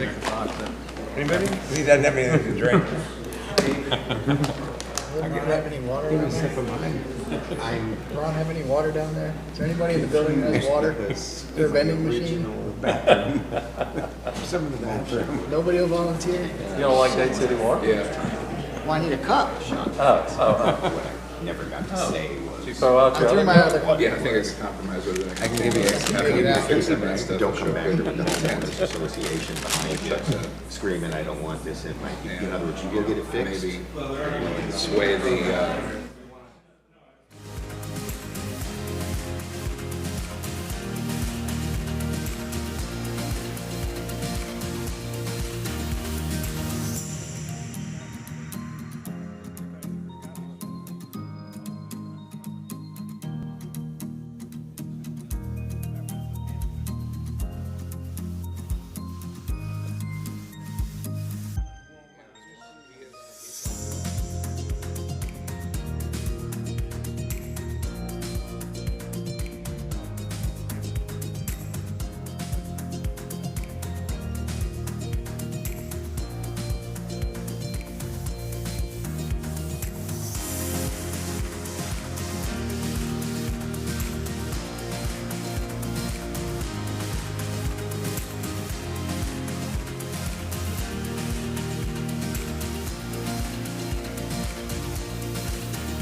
Amy, I Just can't kidding. adjourn. We're not getting off that easy. I know, right? I said that for Barbara's benefit. She didn't hear me. All right. Okay, I think we'll reconvene.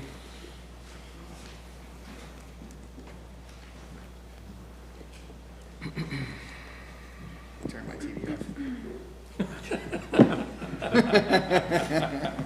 And we're going.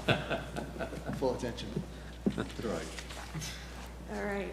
Amy Heiler with Long Range Planning. The item before you today is PDD 23-0234. It's a small-scale comprehensive plan amendment in the name of CPAS 2219, Handcart 20. I would just like to advise and put on record that we received 2 ex parte forms earlier today that I did submit to the clerks from Moody and Poltzlitz. Pontlets. Potslitz. Sorry. Pontlets. Thank you.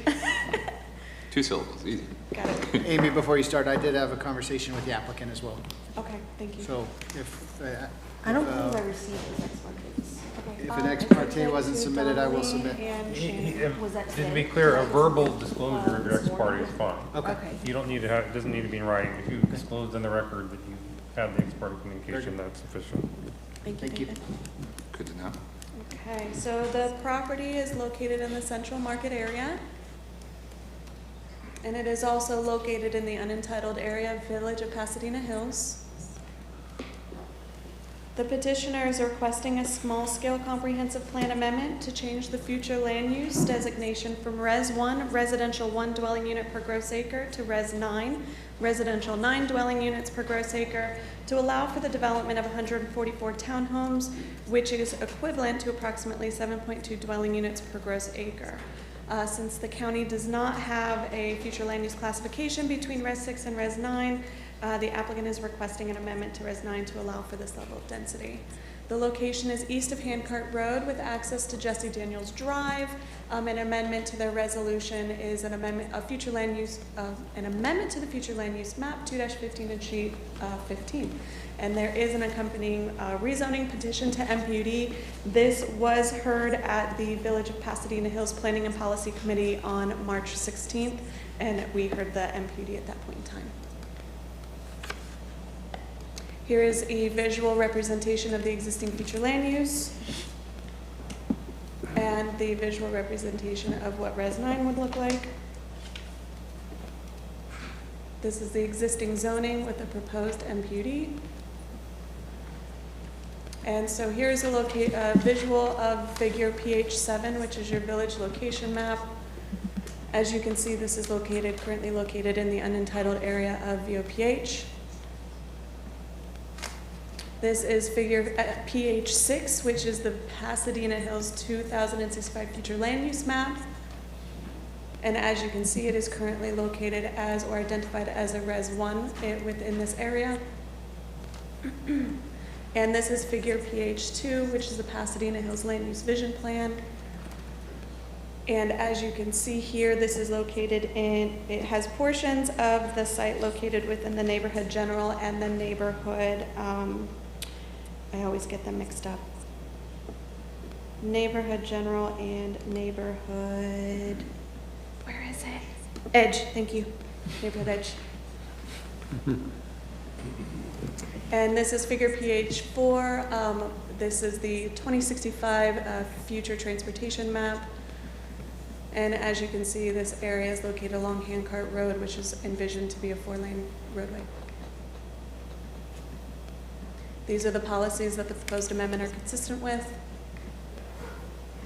And we recommend that the local planning agency find the proposed amendment consistent with the comprehensive plan and recommend approval to the Board of County Commissioners.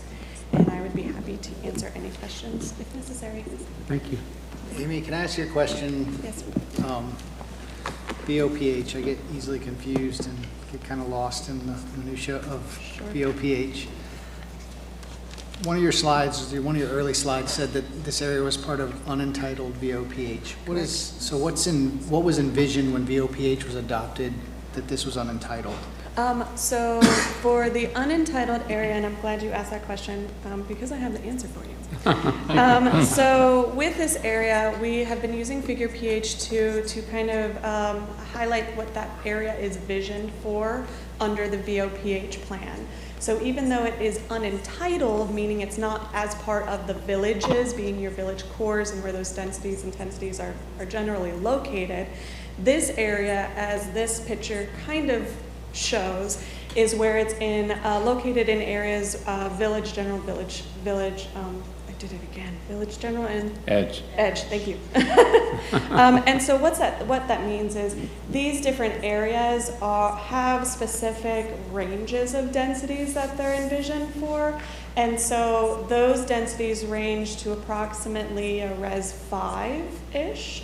And so that's kind of, and I put that detail in this agenda memo. So what that's basically saying is even though it is our future land use, which is our Pasco County Comprehensive Plan, is a Res 1, this area is envisioned more for approximately a Res 5, which is why staff is in support of this level of change, because even though on our future land use map, it shows as a Res 9, it's technically a Res 7.2, and on the Village Pasadena Hills plan map here, that area is envisioned kind of like a Res 5, so Res 5 to Res 7 makes a little bit more sense than a Res 1 to a Res 9. Can I also just make one clarification? I'm not sure unentitled is the best word to use.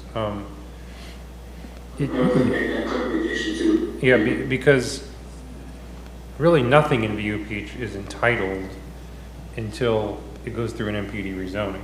Okay. So I think maybe the better word is that it's outside of a defined village of VOPH, that even the villages themselves aren't really entitled until they go through the rezoning process. So I That's fair. think I'd rather think of it that way as opposed to saying it's unentitled. And Amy, I have a clarification too. So I know, I was thinking that these kind of things would just go to the VOPH policy committee instead of us, but This some is the things comp come to plan. us. Yeah. Oh, okay. Because this So is if the it's comp plan it comes amendment, to it us? still comes to you, Okay. the local planning agent, correct? The code is interesting. It says that they act as the planning commission, but you are still the LPA. They are not the LPA. Okay, gotcha. So they have not taken over your role as the LPA, which means all amendments to the comp plan still come to you as, no. The interesting thing on this one is the rezoning will not go to you. Okay. Because it goes That's to why the it's bulk. just me and All not right. Gavin today. Thank you. Okay. Any other questions for Amy?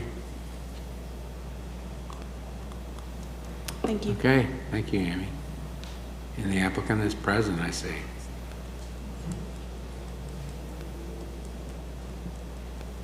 Barbara Wilhite, 6327 Grand Boulevard, Newport Richey.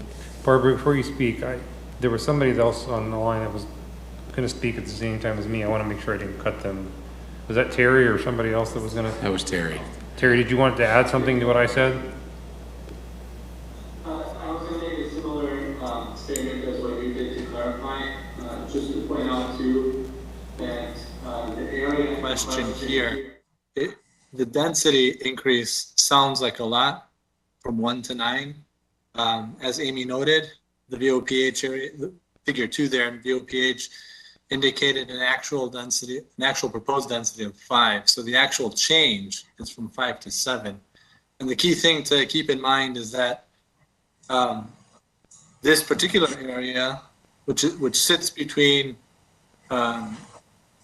2 developments that are in the VOPH boundary but not opted into the development, so it's a narrow land bridge, you might say, includes intensities and uses, or originally included intensities and uses that were contemplated within villages. And so we discussed at the VOPH Policy and Planning and Policy Committee a couple weeks ago, this concept in the VOPH Planning and Policy Committee I'm not sure if Amy mentioned it, but they had voted, if I recall correctly, unanimously for the project on some of those grounds. Yes. Okay. So Christy Barrero is doing our presentation. She knows this plan pretty well, so a lot of the questions that you're asking, she's going to cover in her presentation. All right, great, thank you. And her dress is a better color. That orange and blue together makes my eyes bleed a little. Oh, knock it off.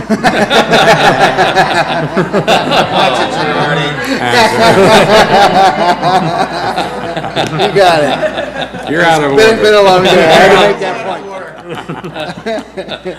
point. Well, good evening. It's been a long afternoon. So I'll run through some of the slides more quickly than others because Amy did cover a lot of stuff. So our property is about 20 acres. You can see it on the aerial here. We have watergrass on the west side. We're adjacent to Handcart. Oak Creek subdivision is to the southwest, and Chapel Creek is to the southeast. Christy Barrero with Height Design, and I have been sworn in. So this is it's two parcels, two 10-acre parcels. And as Amy stated, we are in the Villages of Pasadena Hills boundary. We are outside one of the 13 villages. We are also outside the countryside area, which is the green hatched area. The purpose of the countryside was really to stay with the future land use that was currently there. When we had these meetings in 2007 and 8, the residents that lived along Fort King Road had said, you know, we want to keep the lifestyle. The hills of Pasadena are on that side. It's an enclosed drainage basin. It made more sense to have that area stay as it was and concentrate the density on the west side of the ridge in these 13 village areas. There was also areas in the plan that were known as rural enclaves, and those areas were lots that we felt at that time were neighborhoods that were on well and septic that wouldn't be changed either. So this project, or parcel in particular, is not in the countryside, it's not in a rural enclave, it's not in a village. There's only a handful of these. And so you can see by the star here, as Amy was saying, the areas in gray are excluded properties. These are properties that were zoned MPUD before Pasadena Hills was approved. And so there's this narrow area of yellow that our property is part of. And the reason why it wasn't included in a village originally is because the villages are supposed to have high density in the center and then lower density as you go out. So in this narrow land area, it would have been difficult to have that village model in this location. And this graphic is a little hard to see because the blue and the black are both dark colors, but Handcart Road is shown as a blue road on this plan. That's a 4-lane divided road, and it's the only 4-lane north-south road in the Villages of Pasadena Hills. Curly on the western side is shown in orange. That's going to be a 6-lane road at final build out. And then 301 on the east side will also be a 6-lane road at build out.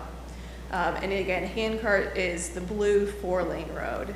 So we feel that this 4-lane road that's going to be 142 feet wide at final build out, with a 12-foot multi-purpose path on one side and an 18-foot multi-purpose path on the other side, is going to be heavily traveled, and this type of density, this type of development is appropriate to be built along this road. And so I just wanted to point out these two next to each other. Again, you can see the circles are showing where the villages are, as well as the more rectangular shapes on the second graphic. But I wanted to point out that there are 4 villages with their centers along Handcart Road going north. These 4 villages, Village C, D, G, and J, are the most intense types of villages in VOPH. They're type 1 and type 2A. So there's 3 types of villages, type 1, type 2, and type 3. Type 1 is the most intense and dense. Type 3 is the least.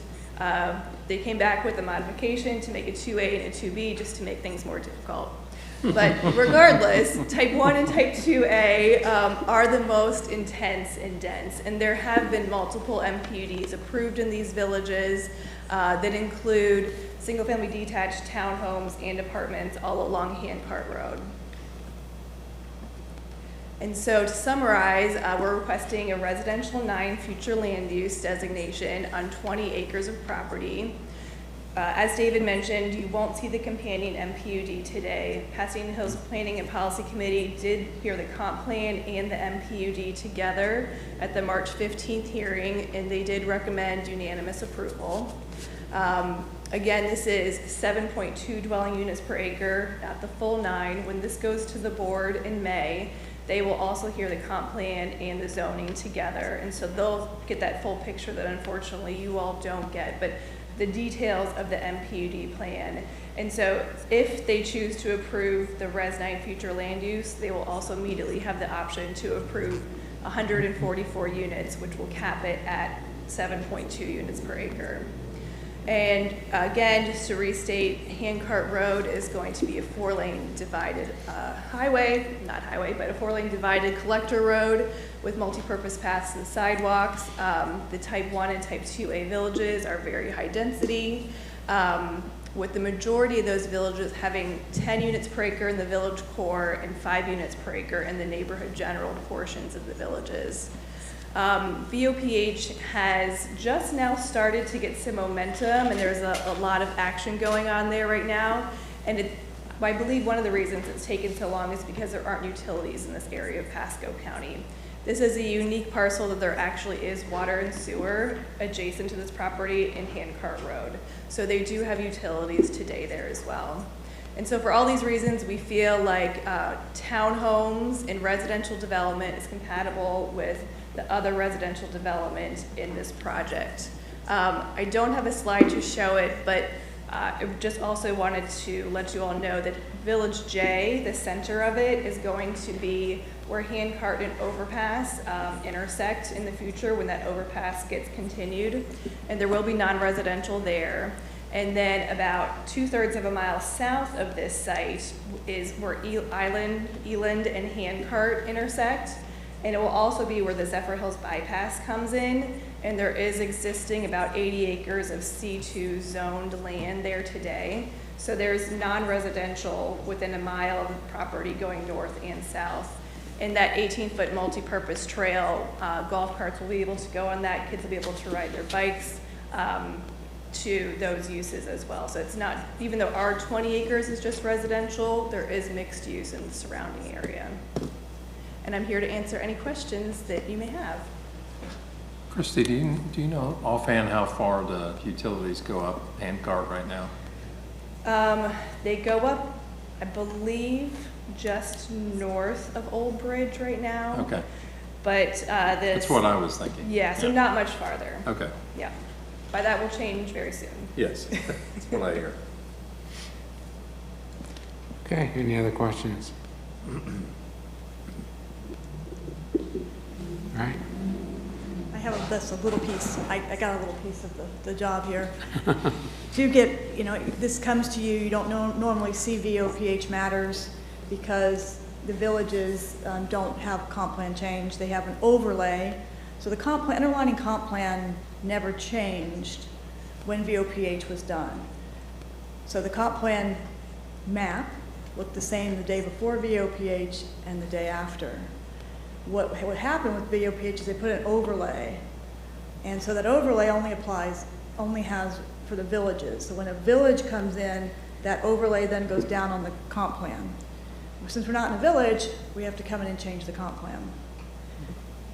Res 1 has been here for 33 years. I say this a lot because this reminds me of the Res 1 on Ridge Road. It was Res 1 where we were approved, this group approved for apartments. And I have to always come and explain why is it Res 1. It's Res 1 because it was put that way 33 years ago and not updated when the comp plan was redone in 2006. We didn't update the comp plan. We did different things. We did employment centers. We did the rural area, northeast rural area. And then a couple years later, VOPH came in, but the comp plan again wasn't updated. Just kind of did the overlay on it. So that's why it's Res 1 And that's why you look at it, you go, Res 1 to Res 9, what's going on? But that's the reason why. There just wasn't that change, so we're having to do that. Hopefully when the county, I say this all the time, when they update the comp plan this time, they actually update the land use map. For example, in the urban service area, we have land uses that aren't consistent with the urban service area. We've got to go in and change those one by one. So I wanted to kind of give you that perspective because you don't get to see these VOPH matters because the comp plan in the villages, they don't need a comp plan amendment. So, thank you. So Barbara, real quick, so I know the VOPH overlay kind of overrides the comp plan when it overlays it. Yep. So what is that comp plan in the rest of Pasadena Hills? Is it all pretty much all Res 1 elsewhere as well? Christy probably would know best because she knows this area so well, but there is it's original. It's whatever it was when it was just agricultural. That's what it was, 33 years ago.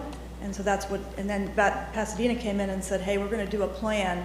Instead of just going from agricultural to suburban, we want a plan for that. Yeah, I was just curious what the very unique plan. underlying comp plan looked like. And yeah, Res 1s, she's over your ags, shoulder there. AGRs, ags, and Res 1s probably. Yeah, so actually there was a lot of agricultural future land use. This project started because there was a lot of citrus groves out here. And citrus got canker and freeze, and so the farmers got together and said, okay, what can we do differently? There was actually a denial for residential 1 future land use, and it was recommended that instead of one property owner coming in, they get together and come back with a larger plan, and so that's what they did. So most of it is, or was ag, and like Barbara said, they don't have to come back because they have this overlay. Right. So yeah, it was a very low density area. So there's one thing the applicant didn't really cover, but Pasadena Hills also has a financial plan. And when there's ever an increase in intensity in Pasadena Hills, there's comp plan policies that require them to basically invoke the financial plan or opt into the financial plan. And that requires them to pay impact fees, but also impact fee surcharges on utilities, parks, schools. Chris is very familiar with this. Roads, and so the concept was it was supposed to be a self-finance plan for infrastructure, and if for some reason those funding sources are insufficient, there's ability to levy special assessments, there's a special tax increment district for Pasadena Hills, so it was developed as a self-finance infrastructure plan. So to a certain extent, increases in density in Pasadena Hills are more necessary than in other places because it's needed to fund the financial plan.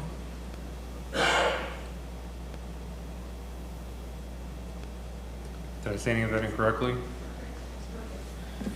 So if there's an increase in density outside of Pasadena Hills, even though it's in the same area, then that can affect the infrastructure of Pasadena Hills, but without really paying into that financial plan. It becomes an issue with us. There's a couple places where Zephyr Hills and Dade City are attempting to annex parts of Pasadena Hills, which adversely affects the financial plan of Pasadena because they're increasing density in the city, but they're not contributing to the financial plan. So it actually does cause us some issues, and we're trying to work through some of those issues on the borders of where Zephyr Hills touches Pasadena Hills and Dade City touches Pasadena Hills.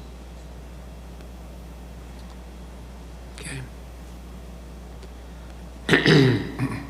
Okay, is there anyone else here for the applicant? All right, anyone here to object or ask questions?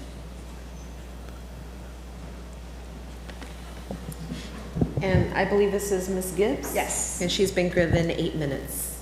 Okay, thank you. So, my name is Sue Gibbs. My address is 7030 Whitney Ashton Lane, Zephyr Hills, Florida. I have been sworn in.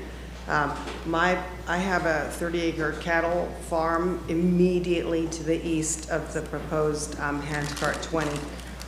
I want to be brief because I'm starving, but as I'm sure you are, I don't know how to be brief. I have a leftover cookie.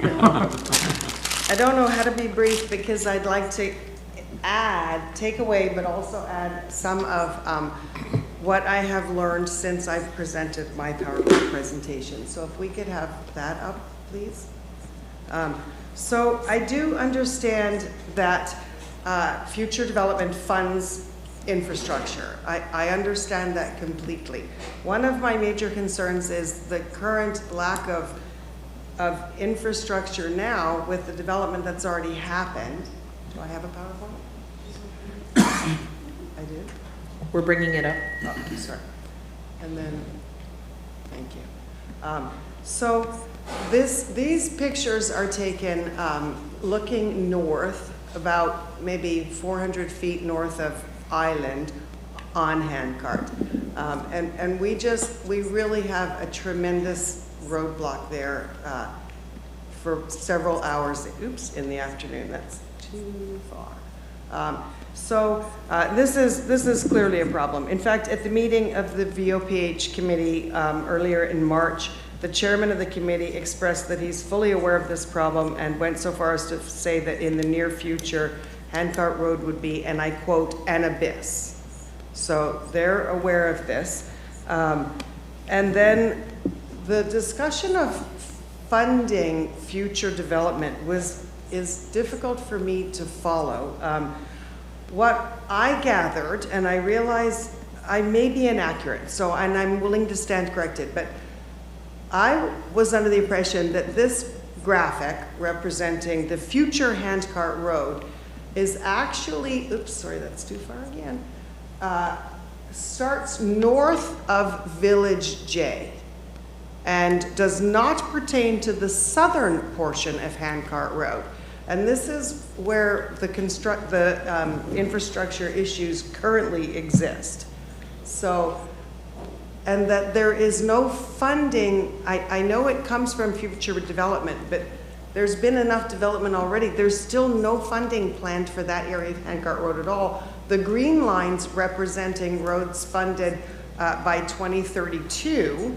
And when this conversation was happening during the VOPH committee in March, somebody, and I don't know you folks, I'm sorry, but somebody here said that the road, we were reassured that in the future, on a not yet designated date, but scheduled to be completed by 2065. And then a gentleman that is on the committee rightly commented that the members of the committee will be dead by then. So I don't know when roads are going to be funded, but 2065 or even 2032 is a long time away for the folks that are already impacted by this traffic. There were folks that spoke to the lack of ability for the fire trucks to get out of Watergrass. Somebody mentioned 6 minutes. A fire truck was outside his house. I shouldn't say that. An emergency vehicle. Outside his house trying to get off Old Bridge Road onto Handcart. And it was just sitting there with the sirens on. This is hearsay. Somebody said that under oath, but I didn't see it. Anyway, move along. So these two items were approved by the VOPH committee, the P7 speaking to Handcart 20, and then the 2,300 residential dwellings on the west side. And I do realize that what they were actually voting on was whether this fits this conceptualized vision of how the village of Pasadena's should be. Not necessarily whether it's a good idea right now or whether it's an appropriate or a safe idea right now, but does it fit with the original vision of how this is supposed to turn out? And I don't see the relevance today of that previous vision, given what we have now. State Road 54 has been a multi-year construction parking lot. So now we have this beautiful road of Island Boulevard, southern part of Handcart, and Old Bridge that a lot of people in Zephyr Hills and the surrounding East Pasco County area are using as a direct access to I-75. So fast forward to another point. So this is the intersection of Jesse Daniels and Handcart Road as it stands today. Jesse Daniel is just a disked up dirt path that, as it happens, is the legal ingress and egress for my property and several other residents to the east. Incidentally, my mailbox is on the other side of this little road, or this little Jesse Daniels. So every day I have to get my mail in that traffic, and if they develop this further. Anyway, so Jesse Daniels, we were told originally that there has to be 600 feet, according to the DOT, between turn lanes or access points on a major road. Cliff Creek Court, which is an egress and ingress for Oak Creek to the southeast, is 700 feet south. So I was hoping for some kind of a turn lane to allow the residents of these 144 townhomes to get in and out. And then obviously I have grave concerns about my ability to get out and go to work once this has been completed. Here's a larger view. So, you know, the folks that are to the east of this property are dependent on the juncture of Jesse Daniels and Handcart Road to get out. Now, I have spoken to the developer, and they are willing to go ahead and make some concessions as far as ingress and egress. I'm willing to continue conversation with them. I would like confirmation, I guess. I'm not sure how that works, but not just verbal assurances. So there is also, my last concern is that there is a creek that runs north and south. It runs south. The creek runs south across Handcart 20. And it is considered a Category 1 wetlands by Pasco Mapper's website. And this road, Jesse Daniels, has a bridge, and the creek is typically dry in the summer. In the summertime, of course, the creek tends to overflow a little bit. So the water overflows its banks routinely, but in the summer of 2002, I don't know if you remember, when this creek overflowed and washed out all of the driveways and road connections on Handcart Road south of Jesse Daniel to Island Boulevard. This wasn't a tropical storm or a hurricane. It still left the residents, they were unable to access their homes or leave their homes. Folks were kayaking down the road, down the sidewalk ditch. So I spoke to SwiftMud. I've spoken to 2 different engineers regarding these concerns, and they suggested that I contact the Florida Department of Environmental Protection. I spoke to them, and they informed me that because it's a multi-family development, it falls under the jurisdiction of SwiftMud. And I was advised if I have any further questions, it may be helpful to reach out to SwiftMud to inquire about potential flood impacts. So this is going round and round. According to this graphic that was presented at a community meeting in December, they're going to put a retention pond where the creek is. Now, I have been reassured today that the actual creek lies to the east of their proposed retention pond. I know we've been reassured that any development isn't allowed to increase the water impact to neighboring communities and properties by more than 1 drop. Or the project that was recently mentioned, which is Stonebridge on Island Boulevard. So when you're thinking high density and then high density, and you know, this makes sense to have more high density. The woods in the back of my property now are wet. It was always a wetland, but we used to be able to do anything back there. The cows, we could drive our tractor, we could use the land. It is completely, it's so wet now, the cows come out with mud up to their knees. You can't access anything. We can hardly do fence repair because we're basically underwater from the water coming off Oak Creek, or Stonebridge. That's not your problem, but it's difficult for me to conceive that this changing of this natural flow of this wetland is going to not impact the folks around it. That's hard for me to, I don't take reassurance in words, I guess. So I'm not trying to oppose development. I want that understood. I just want it to be done in a manner that helps everybody that is relevant, I guess. I'd like my concerns to be addressed. I'd like the traffic congestion to be addressed and not made worse by the addition of an additional 144 homes before any infrastructure is arranged, because we can't get to work. So, thank you for your time. And I appreciate that.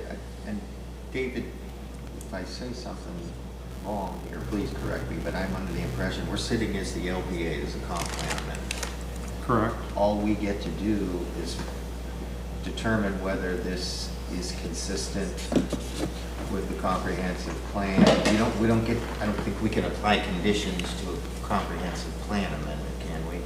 Not directly. I mean, there is something called sub-area policies, but I don't even know if staff is proposing sub-area policies for this. So, but even those probably would not be appropriate for this level of conditioning. This would typically be dealt with in the MPUD, which you will not see. Right, because this goes to the DPOH. And the Board of County Commissioners. But, I mean, the same staff that, Amy, are you the one processing this MPUD? Who is? Yeah. Okay, well, he's not here. Well, I assume he'll listen to this hearing and take into these, and I'm sure the applicant's taken into these comments to see if these issues can be addressed in the MPUD, and I'm sure Barbara or Christie will talk about that. About which of these they can address. I hear you and I understand, it's just that this isn't the forum. correct venue? To address your more specific concerns that happens at the next layer of the process. Yeah, I would say your province is more on question number one. Is this an appropriate land use for this area? You're not going to be able to do conditions. Right. Appropriate density. No, item 2 is not an option for us. It is for the other committee you spoke to, but not for this committee. But not for us. Okay. But number 1 is? Yes, they decide whether this is the appropriate land use for this area of the county. Okay. Can I ask one quick question? You said you own how many acres of land? 30, immediately. And are we, as development goes forward, are you going to continue to raise cattle? I know it's a hard question. It is a hard question.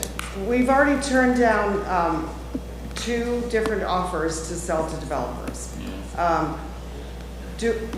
I can't answer that, sir. Okay. As we age, you know, because it's a lot of work, the maintenance of the fence and everything, and my husband's getting older, and not indefinitely, but certainly for the next several years, yes, if that answers your question. Yeah.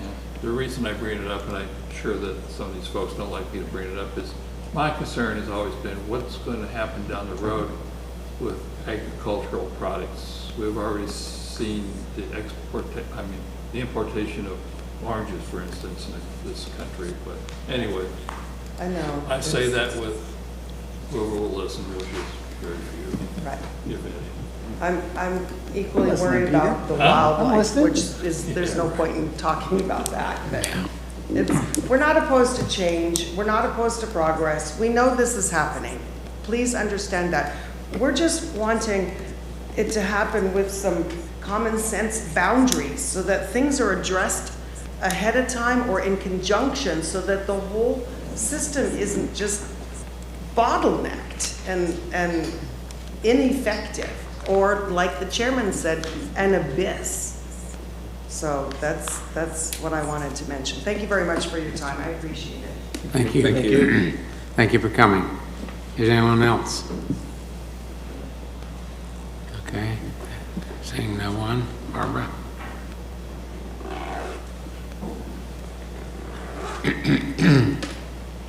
Yes, I have been taking notes, and we did talk a bit, and we're going to continue talking. For example, on the drainage, Jeremy Couch with Tampa Civil is going to go out and walk the property. I find that that's really helpful instead of just talking about it from here.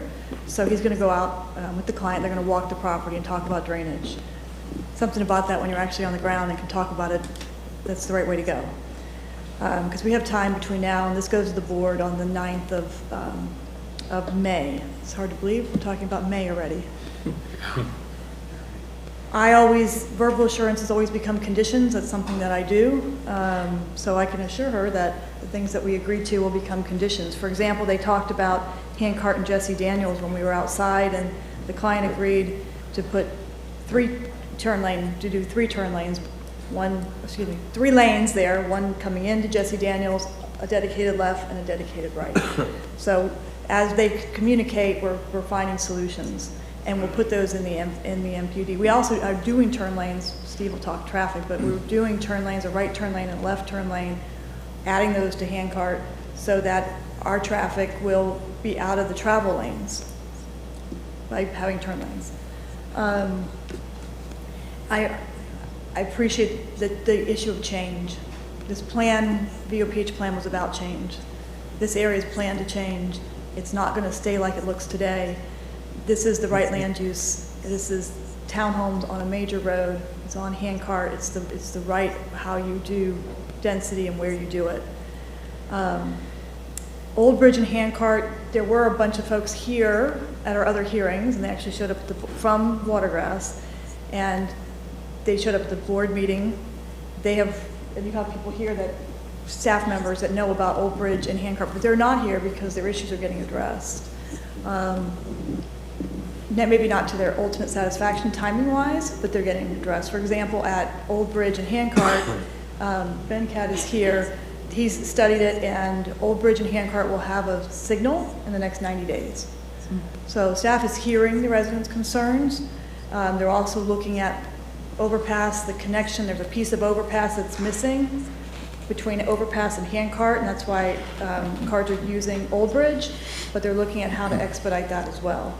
So the residents are being heard, and yes, sometimes it takes time, and development is, David said, development is what pays for the infrastructure. There are excluded projects, like Watergrass is excluded. They're not part of the financial plan, so they didn't pay the surcharges.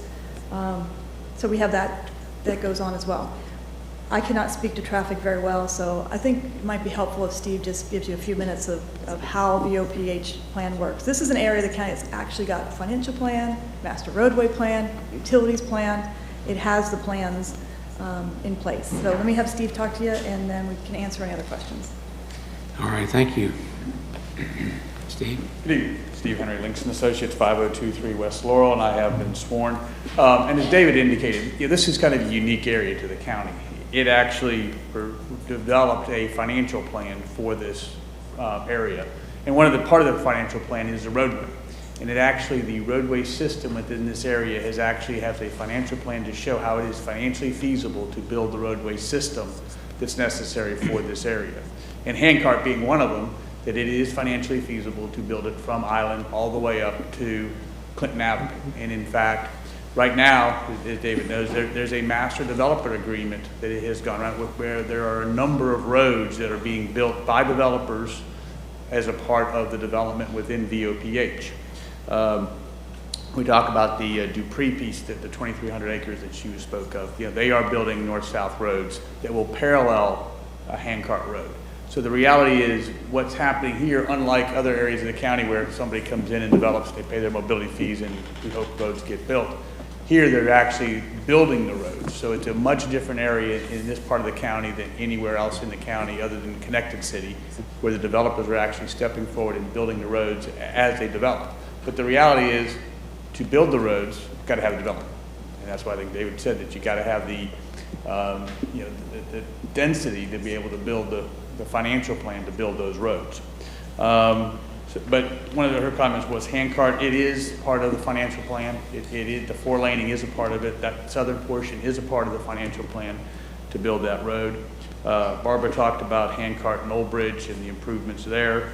Again, Dupree East, she had mentioned, but they are building part of the north-south system, because there are about 3 roads that actually, north-south roads are being built that parallel Handcart Road. So they will all provide that additional capacity. And then with Handcart and Jesse Daniels, we've done a detailed analysis of the intersection, and there will be, left and right turn lanes built as a part of this project on Handcart Road to help with the operation of that intersection. Unless you've got any questions for me. Steve, I have one, but I do too. You want to go? You go first. Okay. So, you all know I live a little bit north of here, and it is a frustration because if I'm going to Zephyr Hills first thing in the morning and I forget, I'm in that line. So, I mean, I understand what you said. I don't disagree with it, but is there a reality? Is there any relief on the horizon in the immediate future for that situation at Handcart and Eland? The immediate, no, I mean, the reality is, but we are building those roads. Right. Or going to build those roads. But the reality is, will there be a little bit of pain, prior to those coming in? Yes. But, Handcart's getting built to Clinton. And there's other roads. Again, there's the Watergrass Parkway that ultimately connect to River Glen that will help as a parallel facility. So there are roads that are getting done, but it's not going to happen tomorrow. But, but they are planned and financially feasible to be done. Sure. Is there a kind of a timeline, do you know, for Handcart? Well, it's starting. I mean, the reality is that we're doing the plans right now for starting at Clinton, and that is going all the way down to potentially south of Kiefer. So those plans are already underway. There's plans for Prospect, plans for Tyndall. So those plans are already in production right now. So I couldn't give you a time as far as construction, but developers are moving forward on those. So it is active right now.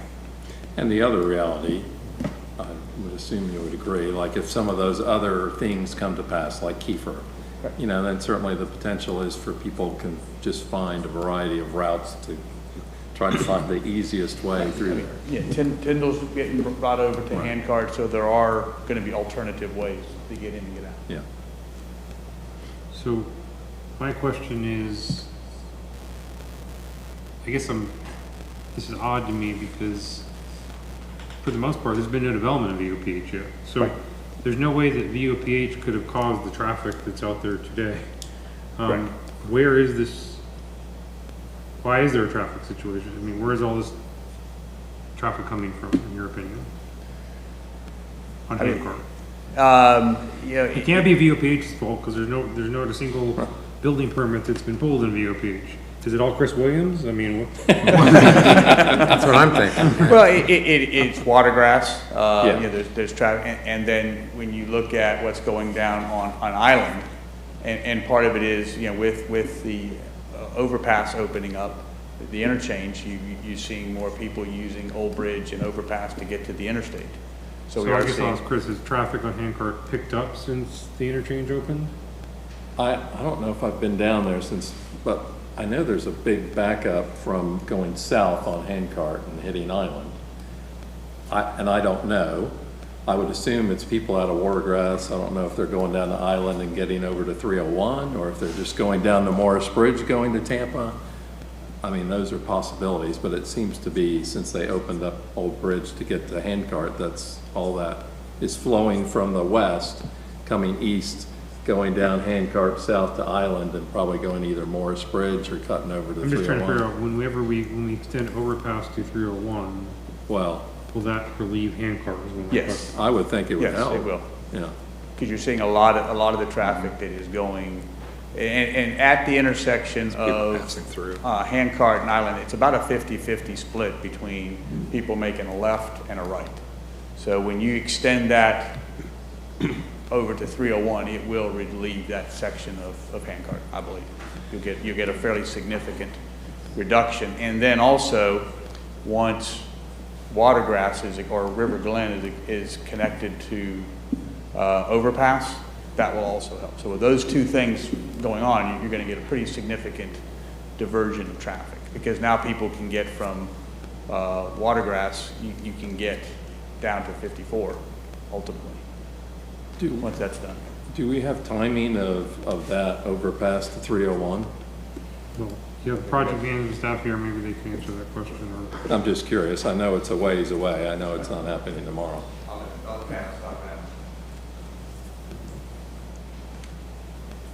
Good evening, members of the board. Panos Conces, Interim Engineering Services Director for Pasco County. Currently, the extension of overpass from east of Boyette Road to US 301 is budgeted for design for this fiscal year, 2023-2024, and actually we're about to start the design probably in the summer. The right of way acquisition is budgeted for 2027, and the construction is budgeted for 2029. That's fiscal years. So we are looking quite a way for the construction. Now, as Ms. Wilhite mentioned, we are looking for ways to expedite the construction of the connection between Old Bridge Road and Handcart. That's a 0.6 mile extension of overpass. So we're looking at several options on how to expedite that segment and, reduce that cut-through traffic through Old Bridge Road. I hate to say it, but in the transportation world, 2029 is actually fairly quick. Yeah. I mean, I know it's, Right. it's not gonna sound quick to the residents, but Right. when you hear of other roads that are Yes. like 2050 and 2060, yes. 2035, yeah. 2029, I mean, that's relatively quick. Yeah. Any other questions? Thank you very much. Thank you. Thank you very much. All right. Barbara, are you finished? I just had one more question, just because Ms. Gibbs had brought it up. So that creek that runs through there. Yeah. I mean, obviously, if that's a class 1, that's going to have to stay in place and work To be around. clear, it's mapped as a class 1 wetland on our GIS system. I don't know if they've done jurisdictional Okay. determinations. Yep. To know whether it is, and I don't know if Barbara wants to address that or not. I'd have to have Jeremy Couch to talk about that.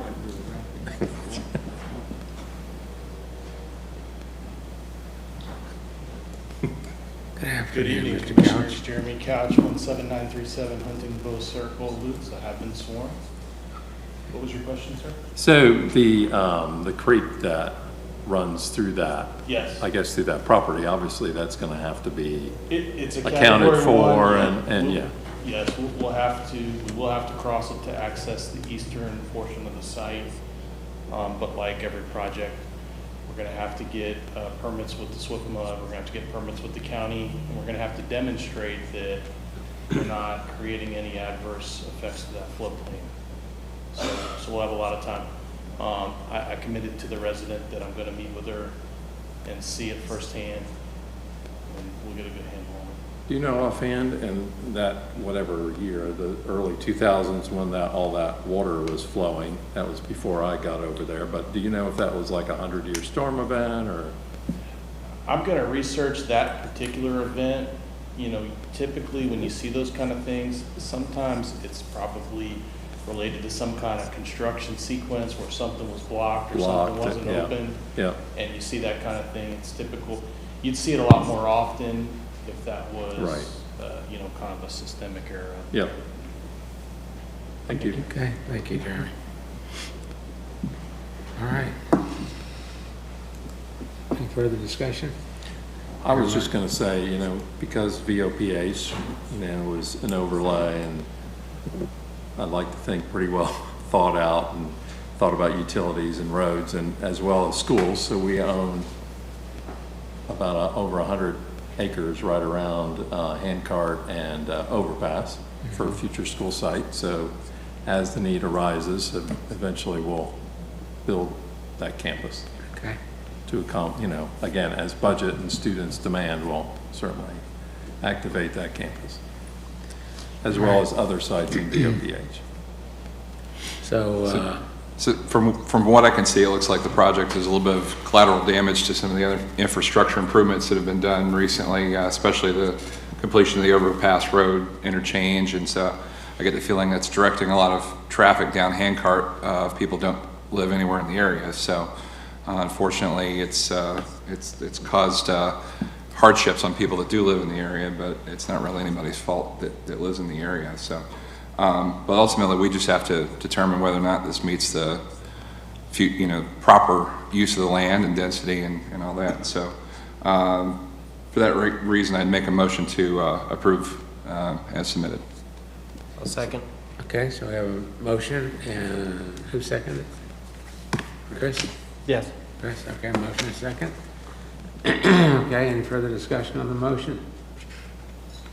If I not- know some of these other concerns, there's plenty of opportunity to get those addressed further on down the line through the MPUD and. Right. So if there are no other discussions, all in favor signify by saying aye. Aye. Opposed, like sign. Okay, motion carries. Denise, is that the end of the agenda? This was the last item on the agenda. Okay, before you adjourn, I know it's late. It is? It's very late. I don't know who to blame for that. I blame myself. I gotta advise you on one particular issue. I actually was asked by a commissioner to educate you on an issue that will affect you. If I could ask the audience to keep it down, we're having a meeting. We're still in up here. session. We're almost there. We're still in session. We're still in session, so please, if you're gonna have discussions, take it outside. Thank you. So it's all right. So what I passed out to you is a portion of a very large bill that was recently signed by the governor, passed by the legislature, signed by the governor. It's Senate Bill 102, which is commonly known as the Live Local Act, which was well advertised as the affordable housing bill that was touted by the legislature and the governor. Most of it doesn't directly affect the Planning Commission, but there is a component of it that directly affects what you do. And I was asked by a commissioner to educate you on this because it will affect you. So in this affordable housing bill, the legislature effectively rezoned a lot of property in Pasco County. I know that sounds odd, but they effectively have done that.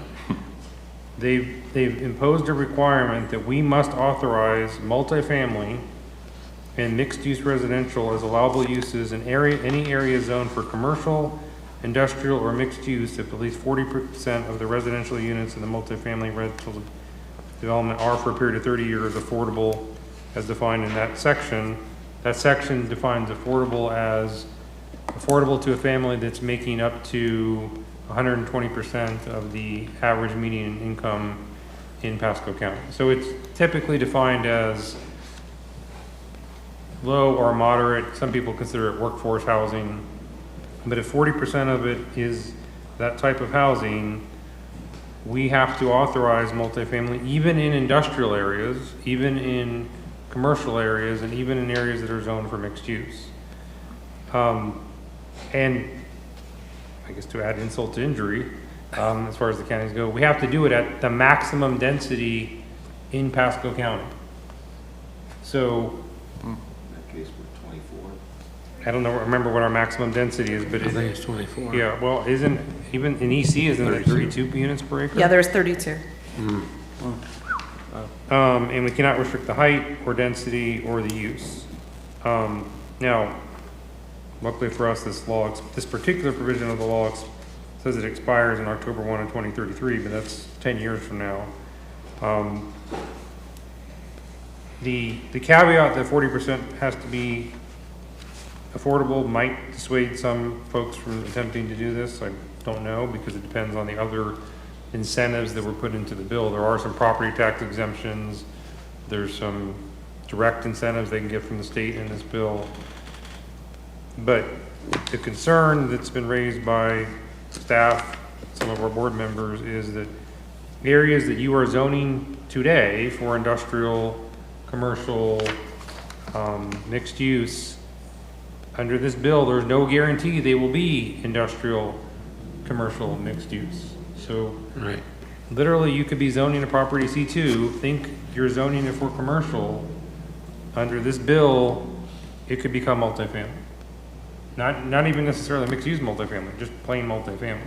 So under what under what circumstances could we refuse to approve a multifamily development? Well, you don't, ironically, you don't have to approve a new MF1 zoning district or a new multifamily. This doesn't require you to do that, but if they locate on industrial, commercial, or mixed-use zoning districts, they will never come to you. It actually says they have to be administratively approved by staff. So back to Chuck's question, I guess. So if somebody comes in tomorrow and wants to put multifamily on existing industrial land that we've reserved for that use, they can just go ahead and do that? Unless the property owner prevents that from happening. This says that a county must authorize. It doesn't say that the property owner has to authorize it. So. And they can do it at max density if they want. The max density allowed in Pasco County, and it has to be administratively approved. We can regulate things like parking, setbacks, stormwater, typical. But we have no say on the impacts on We have no say on the or- use, the density, or the height. When is this effective? Is it? It's already been signed into law. Okay.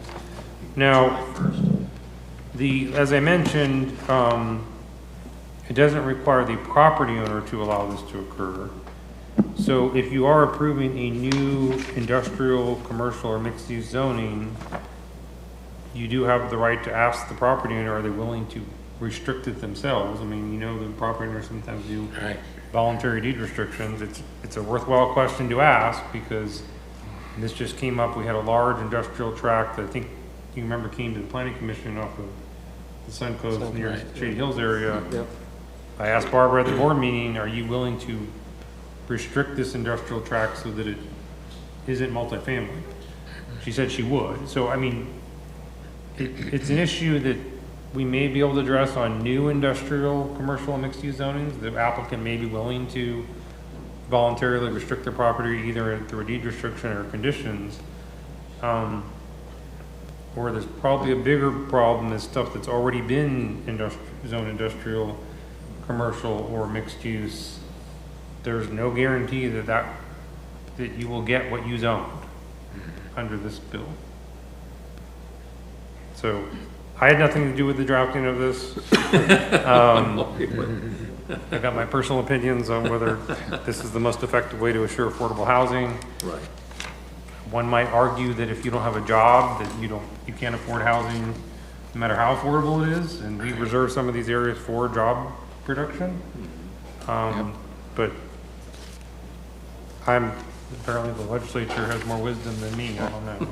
And it can create infrastructure nightmare. Yes. Pardon me? It could be an infrastructure nightmare that we have no way of weighing in on. Is mixed use MPUD zoning?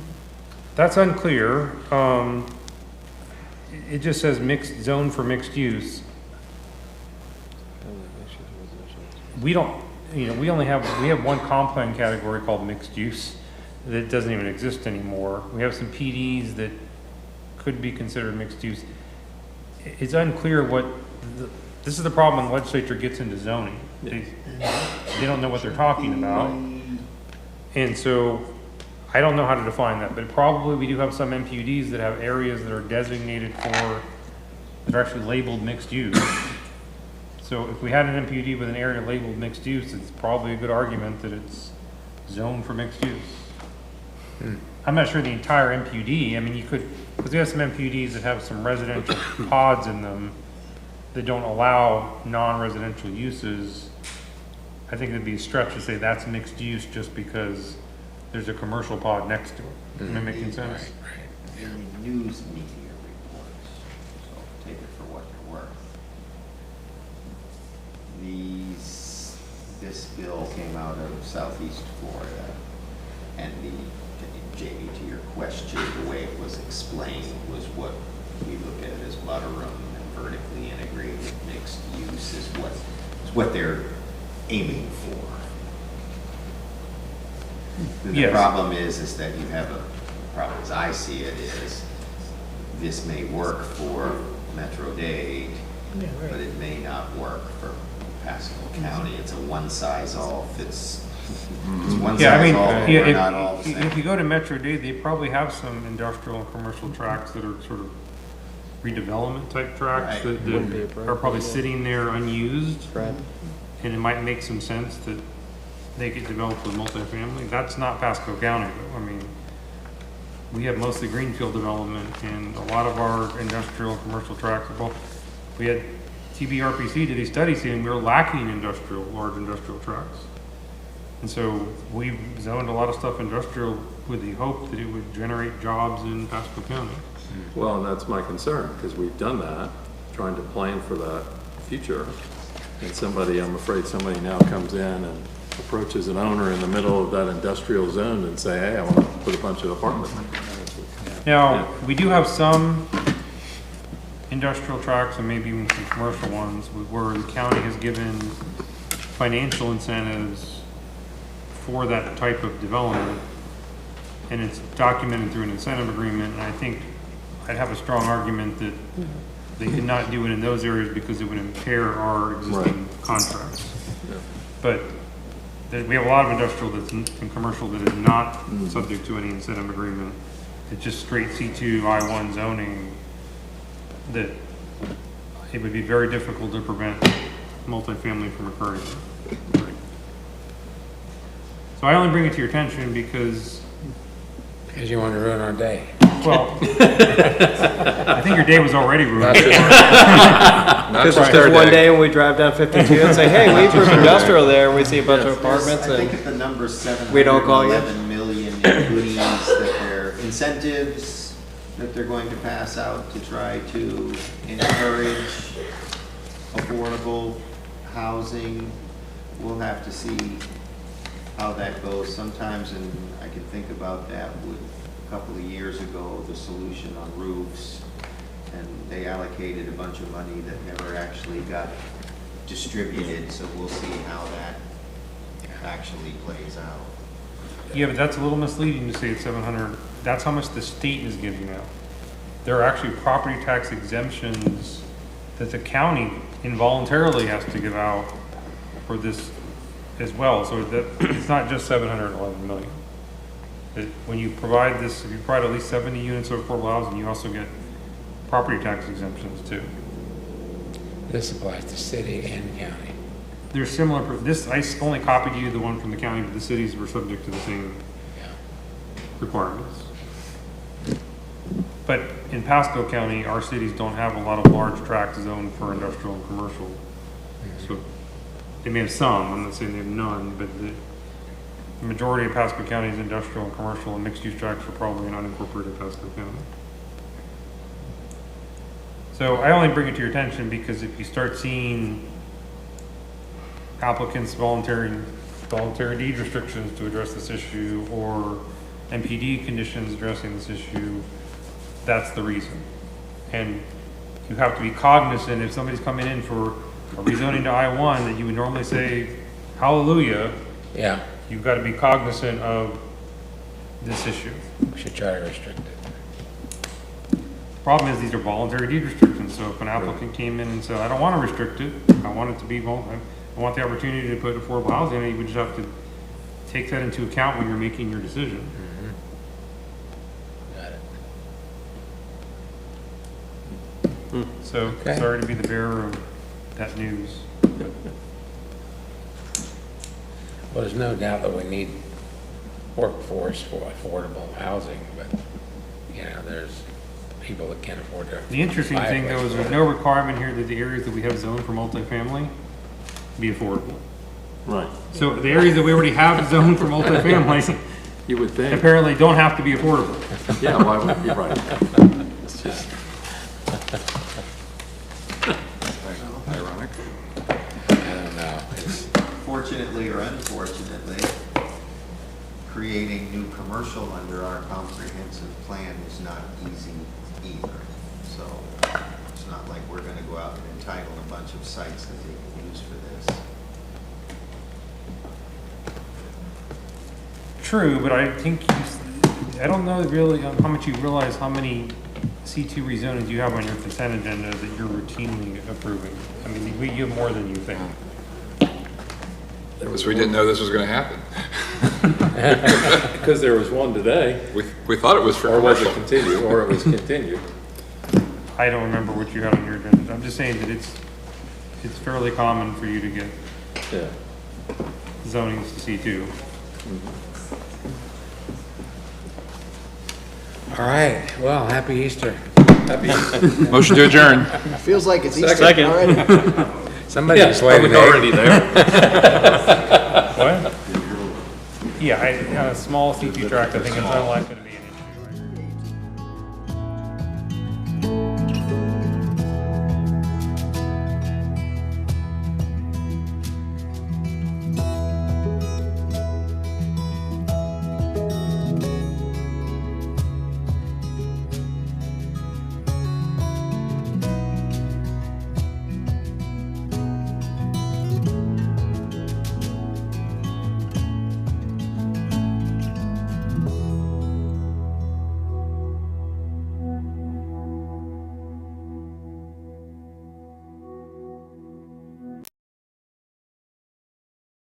And wildlife depend on you to keep them healthy.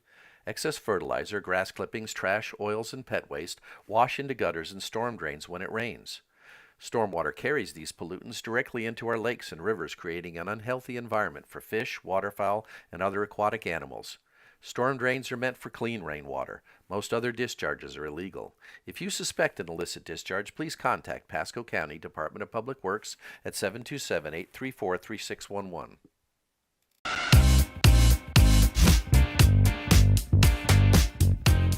Hi, I'm Ainsley with Pasco County Pavement Management. People always ask, why can't you pave roads faster? Well, the process isn't as simple as it seems. We use two methods, which you can see here. They're called milling and paving and full depth reclamation and soil cement. What does that mean exactly? Let's break them down. 90% of our paving projects are done through milling and paving, which takes about 2 weeks, depending on weather and the length of the road. We start by grinding and removing 2 to 3 inches of the road, then we sweep the road to remove fines. Fines are small particles of asphalt or lime rock. Next, we spray tack, which is a mixture of oil and water, onto the road surface to make sure that the asphalt bonds to the road surface. Then we apply a layer or two of asphalt. Ever notice steam rising from the asphalt? That's because it's struck to the worksite at a whopping 325 degrees or hotter. Next, we drive a steamroller over the asphalt to make sure the surface is flat and smooth. And that's it. Now, let's look at the second paving process Pasco uses, which usually takes a bit longer.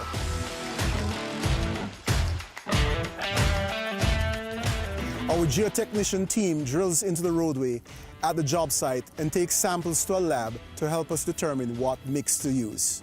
Then we create a mix to use on the road from materials we salvage from the pre-existing road. A machine grinds 10 inches into the road base, feeding all that material into a giant mixing machine, where it mixes with other ingredients before being spread onto the road. The surface has to be set for a few days, and then our team returns to the site to test the road's strength. If it gets 2 thumbs up, we grind 2 inches off the base, sweep the fines, and add the tack and lay the asphalt. So those are the 2 ways Pasco works to make your commute a whole lot smoother. Public Works inspectors are on every job site to make sure there are no bumps in the road, so to speak. We follow tough guidelines and high standards to keep our roads drivable for years to come. To learn more about Pasco County's paving process, please visit mypasco.net, and thank you for watching.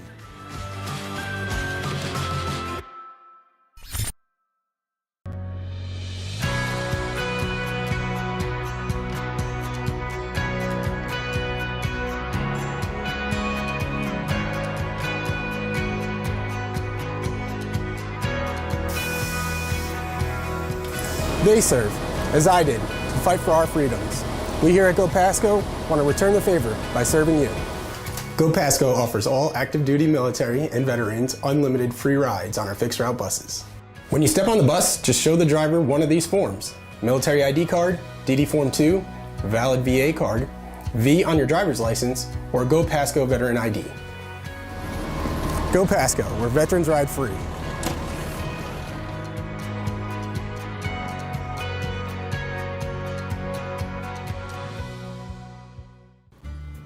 Hi, I'm Mary Beth Isaacson, Regional Branch Manager for Pasco County Libraries. Welcome to the Starkey Ranch Theater Library Cultural Center, currently under construction and scheduled to be completed in spring of 2021. Let's go in and take a look. Now that the interior walls are up, you can really get a sense of the library's layout. The lobby will be the first space you enter, with a cafe area and a green wall with living plants. It will be an inviting space with plenty of natural light from the skylights. The library will have comfortable seating areas for relaxing, studying, and working. There will also be a drive-up window and book return for your convenience and safety. We're very excited about the theater. The auditorium has a seating capacity of 250 and can be set up theater style, banquet style, or classroom style.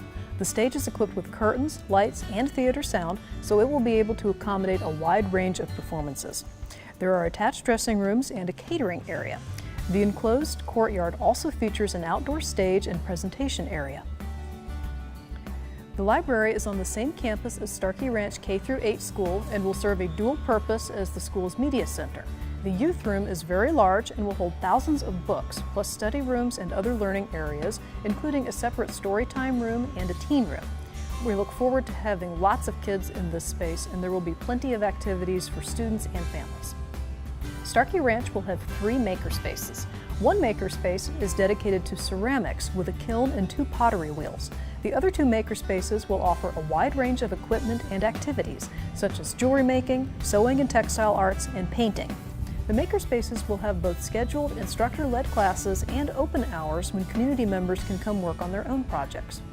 Watch for more videos to keep you up to date on how the Starkey Ranch Theater Library Cultural Center is progressing. Thank you.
Welcome to Pasco County, the fastest growing county in the Tampa Bay area.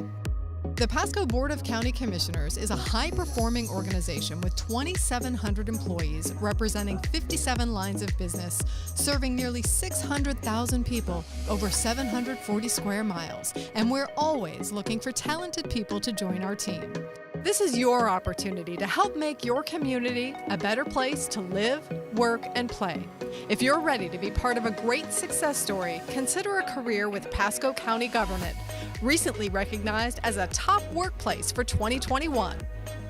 Opportunities include careers in utilities, public works, traffic operations, solid waste, animal services, public transportation, information technology, libraries, parks, human services, recreation and natural resources, administration, senior services, fire rescue, 911, fleet, building construction services, code enforcement, planning, environmental science, and so much more. Plus, our benefits package is tough to beat.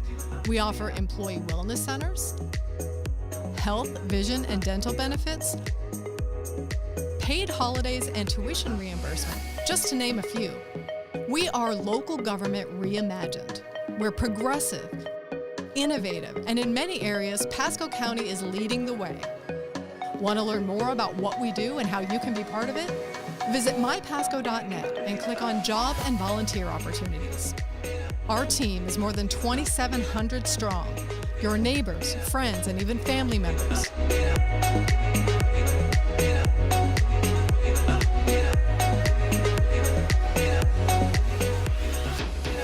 Come join Pasco County and make a difference every day.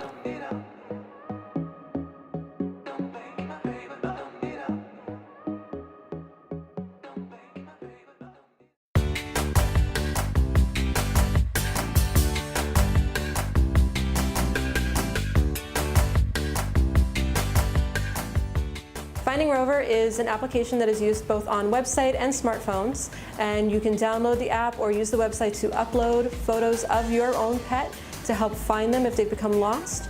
And the way it works best with us is that when those animals are being found as strays by our animal control officers or being brought in by another member of the community, their information is automatically being uploaded to Finding Rover system, their pictures are automatically being uploaded, and if they see their pet, they already know where they can go and find it. I think one of the interesting things about our organization is our ability to help the public. We have so many different ways that we can do that. One of the most special ways we do that is being able to reunite pets with their owners, and anytime we can get some technology, a form of technology to help us do that is incredible. And with the Finding Rover app, we personally at Pasco County Animal Services have been able to reunite pets with their owners based on facial recognition technology, which that's some space stuff right there, but we make it work and we get animals back into their homes, and it's absolutely incredible, not only for the animals, but for those people as well. The application for Finding Rover is a free application for smartphones. You can use any picture that you find on your Facebook pages, on your private pictures, anywhere that you have them. If you're using your phone, it'll open up your camera roll and you can choose the photo that you'd like to use.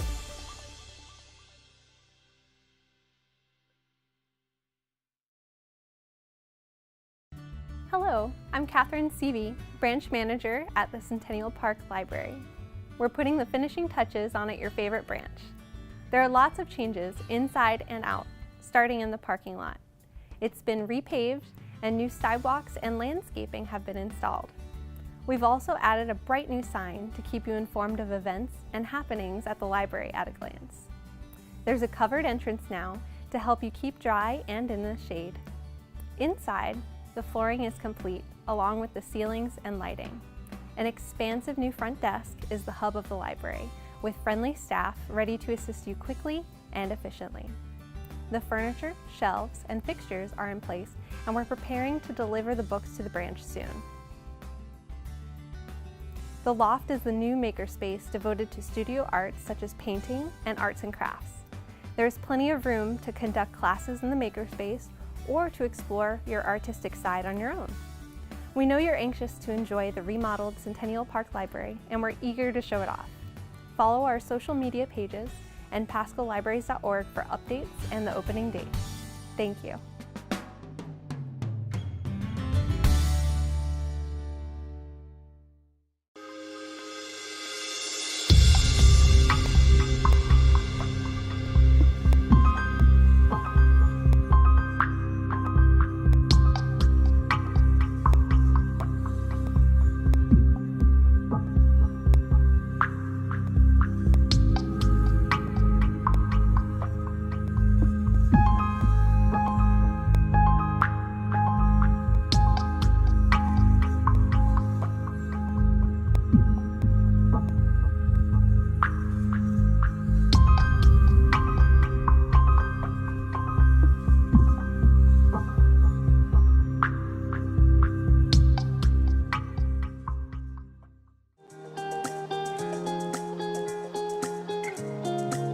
Today, we're celebrating the transition of Pasco County public transportation to a new, more modern name, Go Pasco.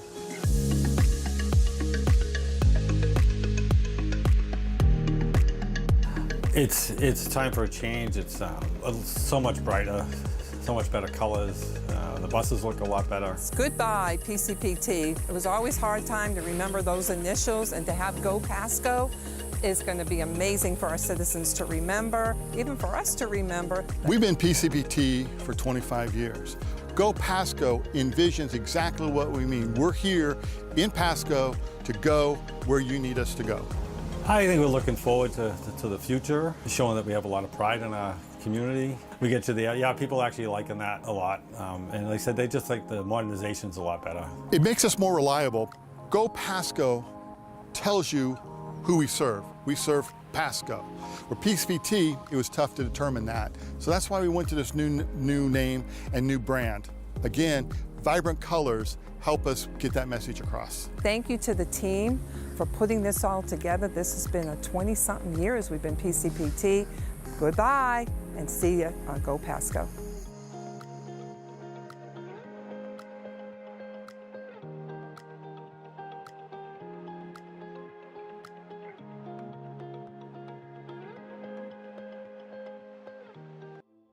You can read a story. You can go for a walk.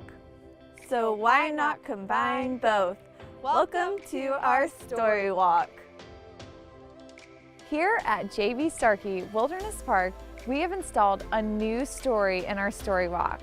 Check out this new seasonal themed title, The Very Last Leaf, by Steph Wade and illustrated by Jennifer Davison, where you'll learn about Lance, the cottonwood leaf, and how he must face his fear of falling with the change of the seasons. The story walk consists of 18 reading stations positioned along a 0.2-mile loop. Along the way, you'll also learn some fun facts about the changing colors of leaves. The outdoor reading experience allows children, families, and people of all ages to read a story while walking along a nature trail. Head to the back left trail of the playground area, follow the purple trailblazes, and you'll be on your way. A special thank you to all who partnered with libraries to make this project possible: Pasco County Parks, Recreation, and Natural Resources, the Friends of the Pasco County Library System, and AmeriCorps.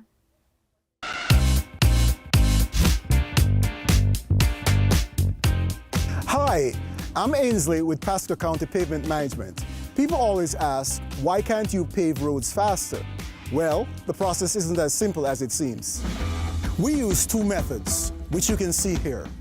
They're called milling and paving and full depth reclamation and soil cement. What does that mean exactly? Let's break them down. 90% of our paving projects are done through milling and paving, which takes about 2 weeks, depending on weather and the length of the road. We start by grinding and removing 2 to 3 inches of the road. Then we sweep the road to remove fines. Fines are small particles of asphalt or lime rock. Next, we spray tack, which is a mixture of oil and water, onto the road surface to make sure that the asphalt bonds to the road surface. Then we apply a layer or 2 of asphalt. Ever notice steam rising from the asphalt? That's because it's trucked to the worksite at a whopping 325 degrees or hotter. Next, we drive a steamroller over the asphalt to make sure the surface is flat and smooth. And that's it. Now, let's look at the second paving process Pasco uses, which usually takes a bit longer.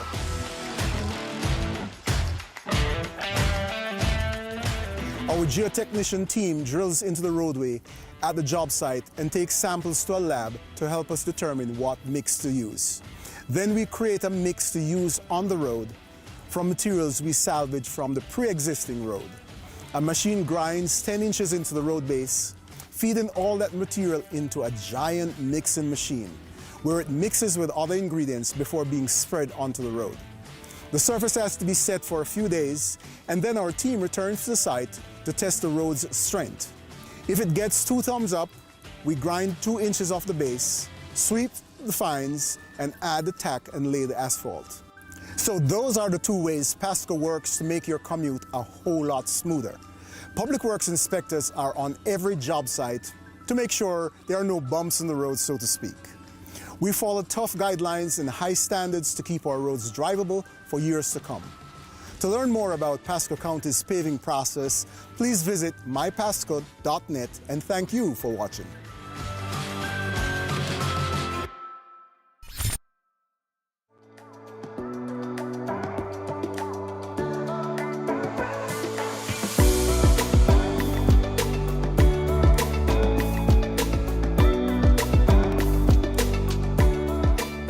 The purpose of these gates was to provide residential and roadway flood reduction in the Trinity Oaks and the Thousand Oaks neighborhoods. The whole idea was to automate the process of opening and closing of floodgates and reading the water levels during storm events. So once we push the button, we could actually see the gate opening. We could tell that there's no blockages.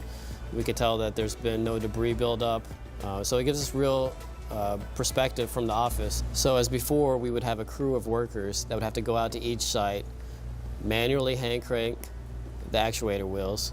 It was a very laborious, time-consuming task. 3, 2, 1, cut.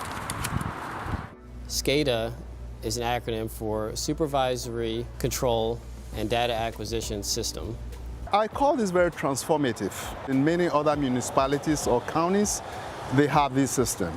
If we know that a major storm is imminent, we can open the gates in advance.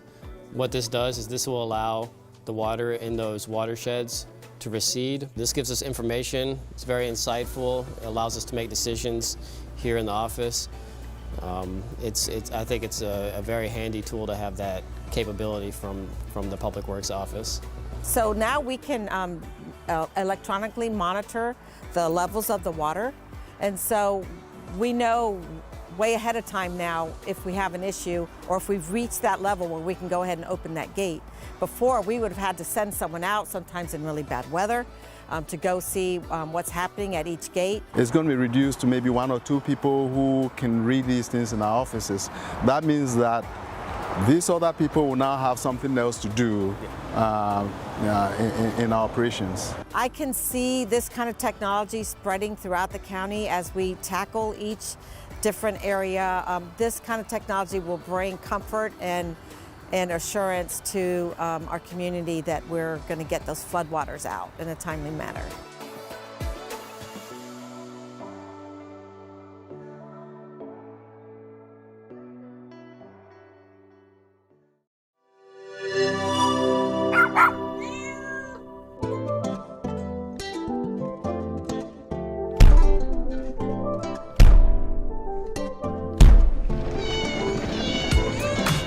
The average shelter return to owner rate for cats is less than 2%.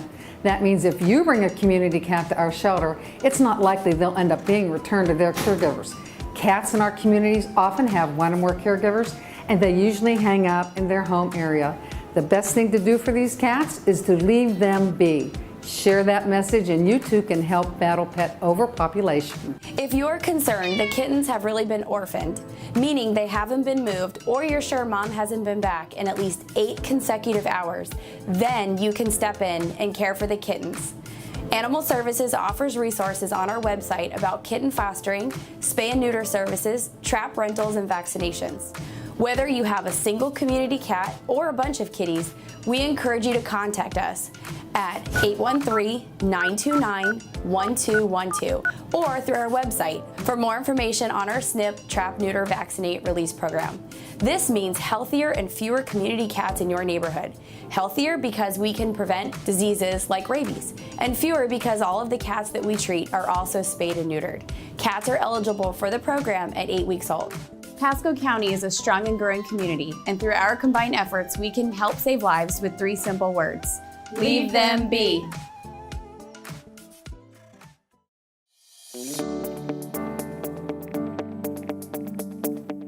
They've helped me keep my home, raising my 2 grandboys. If it wasn't for them, I wouldn't, I don't know where we would be. The purpose of Human Services is to see how we can best meet the needs of the Pasco County citizens. There are various needs, housing, food, medical needs, various things, mental health. At both offices we have 4 core programs. One is the EHEAP program, which is the Emergency Home Energy Assistance Program, and we help with past due electric bills for that. In addition, we have something called the Cremation Burial Service. We can help indigent families in Pasco County bury their loved one if they are not able to afford cremation and burial. We have a program called HICRA. So if someone from Pasco County has emergency services provided to them outside of the county, we can help assist them in paying for those bills. We also have something called a roundup. So we could help pay for past due water bills. To come here when they have the funding, they will do everything in their power to help you. If we don't have the funding or the ability to help them, we try to connect them with agencies around the county that can help them with whatever they need. But we're a group of 10, very friendly, helpful, willing to support our citizens as best we can. We're very resourceful. So if you want to reach us, you can go to mypasco.net. You can also call the offices or stop in. We're happy to help. We want you to come and, see us.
Welcome to Pasco County, the fastest growing county in the Tampa Bay area. The Pasco Board of County Commissioners is a high-performing organization with 2,700 employees representing 57 lines of business, serving nearly 600,000 people over 740 square miles, and we're always looking for talented people to join our team. This is your opportunity to help make your community a better place to live, work, and play. If you're ready to be part of a great success story, consider a career with Pasco County government, recently recognized as a top workplace for 2021. Opportunities include careers in utilities, public works, traffic operations, solid waste, animal services, public transportation, information technology, libraries, parks, human services, recreation and natural resources, administration, senior services, fire rescue, 911, fleet, building construction services, code enforcement, planning, environmental science, and so much more. Plus, our benefits package is tough to beat. We offer employee wellness centers, health, vision, and dental benefits, paid holidays and tuition reimbursement, just to name a few. We are local government reimagined. We're progressive, innovative, and in many areas, Pasco County is leading the way. Want to learn more about what we do and how you can be part of it? Visit mypasco.net and click on Job and Volunteer Opportunities. Our team is more than 2,700 strong. Your neighbors, friends, and even family members.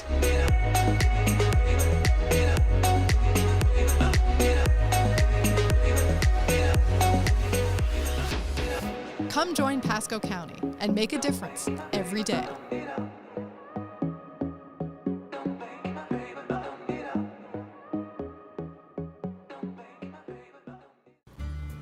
Hi, I'm Mary Beth Isaacson, Regional Branch Manager for Pasco County Libraries. Welcome to the Starkey Ranch Theater Library Cultural Center, currently under construction and scheduled to be completed in spring of 2021. Let's go in and take a look. Now that the interior walls are up, you can really get a sense of the library's layout. The lobby will be the first space you enter, with a cafe area and a green wall with living plants. It will be an inviting space with plenty of natural light from the skylights. The library will have comfortable seating areas for relaxing, studying, and working. There will also be a drive-up window and book return for your convenience and safety. We're very excited about the theater. The auditorium has a seating capacity of 250 and can be set up theater style, banquet style, or classroom style. The stage is equipped with curtains, lights, and theater sound, so it will be able to accommodate a wide range of performances. There are attached dressing rooms and a catering area. The enclosed courtyard also features an outdoor stage and presentation area. The library is on the same campus as Starkey Ranch K-8 school and will serve a dual purpose as the school's media center. The youth room is very large and will hold thousands of books, plus study rooms and other learning areas, including a separate storytime room and a teen room.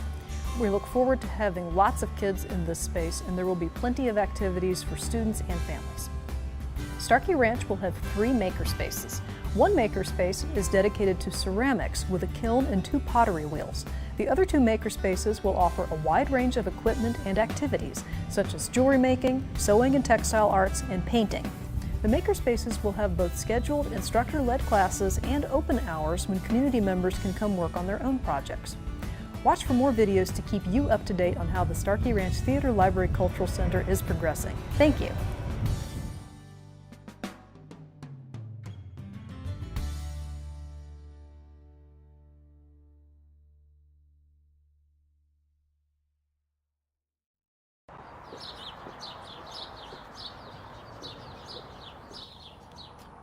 Trails have so many purposes to them. They connect you to places. They get you outside in the fresh air, and then you can exercise and you can be with friends when you're out using trails. We're a Pasco family and we walk together. We're real mindful in Pasco County that all the new neighborhoods need to have a trail system, and they need to have a way for the residents who want to walk out of their community or cycle out of their community to have a way to connect to a trail system. Hi, I work for the MPO as a transportation planner, and I plan multi-use pathways. I think our residents love the trails, and I hear about it all the time, and they do want them to be safe and safer.